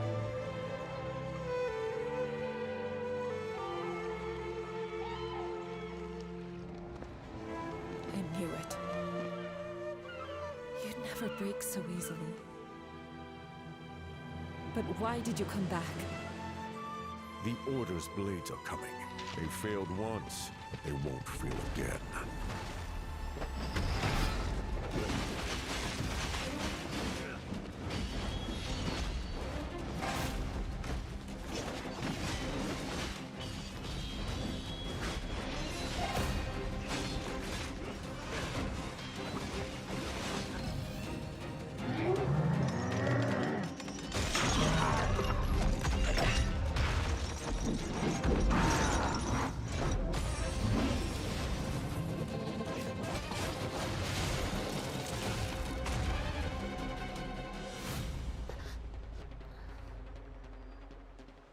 Please, take it.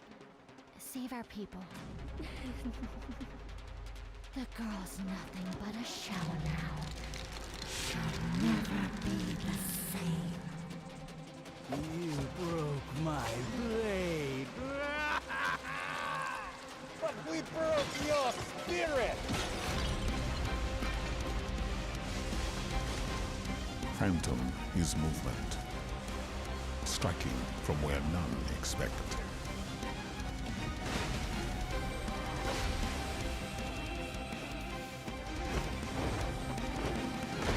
Blade is breath. We channel it into steel, turning any blade into a divine weapon.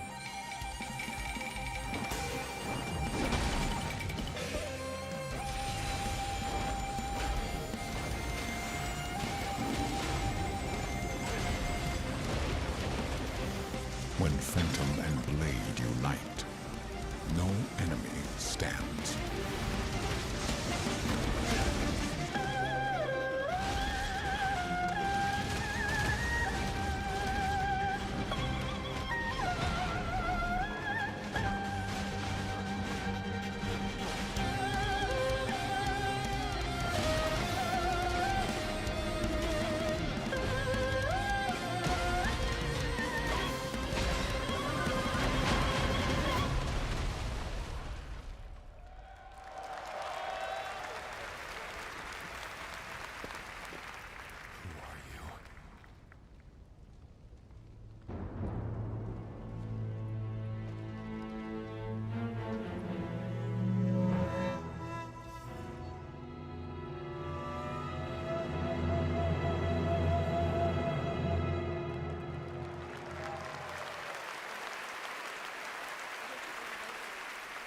Phantom Blade Zero looks incredible, and I cannot wait to play that on PlayStation and PC when it comes out next September. Now to present our next award, few creators have changed the landscape of games the way this man has. From the Elder Scrolls to Fallout, his games have helped define our industry and shape the way we explore digital worlds. Please welcome the studio head and creative director at Bethesda Game Studios, Todd Howard.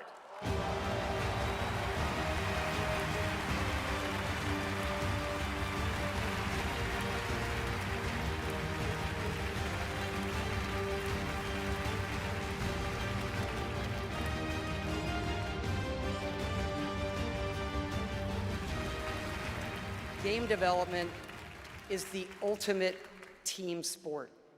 And it doesn't matter if it's a team of 10 or a team of hundreds. Art, design, audio, engineering, and more have to come together as one. Game direction is that glue. And the games that have had them all come together, well, they touch us. They become a part of us. And that's why we're here tonight, to honor them. Here are the nominees for Best Game Direction. Best Game Direction. Everyone vanishes into nothingness. I couldn't protect you. I found something new to live for. Time itself is against us. Holy crap!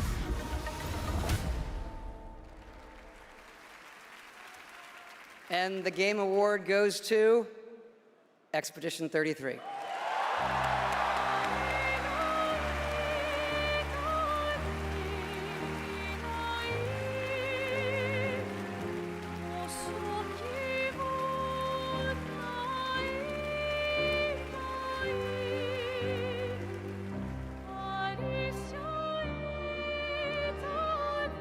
Wow. Hello.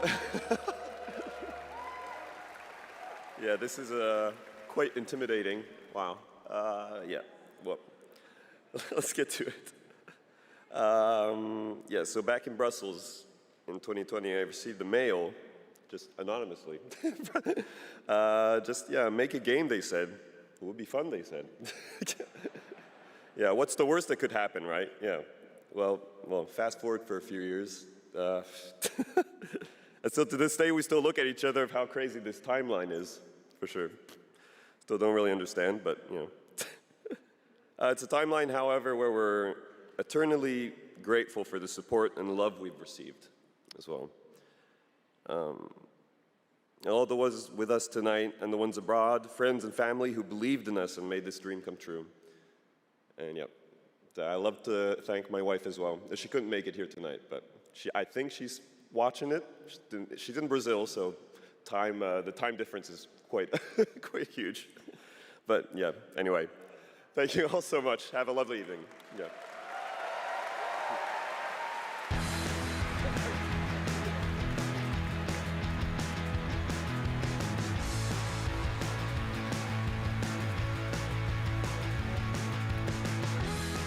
Congratulations, Sandfall, a big night for independent games. All right, we've come to a very special point in tonight's show, especially for those of us who have been playing games for decades. Over the years, there have been many games, characters, and franchises we've all wished would return, and certainly many I'd hoped that would be ready to announce at an event like this one day.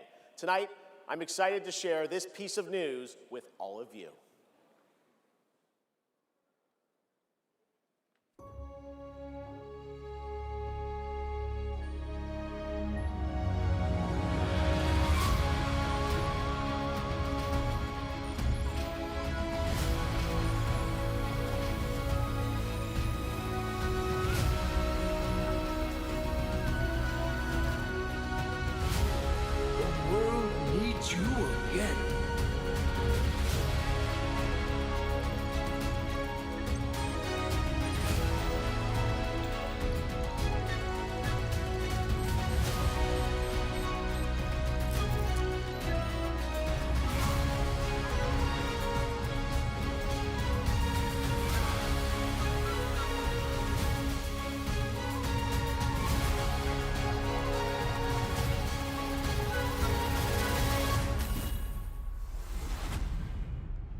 Finally, I've been asking Capcom for years. This was the year, and 2027 cannot come soon enough, and even got a very early glimpse at first gameplay. The team really wanted to share that with you tonight to show the classic 2D style that they're returning to. Coming up, Game of the Year, but first an exclusive new look at the Super Mario Galaxy movie coming to theaters next April.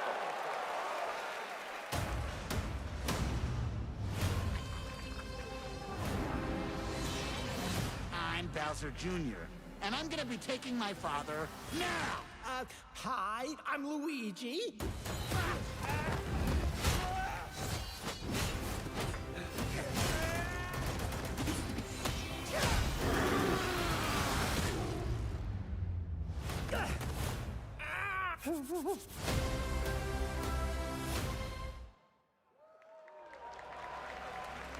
I trust you'll be able to rid us of this crucible.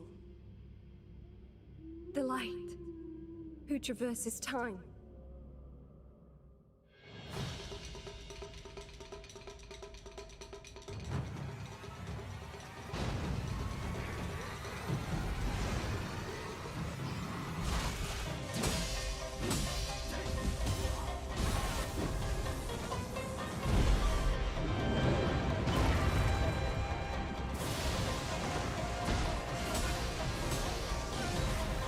None shall interfere with my course! Become a Spirit Stone!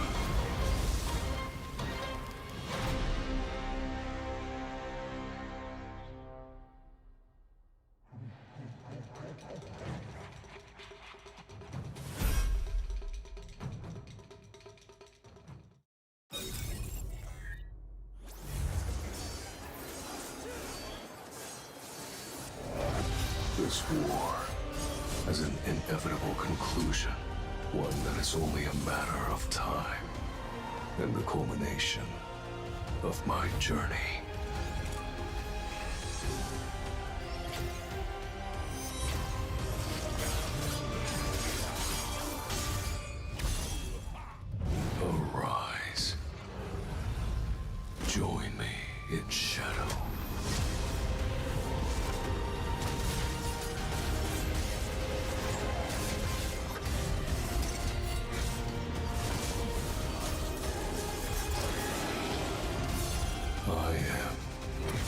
The Monarch of Shadows. Solo Leveling Arise. Overdrive. Available now.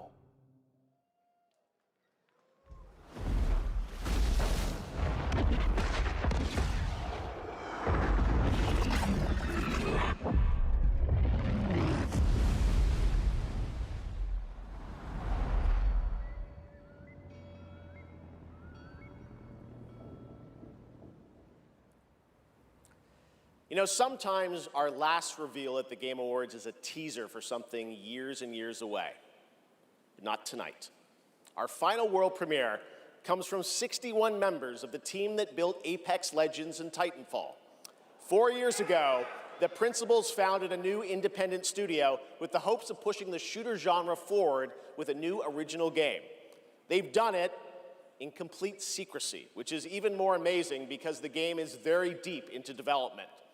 The power of independent, self-published studios to push this medium forward is a growing and I think positive theme in our industry.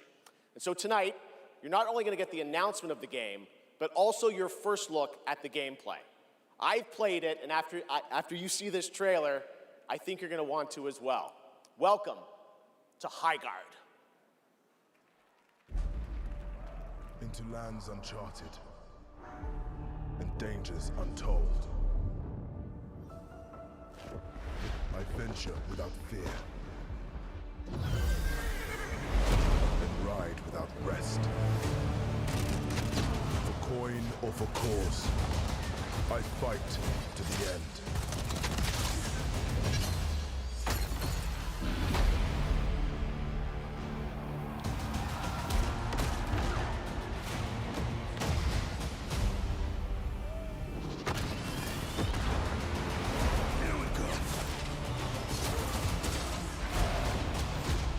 Bringing the heat.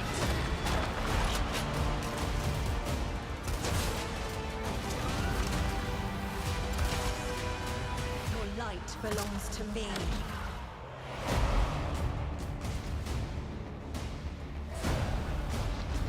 Moving in for the attack. Shield breaker forming.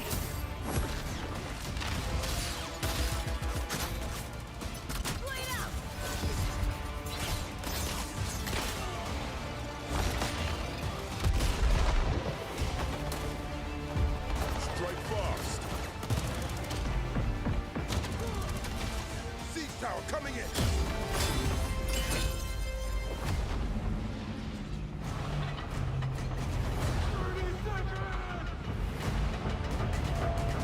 The enemy is on gate. I'm coming for you! Marking baddies from above. It's my turn.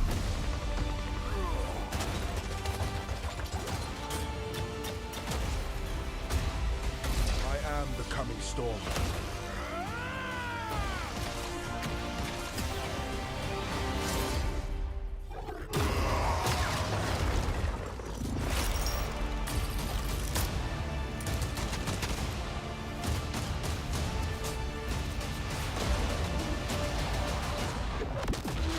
I am a warden, and this is my oath.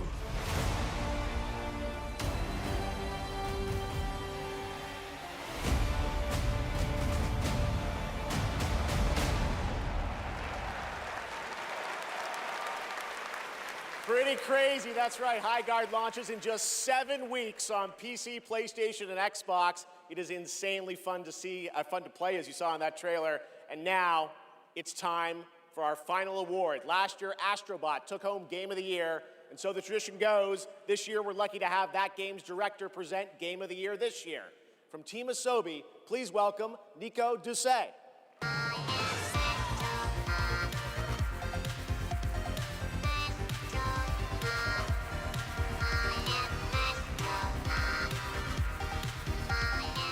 Good evening, or good day, wherever you are. This is it, right? So last year, we were blessed with a huge honor on this very stage.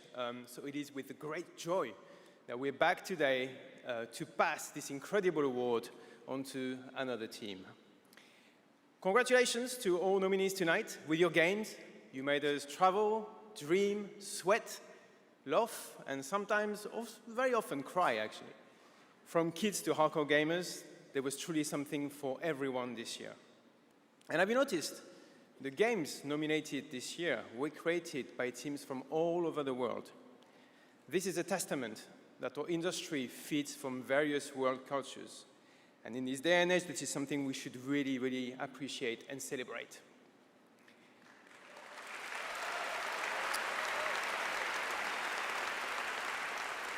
And also, each of these games had amazing music. So without further ado, please enjoy the nominations for Game of the Year, courtesy of the Game Awards Orchestra. Maestro, take it away.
And the game of the year is mon ami Clair Obscur, Expédition 33.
What a weird timeline for us. This was supposed to be a joke. The Berry and Narnia. I have no idea what's happening. Well, I want to thank first the incredible team at Soundfall Interactive. They are not watching from home as we brought literally everybody here to celebrate with us. So I love you guys.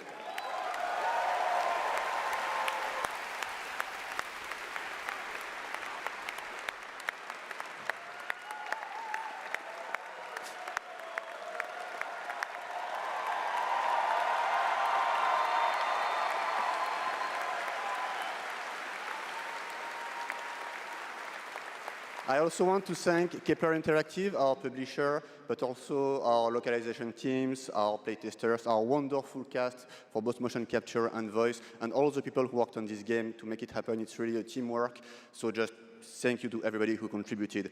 And also, I want to extend a thanks to the unsung heroes of this industry, the people who make tutorials on YouTube on how to make a game, because we had no idea how to make a game before, so thank you.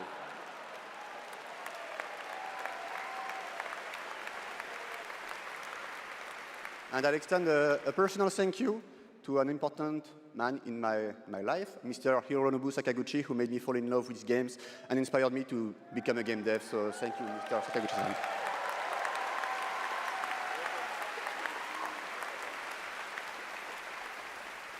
And finally, just a massive thank you to the players for all your covers, your fan art, your endless arguing about which ending is the good one. That's wonderful to read. Thank you so much. And I think that actions are worth more than words. So if you remember, we promised some content a few months ago. So I'm very happy to say that it's releasing now. And you can just go home and play. It's free. New weapons, new quests, new boss, so just the cool stuff. So just thank you so much. You changed our lives. You changed the studio's life, and it's really wonderful. So thank you, and for those who come after.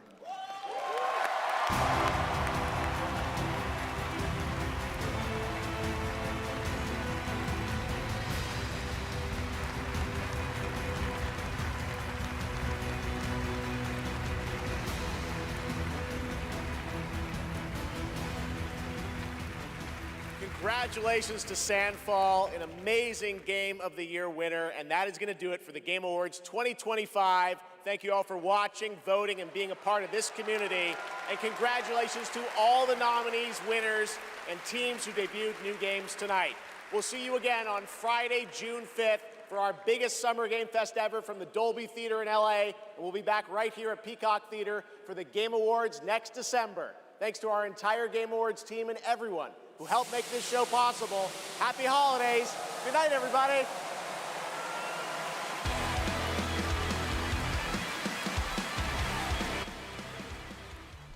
Ladies and gentlemen, that was the 2025 Game Awards. Now it's time to break down all the biggest reveals, announcements, game trailers, and more. I'm your host, Damon Hatfield, along with co-hosts Aliak and Nick Limon. Woo! That was a long run of a lot of trailers, previews, world premieres. Lots of world premieres. Just a sort of an onslaught. But there's definitely a lot to talk about. Let's jump into absolutely one of the biggest reveals of this show, Star Wars, Fate of the Republic, spiritual successor to Knights of the Old Republic, which was directed by Casey Hudson. Now he's returned.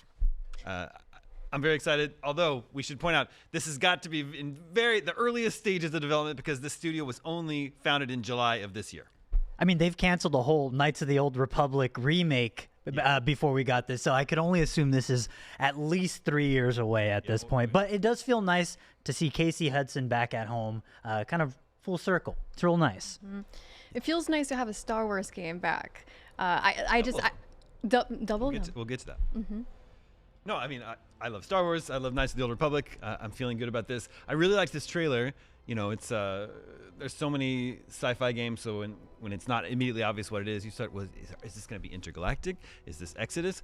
But then halfway through, I think it's because like the red light that our character wanders into. I was like, well, maybe is this Star Wars? Is this going to be Star Wars Eclipse? Right. No, it's something completely different. Yeah. It's the thruster, and it's also like the thruster, the joystick that they use. I was like, it's very Star Wars adjacent, so it's got to be something Star Wars. Plus the cape. I mean, that's a beautiful thing about something like the Old Republic, though. It allows us to kind of separate ourselves from the established Star Wars iconography. so many things. And, you know, I mean, Knights of the Old Republic is when I was introduced to just there being normal swords in the Star Wars universe. I was like, why would you ever want one of those? But turns out they're pretty good. Yeah. I know, Alec, you haven't played Knights of the Old Republic? No, I have not. I've had a lot of people be like, you have to play this game. You don't understand. So I guess they didn't get KOTOR, but they got, what, FOTOR? F-O-T-O-R.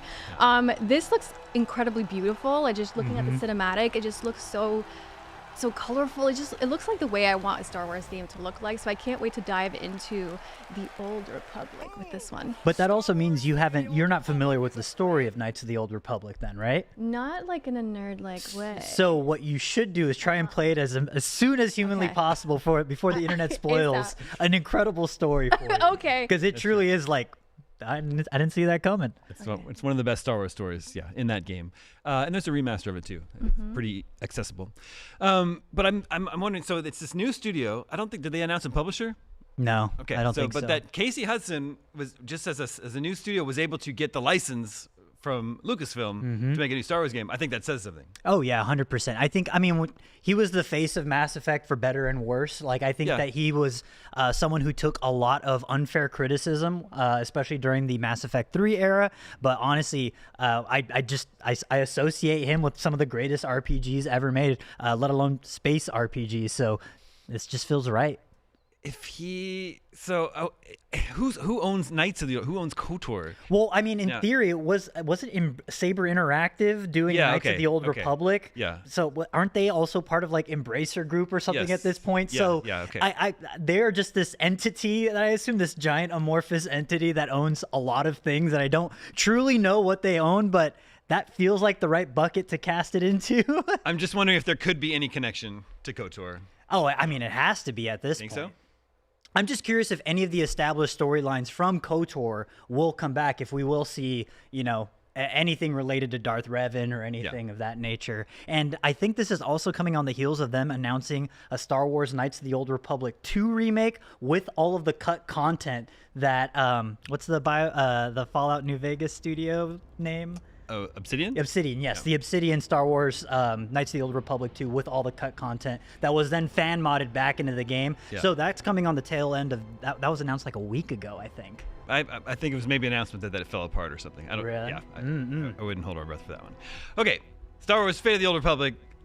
That sounds great. Looking forward to playing it 2032, whenever that's done. But we will get to play a new Star Wars game much sooner than that because they announced another game, Galactic Racer. Yes. Pod racing is back, baby. Sebulba's back, baby. Sebulba's back.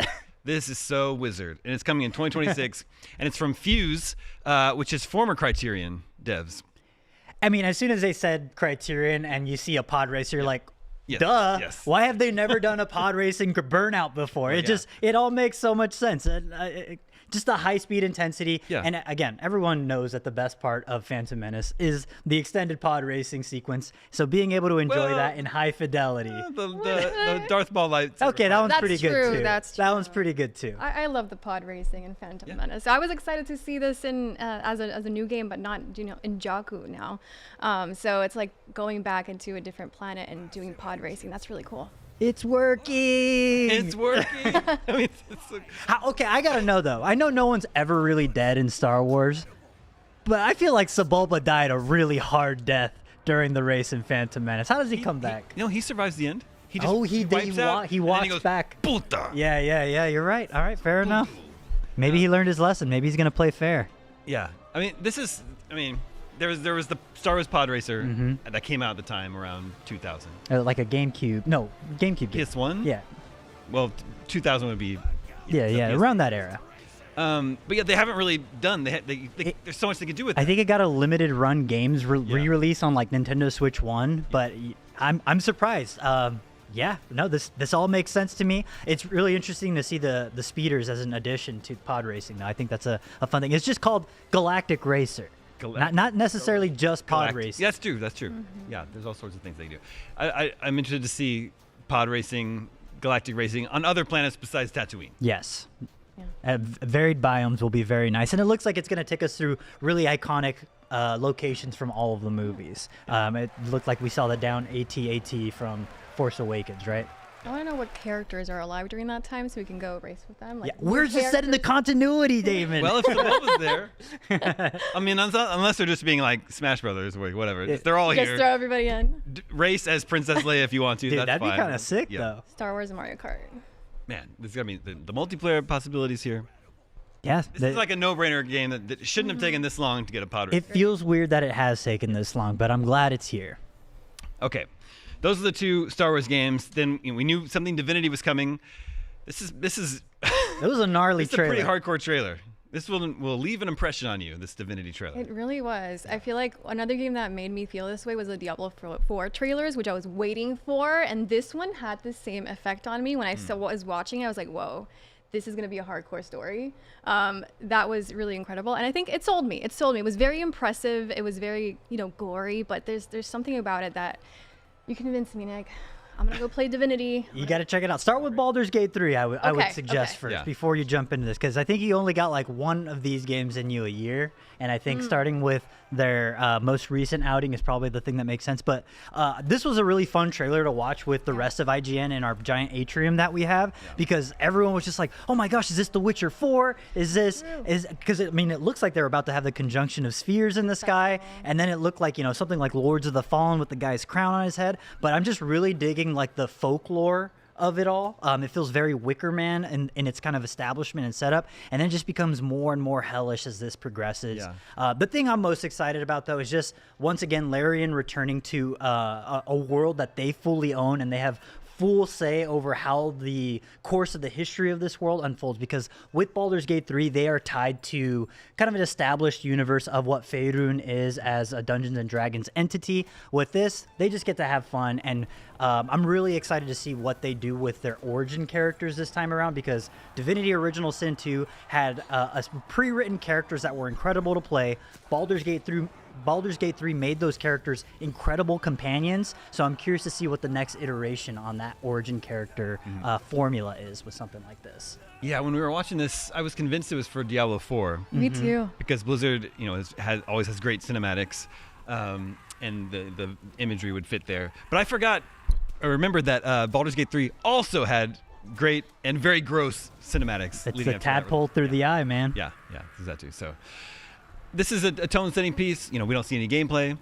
Don't really, I would assume years. Oh, was there a date on this? Think so. A year or anything like that?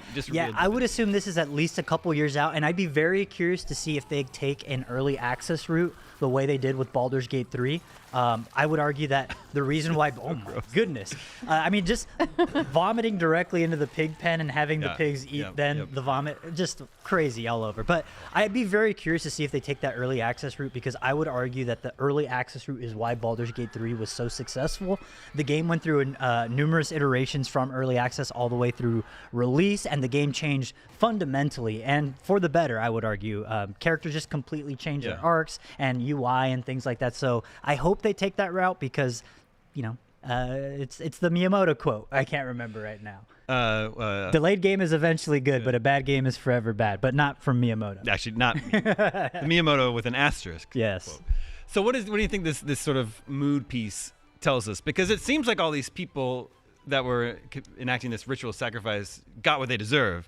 So what's our role here? Who's the villain? What's the hero's job here? Well, I think they unfortunately unleashed something wrong into the world. Okay. And the thing that the vibe I got from watching this is something that I get every time I watch a Diablo cinematic, where I was like, this is just like blasphemous. Like, there's just something evil, and this should not be. And the fact that you can evoke that feeling from people is like, hey, hats off to your team. You did a good job making me feel very uncomfortable throughout this entire thing. But just, I love the folklore angle. I think that's again, Wicker Man's like one of the greatest horror movies ever made, and I think taking that angle with this was very good. I just don't know that I need to see a man burned alive in glorious 4K. They wanted to make it as memorable as possible. Don't forget, this game is coming out in like 400 years. Yeah. They succeeded.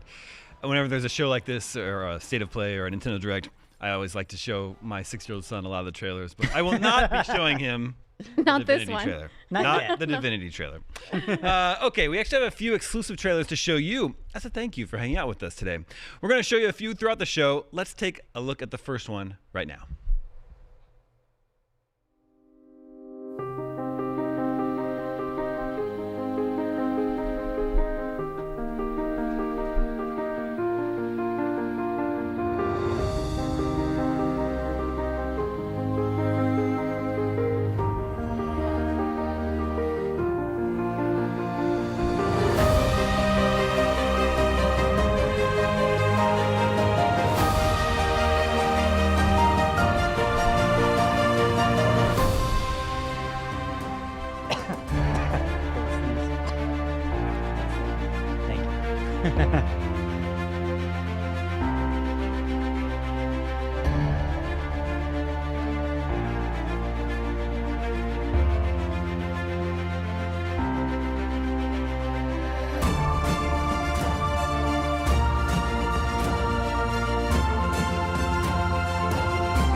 The official product partner of IGN is Lenovo Legion. Reach your impossible.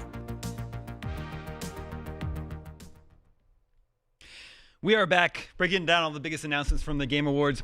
So much more we saw tonight that we absolutely have to talk about. But first, many of the games we saw tonight won't be out for a while. So if you're looking for something to play right this second, well, not right this second, after the show, head on over to humblebundle.com, where a membership will get you awesome action games like Nine Souls, Streets of Rage 4, Like a Dragon Gaiden, The Man Who Erased His Name, and more.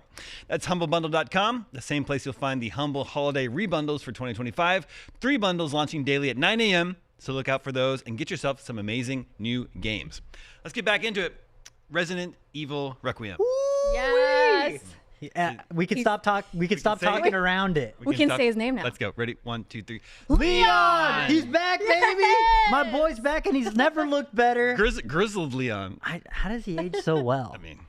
I mean, he survived a zombie outbreak, a plague outbreak in a remote Spanish village, another zombie outbreak. He also now he's jet-skied back across the Atlantic Ocean. He did jet across the entire Atlantic Ocean with the president's daughter, might I add.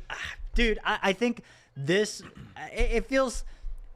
I feel a little bit sad to say, like, this is what it takes for me to get fully on board the Resident Evil Requiem train. But seeing him suddenly wield the chainsaw that has decapitated him for all these years, using that to saw an enemy in half, I cheered. I think the entire IGN atrium cheered. It was so cool to see, and it is exactly what I thought Resident Evil 6 was attempting with each of its 3 campaigns, opting for a different type of survival action, survival horror of that kind. And this is taking a very smart approach. You have Grace Ashcroft with the traditional survival horror that we know. You know, it's the game of cat and mouse where you are the mouse. And then the flip side is Leon, where you are the cat now, and it's time to make the bad guys run for cover. Yeah, one of my worries about it when I heard about the rumor was like, I hope he's not just a canon. Yeah. And I love that we get to play as him as well. So we have 2 characters to play through. And it kind of reminds me of Resident Evil 2. We had Claire and Leon. So it's almost like we get to feel that again. I wonder if they'll do anything with the zapping system again. You know, that was brought back with RE. That was established with RE2, where you would do one campaign as one. I don't assume that's the case here. I would assume there's a very distinct point in the campaign where you play as Leon, and then another point where you play as Grace. But very curious to see how that interacts, if there's any synergy between the two. If you pick up an item in one area, if it'll be gone for the other character. Stuff like that is what the dual protagonists always did in Resident Evil. Will they meet each other? I'm not sure if we saw. Oh, I think we just saw them see each other. Yeah. Mm-hmm. Yeah, it poses a lot of questions. Like, do they explore any of the same areas, or are they on completely separate paths? Mm-hmm. Yeah. How often do they meet? How often do you switch parts? If you really are, if Capcom is in control, and there's just certain parts in the story where you switch characters, that's kind of like a difficult balancing act for Capcom, because maybe you're not ready to give up the survival horror aspect of it or the action part of it, right? You don't want to frustrate the player when they're like, no, I did not want to stop playing as Leon, you know. And another thing I'm curious about is just revisiting the locations. I think one of the things that they showcased a little bit more in the trailer, and I can't remember his name right now, but they established the antagonist, or what appears to be the protagonist, this sort of mad scientist guy. Yeah. They make mention of him buying a mansion in Raccoon City that was previously owned by Umbrella. Yeah. I'm pretty sure there's only one of those in Raccoon City, and I'm pretty sure it's the Spencer Mansion. But because it's so high fidelity with the RE engine, I had a hard time telling if that was indeed the Spencer Mansion that we see Grace getting ushered into. So again, we are in a post nuke Raccoon City. I'm very curious to see how that plays into it. Are we going to see irradiated zombies or something like that? Like, what is the crimson zombie equivalent? You know, if we're going all the way back to RE1, surely there's some very scary enemy that we're going to have to contend with that we haven't had a chance to yet. I'm curious to see if the scientist guy, whose name I also forgot. He's got cool eyes. Yeah, he does. Goggles. If he's gonna have an interaction kind of like Mr. X in the Yeah, previous possibly. game, that he's gonna have that. If he's gonna evoke that scary feeling of him chasing after you throughout the game. Because Grace is running for cover and she's kind of hiding Yeah. around. So, and not even that. Like, there's also the first person versus third person. Capcom has already said that you can play the game completely in first person or third person. I want to know what the default is. Like, what do they recommend? Because I'd prefer to do that. Yeah, exactly. And you like scary games? I do. You like Resident Evil? I love Resident Evil. The only one I haven't played is the first one, Resident Evil 1. I have to go back. Interesting. But I played all of them. There's a couple of details in the press release that came along with this. First of all, Nick, I think you'll like this. In the deluxe edition, if you get that, you get the Leon's Resident Evil 4 costume. Oh, that's awesome. With the jacket? Yep. Ooh-wee. And then they're going to have a dedicated presentation for Resident Evil Requiem early 2026. It's coming in February, so in January or something, they're going to do their own But stuff. at that point, though, I'm just like, I don't want to see any more about the game. I get that too. I just want to play it. It'll be 1 month later. That's all I need. I get that. I'm ready to go home to Raccoon City. We're sold already. Mhm. Just give us the game. Just fast forward to February 2026. Sticking with the sort of spooky theme, I don't know what we're seeing right there. This is also Resident Evil? Yeah, that was Resident Evil. Sticking with the spooky theme, Control Resonant. Control 2 is called Control Resonant. This is a wild trailer, first day trailer that they showed here. I mean, it's cool. And honestly, this is the stuff that I love about Remedy is that they're not afraid to break free from the established mold that made the previous game so successful. This game, despite being a Control game, looks like it plays completely different. It looks like it's focusing more on... Honestly, it looks more like a Devil May Cry game compared to the original Control, with it being a heavy emphasis on melee combat, and it looked like there was like air dashes and things like that. But yeah, it looks like we're playing as Jesse's brother, Prisoner 6, which is an interesting thing I did not expect because I'm not gonna lie, it hurts a little. I do love Jesse quite a bit, especially as a new director of the Federal Bureau of Control. So I'm hoping that maybe this is another dual protagonist situation, or I mean, I trust Remedy at this point to just make a good game, no matter what. But that said, Alan Wake 2 did have a dual protagonist as well. Did you play Control? I played Alan Wake. Yeah.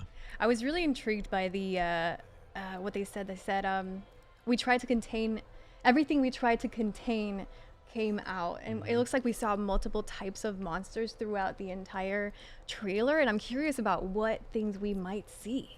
Yeah, I mean that's part of the beauty of the Federal Bureau of Control. It was, if you're familiar with the internet terminology, that like the SCP Foundation, where there's this idea that there's this imaginary organization that is responsible for capturing and containing all the things that go bump in the night. And there's all these strange objects of power scattered throughout the universe that do very different, distinct, specific things, and now they're all let loose on what looks like to be New York. One thing that's interesting about this trailer, though, is it looks like Prisoner 6 is working in collaboration with the Bureau, you know, the faceless entity that Jesse's kind of reporting to throughout the entirety of Control. So they always seem like a bunch of scary folk. I'm very curious to see why they're using a prisoner to do their bidding and what that means for Jesse at this point. He has an interesting tool at his disposal. This like sort of staff that can transform into different types of weapons. It looks like. I mean, it looks like the yin to the yang of Jesse's gun, right? Where it's just like this piece of metal, the stainless steel metal that kind of magnetizes and morphs into have different capabilities and attributes. So seems like a right fit. Yeah, it's been a while since I've played Control. Was there any hint that Jesse had a brother? Yeah. Oh, that was like the through line through okay, it. I don't even the remember. game kind of begins with her entering the Federal Bureau of Control looking for her brother, and then it's revealed that he is this very high profile thing that's been captured by the Bureau of Control. And there's like a whole Alan Wake DLC. There's a lot about her brother specifically. Okay, we also got another look at Lego Batman Legacy of the Dark Knight, which continues to look great. But it is a little bit of a situation like you were just saying with Resident Evil. Like I'm already sold on this game. Just give me the game. I think this is one of those instances though where every time I see it, I'm delighted because I'm like, Yeah, I don't really spoilers for like a thing that's showing arcs of like very standard Batman stuff. The one thing I want to know is Absolute Batman in there? If you're not reading Absolute Batman, one of the greatest Batman runs currently ongoing right now, check it out. Hopefully that I'm a costume. little worried that they're showing a lot of the jokes from the game. I don't want them to tell me the jokes. I just want to laugh when I play. But it just looks so fun. Every time I watch the trailer, it just brings a smile to my face.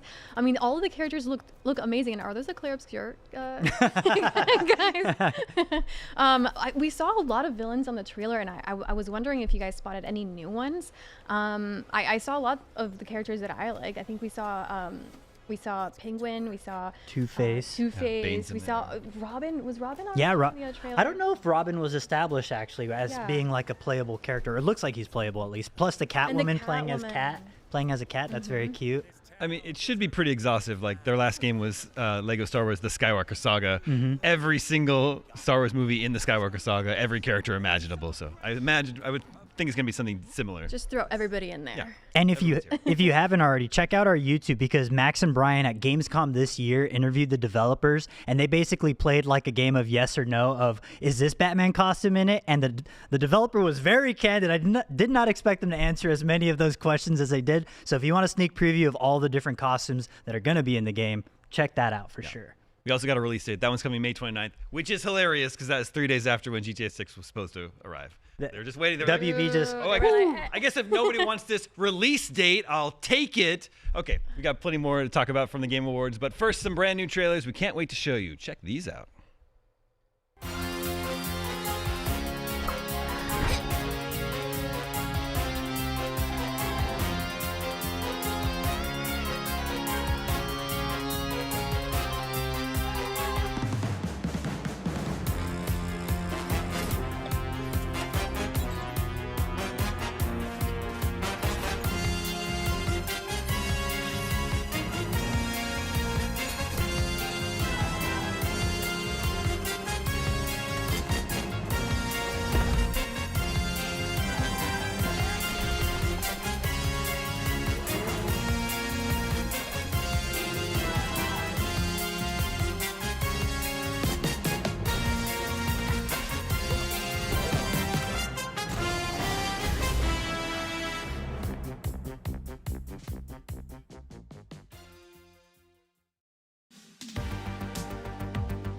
The official product partner of IGN is Lenovo Legion. Reach your impossible.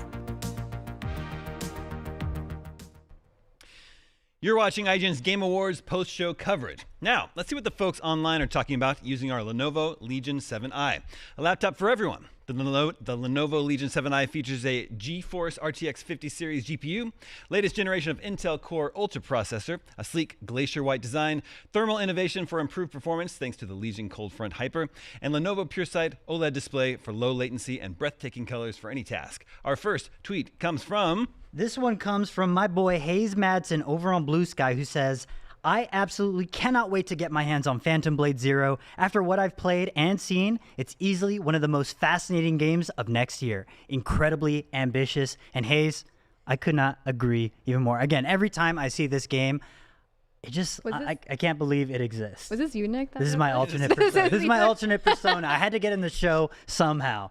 No, but I think he makes a good point. I think that this not necessarily debut game from the developer, because S-Game has made previous smaller titles, but this is certainly their first AAA gigantic video game that they even had a full PlayStation Direct for. So yeah, I think what we saw, incredibly ambitious, and I'm digging like when we saw the trailer, I was like, oh, this looks like Lone Wolf and Cub to some extent. Yeah. And then we see him as a baby, our character, Soul, I think is his name. I forget the character's name.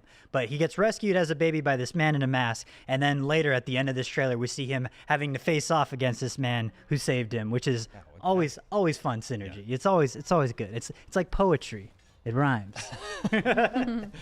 Yeah, I mean, this looks great. And the CGI work is great. And then the facial animation that we've seen that I think is in-game, because it looks like it's sort of a conversation that's happening in-game. Really, really impressive stuff happening there. And this is like a developer that is not very well known.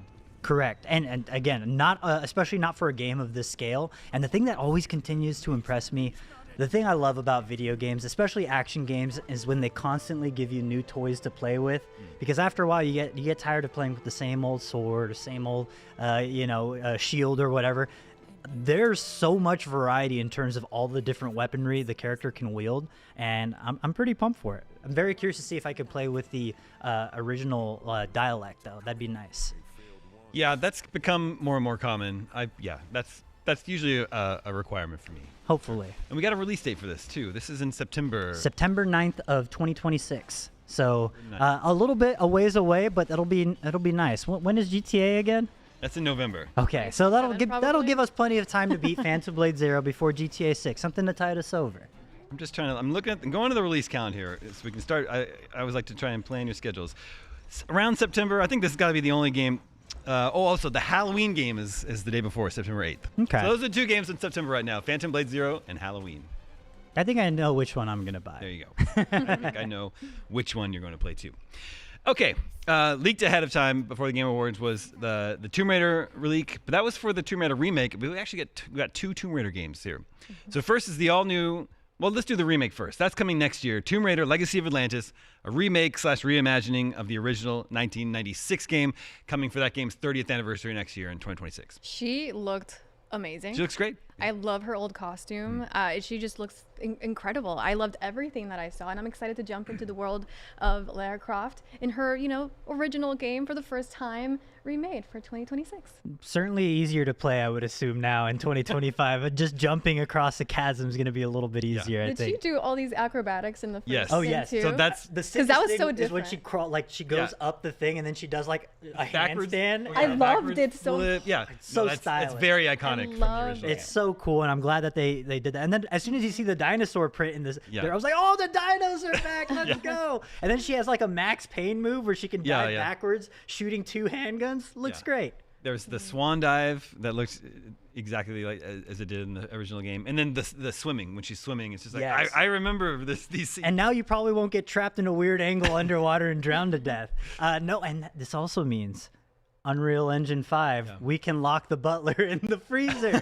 This is all I want. Thank you so much for making this happen. letting me know. Crystal Dynamics. It's got a voiceover where Lara is talking about it like she's telling an old tale. Mm. Like Yeah. I remember the first adventure I ever went on or whatever it was. So I don't know. It'd just be interesting to see. Yeah, that move. I love It's this so cool. much. The way the camera tilts too. It's nice. Yeah. It's a nice touch. Yeah. I never realized what was missing from newer games until I saw this. Just unnecessary acrobatics. It does actually look like the 2013 Lara, though. You think so? I feel like they split the difference. Yeah, it's like, it feels like she grew into this. Yeah, I think. exactly. Like, She's like 18 in that game. But also just seeing this, I'm like, this is like The Mummy, Indiana Jones Yeah. type stuff, and I'm like, just give me more of that. Games need more giant ball chasing you down a corridor. Yeah, easy. And it's great that this is coming next year. We won't have to wait too long. And then they got you with the 1-2 punch. Yeah. Because in 2027 we got what's the name of it? Tomb Raider Catalyst. Brand new game. adventure. Yeah. I'm very excited. I cannot wait. Also, pretty bold move for them to just come out swinging 2 games, 1 year after the other. Baller move, Crystal Dynamics. Well done. I mean, I love it because I feel like lately we've gotten a lot of remakes, and it's good to have a remake and then be like, yes, remake, but also a new game. yeah, exactly. Yeah, it'll be interesting to see. There was that trilogy, the reboot trilogy, 2013 to 2018. Now we get a remake of the first one. What's this new game going to be like? Yeah, I mean, what are the learnings they have with the remake, and what are the things that they want to change and adapt for the new game? Saw some weapons there. I saw a bow. What else did we see from weapons? I mean, we have her infiltrating yet another tomb, living up to the namesake here, and it seems like we got a glimpse of our protagonist as well. Yeah, I mean, she seems much more confident and sure of herself. In that original trilogy, like we said, she's very young. She wasn't an adventurer yet. She had to sort of grow into that role. Yeah, I mean, notably, she has her first kill in the first game, and it's actually like a very serious moment. She was like, "Oh my gosh!" Spoiler. Well, I mean, it happens pretty early on in the game. Yeah. You had 12 years. 12 years. Someone at Embracer was like, "You're not doing enough with Tomb Raider because we got these 2 games, we got this live-action Amazon show coming." So Is Phoebe Waller-Bridges? she's like the showrunner. Is she still showrunning it? Yeah. Okay. Hey, I like Fleabag. Sure. And Sansa Stark. is Lara Croft. Oh yes, that's right. She got like all like jacked for the role too. Cool. So 2 Tomb Raider games revealed, and then there was a new Yakuza game was revealed. Wait, hold on. I don't think you can call it that legally, Damon. You can't see it, but there was an asterisk on the Yakuza. No, it's called Gang of Dragons, and it's from the creator of Yakuza? Yeah, it's from Nagoshi Studios. Toshihiro Nagoshi. Yeah, I mean, he's only made a Super Monkey Ball and Yakuza, and it's like, well, I guess I'm not doing Super Monkey Ball anymore, so let me make another Yakuza. But notably, he has one of my favorite actors. He was in Train to Busan. I just call him my son with giant arms because that's what he's known for. He has very big, large, buff arms, and it looks like he's cracking heads and taking names. I mean, from what I've played of Yakuza, this seems very Yakuza-ish. I mean, it is called Gang of Dragons, and the thing that is... The audacity of Nagoshi is what I really appreciate about the man, because the trailer ends with him walking through the Takeshita Street signage, like, I'm sorry, the Kabukicho, sorry, the Kabukicho gate, where I was like, dude, that's just Kamurocho. Are you allowed to do that, Nagoshi? But then again, I'm not going to question a man with big arms or a dude like Nagoshi. So, hey, he looks like he's going to have a fun time doing it. So go for it, man. Because I thought there was also that sort of like spinoff from Sega with Project Century. Yes, Project Century. But that one is from RGG. Right, yeah. Which is actually Yakuza 2. I thought that might be this at first, but no, this is its own thing. Seems more Yakuza than Like a Dragon. Mm-hmm. Right. I would assume so, yeah. More of like an action brawler, dramatic crime noir thriller, I would assume. There's probably some sort of land heist going on, some shady Yakuza dealings. And hey, it looks like there's a drivable car, maybe? Yeah. And guns. That's not a thing that you typically see too often in Yakuza, although... Explosions. It definitely looks more action-packed than a standard Yakuza. More action movie. But there it is. Yeah, that is. Fun trailer. Definitely something that I'd want to look more into. All right, coming up soon, we've got a look at something special from our friends at Cracked. Later, we'll be talking to the developers of action-adventure game Bradley the Badger. But first, we've got another brand new trailer for you. Check it out.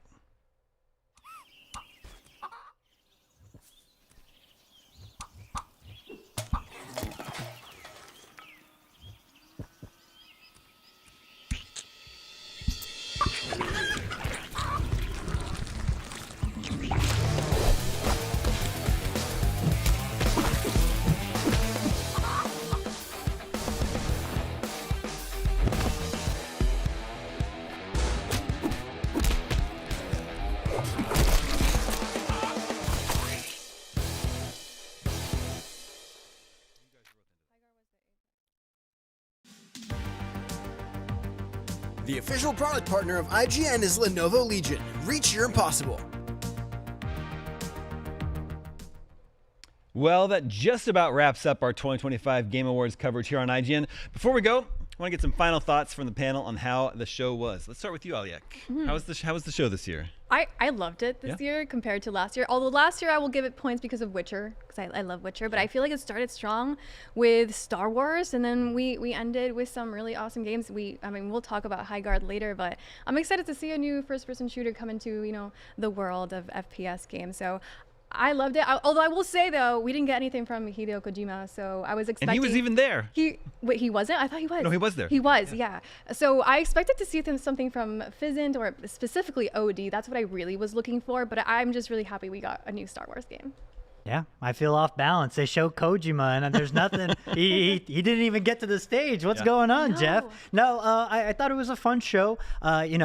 I will always be a little bit sad when I don't see a Final Fantasy. I was in the smallest, deepest recesses of my heart hoping for Final Fantasy VII Remake Part 3. Just to I know it's coming, but I just want to see it already. Yeah. I was actually a little bit surprised by the overall lack of JRPGs. We saw a lot of gacha games, which is for a certain audience, but not necessarily myself. But happy for you if you're happy about that. But yeah, overall, some pretty solid games. And to Aliek's point, from ex-Apex devs / Titanfall devs. I'm very excited, especially since they are doing a similar launch cadence.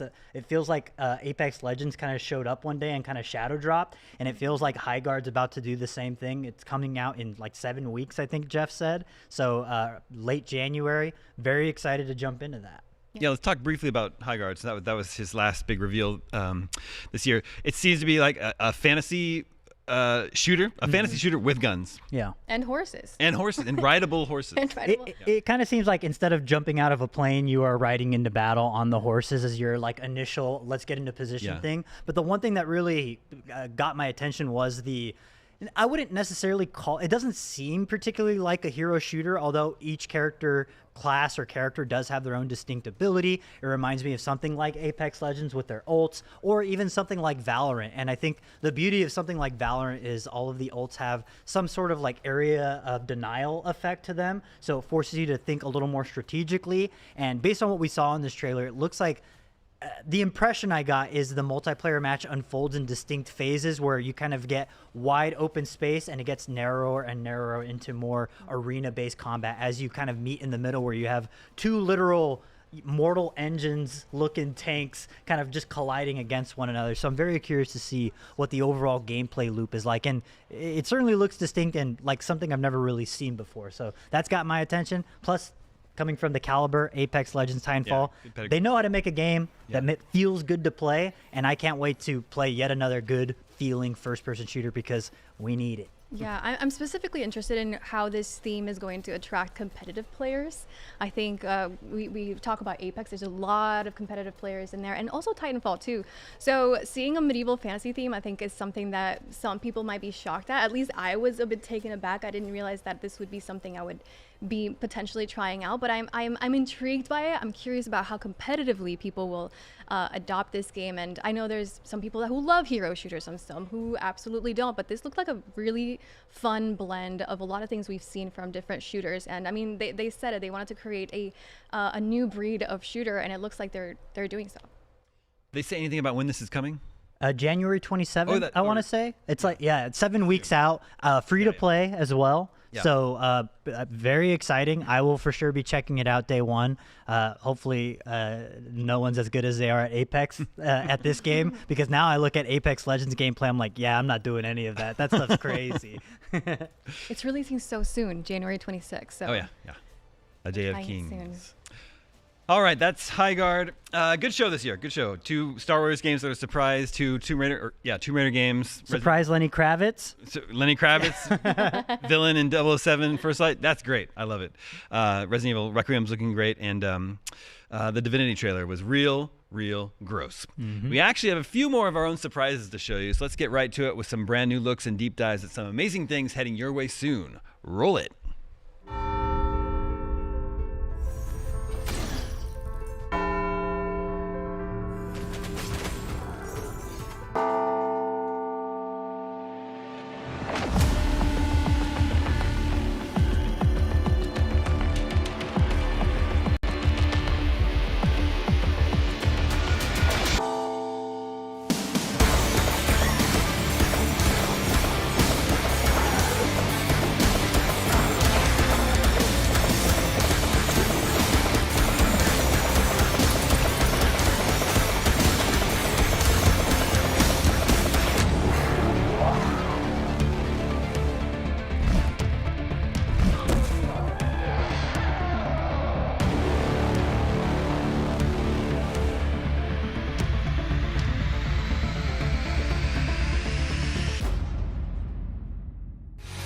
The original Nitro Deck and Nitro Deck Plus transformed the Nintendo Switch gaming experience with added comfort, speed, and my personal favorite touch, no stick drift. But what about the Nintendo Switch 2? We need to know when it's coming for the Nintendo Switch 2. Here with me to show off something special is Global Brand Manager of Cracked, Jack Inchard. Jack, welcome. What's going on, man? Thanks for having me back. All right, I think it's no secret what you're here to talk about today, but let's make it official.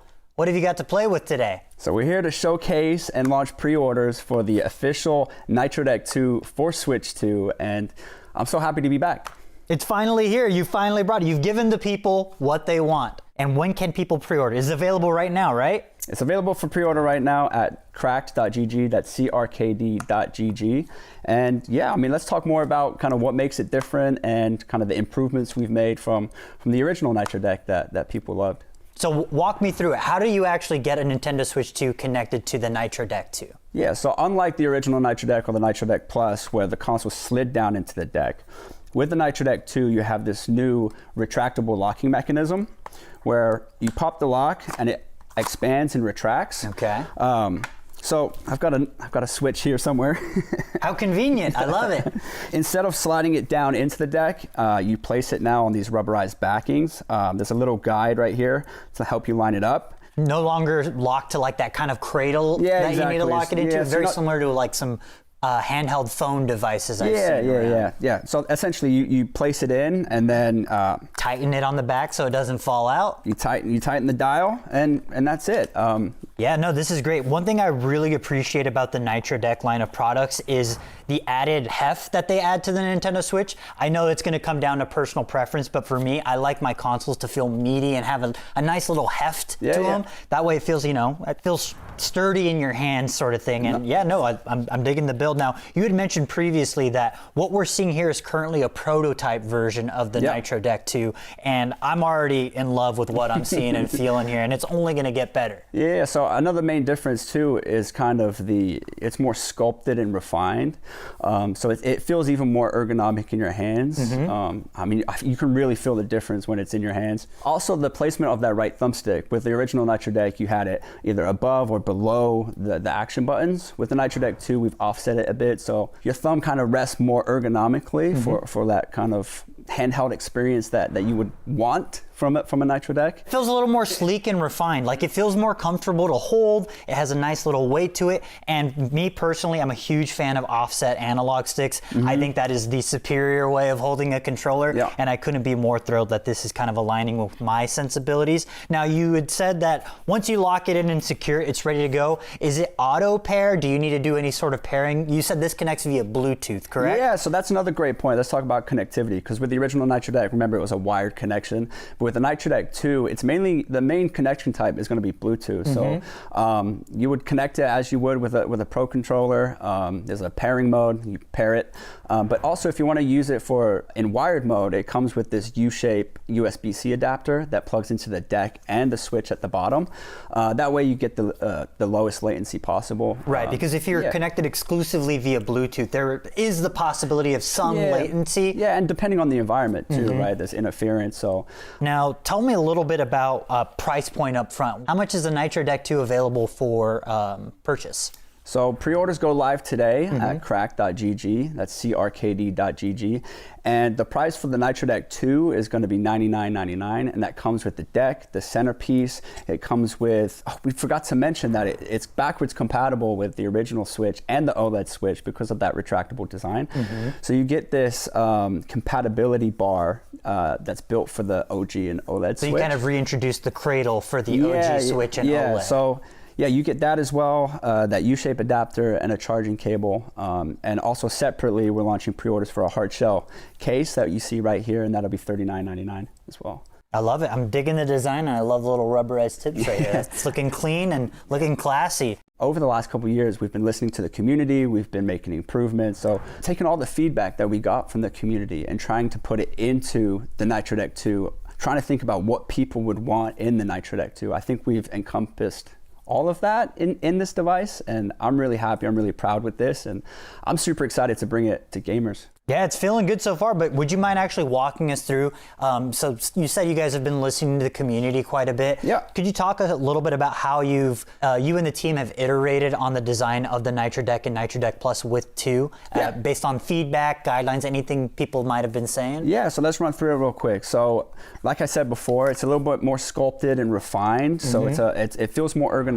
So with the original Nitro Deck and the Nitro Deck Plus, we introduced Hall Effect thumbsticks, which essentially eliminated stick drift, right? So what you have in the Nitro Deck 2 is capacitor thumbsticks, and we're calling it cracked Captastick technology.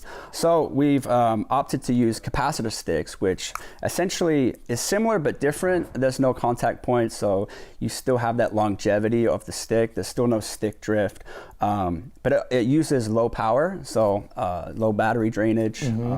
It's pinpoint accurate. So you still have kind of all the benefits that you would get from Hall effect, but you don't have that kind of risk of getting magnetic interference when using it with the console. And you can also adjust the thumbstick. One of my personal favorite touches. I love it. You can also adjust the thumbstick resistance with this resistance ring right here. If you turn it all the way to the left, it loosens up the thumbstick. If you turn it to the right, it tightens it up. And that's just personal preference too. Maybe you want the right one a little bit more snappy for aiming. You want the left one looser for moving around. So it's just like little features like that, going back to kind of listening to the community and you know, trying to make and continue to build on what we've already built. Another improvement that we have is the display stand is made out of metal now. That's classy. Yep, and we've also added an extra remappable button up by the trigger. I don't think I've ever seen that before, but that's such a smart decision. Talk to me about that a little bit. Yeah, so with the Nitro Deck Plus, you saw like the side buttons for the original Switch, but with the Nitro Deck 2, we opted to do an extra button on the bumper. We call it L2. So by default, it will be your bumper button, but you can remap these buttons just like any button on the Nitro Deck, whether it's on the deck itself or within the Cracked app. So you mentioned that the Captastick technology has a low drain on the device's battery. Does the Nitro Deck 2 feature a battery? So yeah, the Nitro Deck 2 does have a battery, but it's not for the reason that you think. It doesn't charge the Switch 2 console itself. It's more there for battery usage for like Bluetooth pairing and low voltage stuff like connecting to the Cracked app for firmware updates and customization. But yeah, it does have a battery. Because the Nitro Deck 2 is a Bluetooth controller, can you also pair it with like a mobile phone? Yeah, that's a great question. So you see these three right here. Obviously you've got Switch 2 in the middle. You've got the OLED Switch there, but it's also compatible with the original Switch. And you also got this middle plate. Now you don't need to use the middle plate to use it as a Pro controller, but essentially you can use this as a Pro controller for your PC, Android, iOS devices, which include smart TVs and tablets. So yeah, you're not really only getting kind of a handheld upgrade for your Switch 2, you're also bridging the gap between the generations of the Switch console, but also having the multi-purpose of using it as a Pro controller for other things as well. So it's cross-functional. Not only is it cross-gen, it's also cross-console. Right? Because so not only do you get obviously the Nitro Deck 2 compatibility with the Switch 2, you get the Switch OLED and original Switch, plus you can use the Nitro Deck 2 as a standalone controller. If you have some buddies over and you need another controller, you can pick it up and use that, or you can connect it to a PC, mobile device, things like that. You got it. That's awesome. All right, so we have the new Captastick technology, the ability for the Nitro Deck 2 to kind of work as a standalone controller in addition to being cross-gen. What else is new about the Nitro Deck 2? So we still have swappable stick tops. That's kind of paired with the cracked Captastick technology. Not only do you have all those kind of that new technology in the thumbstick, but the resistance, it's also swappable, so you can twist and pull the stick tops off. But we've also included a swappable D-pad, which you can replace. I love it. And also today, we'll have some D-pad packs on pre-order. There'll be 4 different styles. There'll be a black colorway, and then also a cracked kind of metallic color. Tell me a little bit about the Cracked app. You mentioned that you can reprogram, reprogram some of the macros that are added to the Nitro Deck 2 via the app. Tell me about it. How does it work? Yeah, so there's kind of 2 parts to the Cracked app. We've built the True Collection system, so every single one of our products is compatible with the Cracked app in that sense, where you can touch your mobile smart device to the phone, it recognizes it, you can register it to your collection of Cracked products.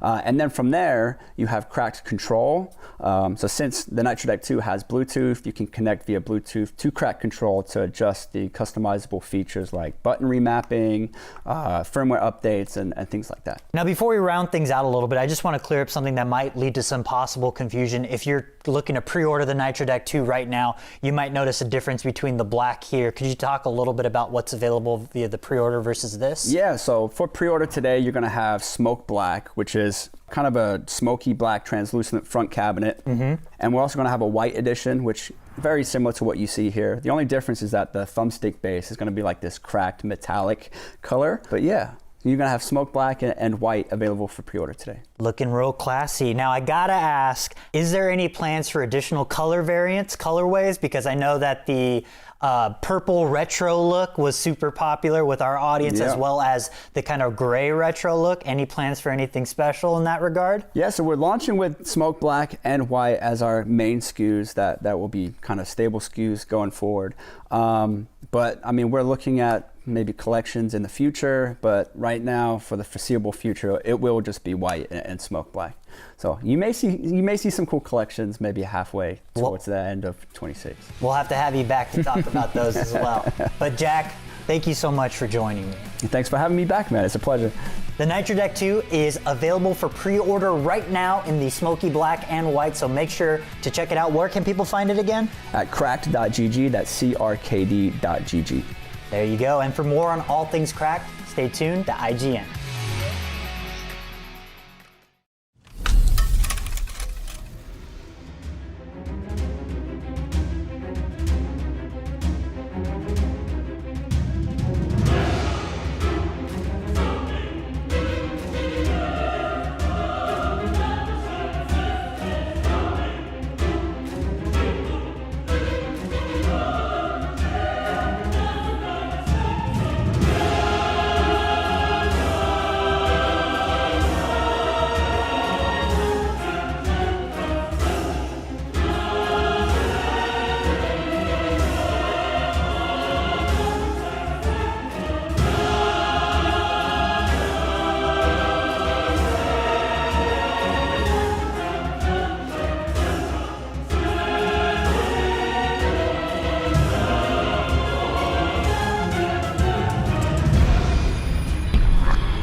The official product partner of IGN is Lenovo Legion. Reach your impossible. At the 2025 Game Awards, an all-new 3D action-adventure game was revealed. Here to tell us all about Bradley the Badger are Christian Cantamessa and Davide Stoliani, co-founders of developer Day for Night and co-directors of Bradley the Badger. Welcome. Thanks a lot for having us here. Congrats on the big reveal. I think the game looks awesome. Thank you. The two of you, this is your first game as Day for Night Studios, but you both have very impressive resumes in the games industry. Christian, you were lead designer on Red Dead Redemption and Manhunt, plus you have credits on numerous other games, GTA San Andreas, Middle-earth, Shadow of Mordor, Shadow of War, and Rise of the Tomb Raider. And Davide, you were creative director on the two Mario plus Rabbids games, plus you worked on Just Dance, Beyond Good and Evil, many more. So a lot of experience between the two of you. Tell us how Bradley the Badger came together and why this is something that you wanted to collaborate on. Okay, I'll start. Yeah, let's go. So this whole thing came together because we've been friends for 2 decades and a half, maybe more. We started out in the games industry together at Ubisoft Milan in the late 90s. And we've been in touch ever since. We've been talking about what each other was doing. And when one fateful day in October, which was my birthday in 2023, Davide, after wishing me happy birthday, asked me the classic question, what are you doing? How are you feeling? And I sort of went off on how I really thought it would be great to do something together, and I missed the old days when it was just a small group of people doing something exciting, and he kind of mirrored exactly my thoughts. And it was the exact junction in time for us to start something together. Because back in the days when we started in Ubisoft, when we met in Ubisoft, actually, Christian started before, but the teams were composed by 20 people. So it was like a small warm family.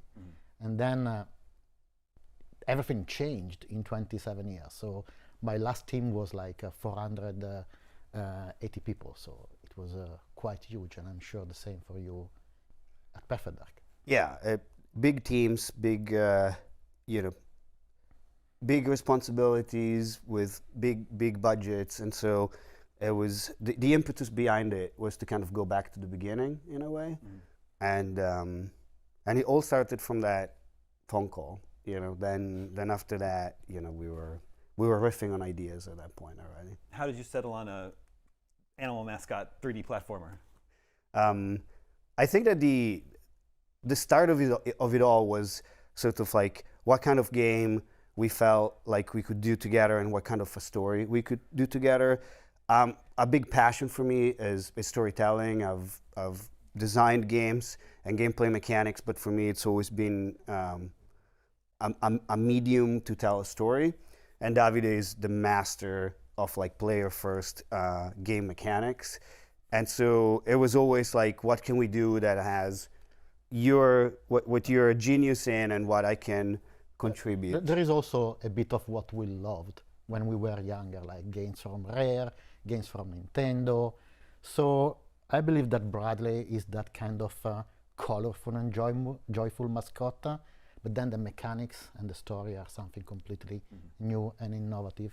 It's funny you mentioned games from Rare because in this trailer at the 8-second mark early on, he's got a banjo hanging on the wall. Not just a banjo, but also a kazoo. Oh, I didn't notice the... It wasn't just a banjo. There is a small reference. There's like a whole gamography from Rare in some of those shots. Yeah. Yes, we are huge fans of Rare. They're amazing now, but in our heart, really, there is the Rareware of the 90s.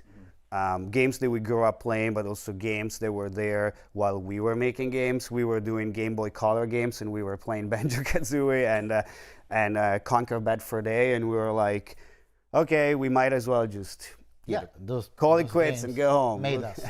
Plus, our composer is Grant Kirkhope, so it was making perfect sense. Yeah, that's great. Yeah. So in a way, we see ourselves as spiritually inspired by the Rare of that era. And then the gameplay here is kind of, is it a game within a game? Bradley's aware he's in a game, and you're sort of parodying other games. Tell us about what makes the gameplay unique here. So there's the story angle and there's the gameplay and the game mechanics angle, and both make the game fairly unique. The story is that, yes, Bradley finds himself in these strange game worlds that to him are completely alien. That's definitely not his village, and that's definitely not the sort of adventure that he's used to. And for us, these obviously are parodies of other games because this whole game is a satire of the games industry and of the games that we play. So there's a little bit of industry satire and a little bit of gaming and game content sort of parody. And then, of course, in addition to that, we have all these cool new game mechanics that are inspired by this tool that Bradley finds that is allowing him to wield the power of a game developer. Yeah, I think we saw that little wheel pop up on screen there. There's scale, transfer, liquefy, gravity, volumify, at least that we can see from there. What's the idea? These are just tools that Bradley's going to be able to use to manipulate his environment? Yeah, that's the whole idea. Players will be able, through these powers, to modify some elements of the environment around them and solve puzzles their own way. And we have been amazed during playtest of how players were finding different solutions, even solutions that we were not initially thought about. So it was crazy. It was even inspiring for us to say, this guy is trying to do that. Let's put it in game. Mm-hmm. In the this Badgerborn world that we see here, the first world he sort of emerges to, that's sort of parodying, I don't know, some kind of a game that you might want to get good at. There's some like dark enemies there, and there's some like I don't know if it's blood, but there's a little bit of splatter there when he hits the enemies. So my question is, can I play this game with my 6-year-old son?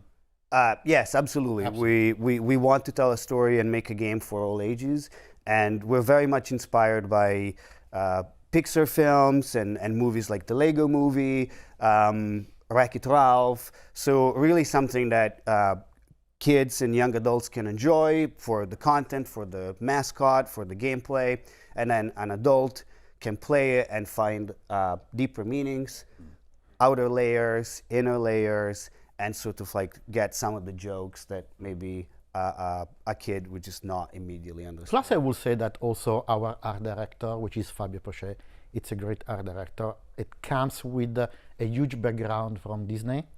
and he did a fantastic job at designing Bradley and putting these mascot from the 90s in words that are truly realistic in a way. So this contrast is working very nicely. Yeah, I agree. And of course it's a parody. So we are not taking ourselves super seriously. Right. And one thing that we didn't mention is that all the powers kind of combine and stack with each other. So you can, you mentioned some of them by being attentive to the UI that we show in the trailer, but if you were to use scale in that object that you saw, the giant apple, for example, that already has been subjected to another power, which is transfer. So Bradley first transferred into that unfinished apple and then used scale to become giant, or you can shrink down, and you can combine all these powers together, and that's where the sandbox freeform puzzle solving comes from. You got to find your own solution to some of these powers. Why scaling up? Maybe you want to destroy part of the environment or squashing enemies, and why scaling down? Maybe you want to sneak in some places. Yeah, or sneak past someone. Yeah. How did you settle on a badger as your hero animal? So we were talking about like making this out of context mascot, right? That finds himself in these strange worlds where he doesn't belong, and we were thinking, what would be the most unlikely animal for a mascot inspired by these sort of 80s and 90s games that had all sort of animals. And initially we thought, we're gonna go with the honey badger because it's like it's such a nasty, untreatable, unlikable animal that we were like, we just wanna, we're just gonna embrace it. But then artwise, working with Fabio and doing all the sketch work and everything, we really fell in love with the more traditional looking badger. It's the American badger. And then we just went like with the American badger as the sort of mascot for, not just for the game, but for our company as well. Yeah, there were lots of mascot platformers in the 90s, but I don't think there's been a badger one yet. So we did some research. We just didn't. We went for something that was not immediately out there in the in the collective unconscious, so to speak, but also something that again resonated. But the initial idea was to just do the most unlikely mascot character that of course becomes incredibly successful, right? Exactly, that's the key part. So your reveal trailer here ends up in live action. Something is happening, it's a little unclear. Is there, I know you're setting up a little mystery there. Is there any sort of thing you want to leave fans on as they wait to hear more about Bradley the Badger? Yes, there's definitely live action in there, and it looks as if somehow Bradley finds himself in another strange-looking world there, and but why? But why? And who's this strange person that he meets? That all those questions will be answered. But why they're meeting? I think one is screaming. It'll be interesting because of course everything ties together. This is a bit of a tease, but it's also just not there just for a trailer. It's a story that develops along with the game, and it's completely attached to the game. So each word has a correspondence in what is happening in live action, but for now we cannot say more than that. And if maybe people pay attention to every single frame of live action and every single frame of the game, maybe they'll find even more connection. Maybe, who can say? It all looks very cool. When are me and my son Kingo going to get to play Bradley the Badger?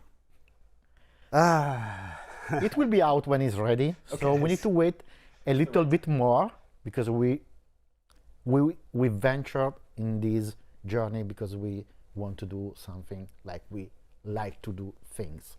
So we don't want to rush it. We cannot say the date now. It's coming. But it's coming. I promise you and your son that the game is coming. We just this is a labor of love, and we just want to put all the love that we and our team has into this project, so that when it comes out, people are going to be hopefully as excited about it as we are. I'm excited. It really does look cool. Can't wait to see more. Viewers, for more on Bradley the Badger and all things video games, stay tuned to IGN. The official product partner of IGN is Lenovo Legion. Reach your impossible.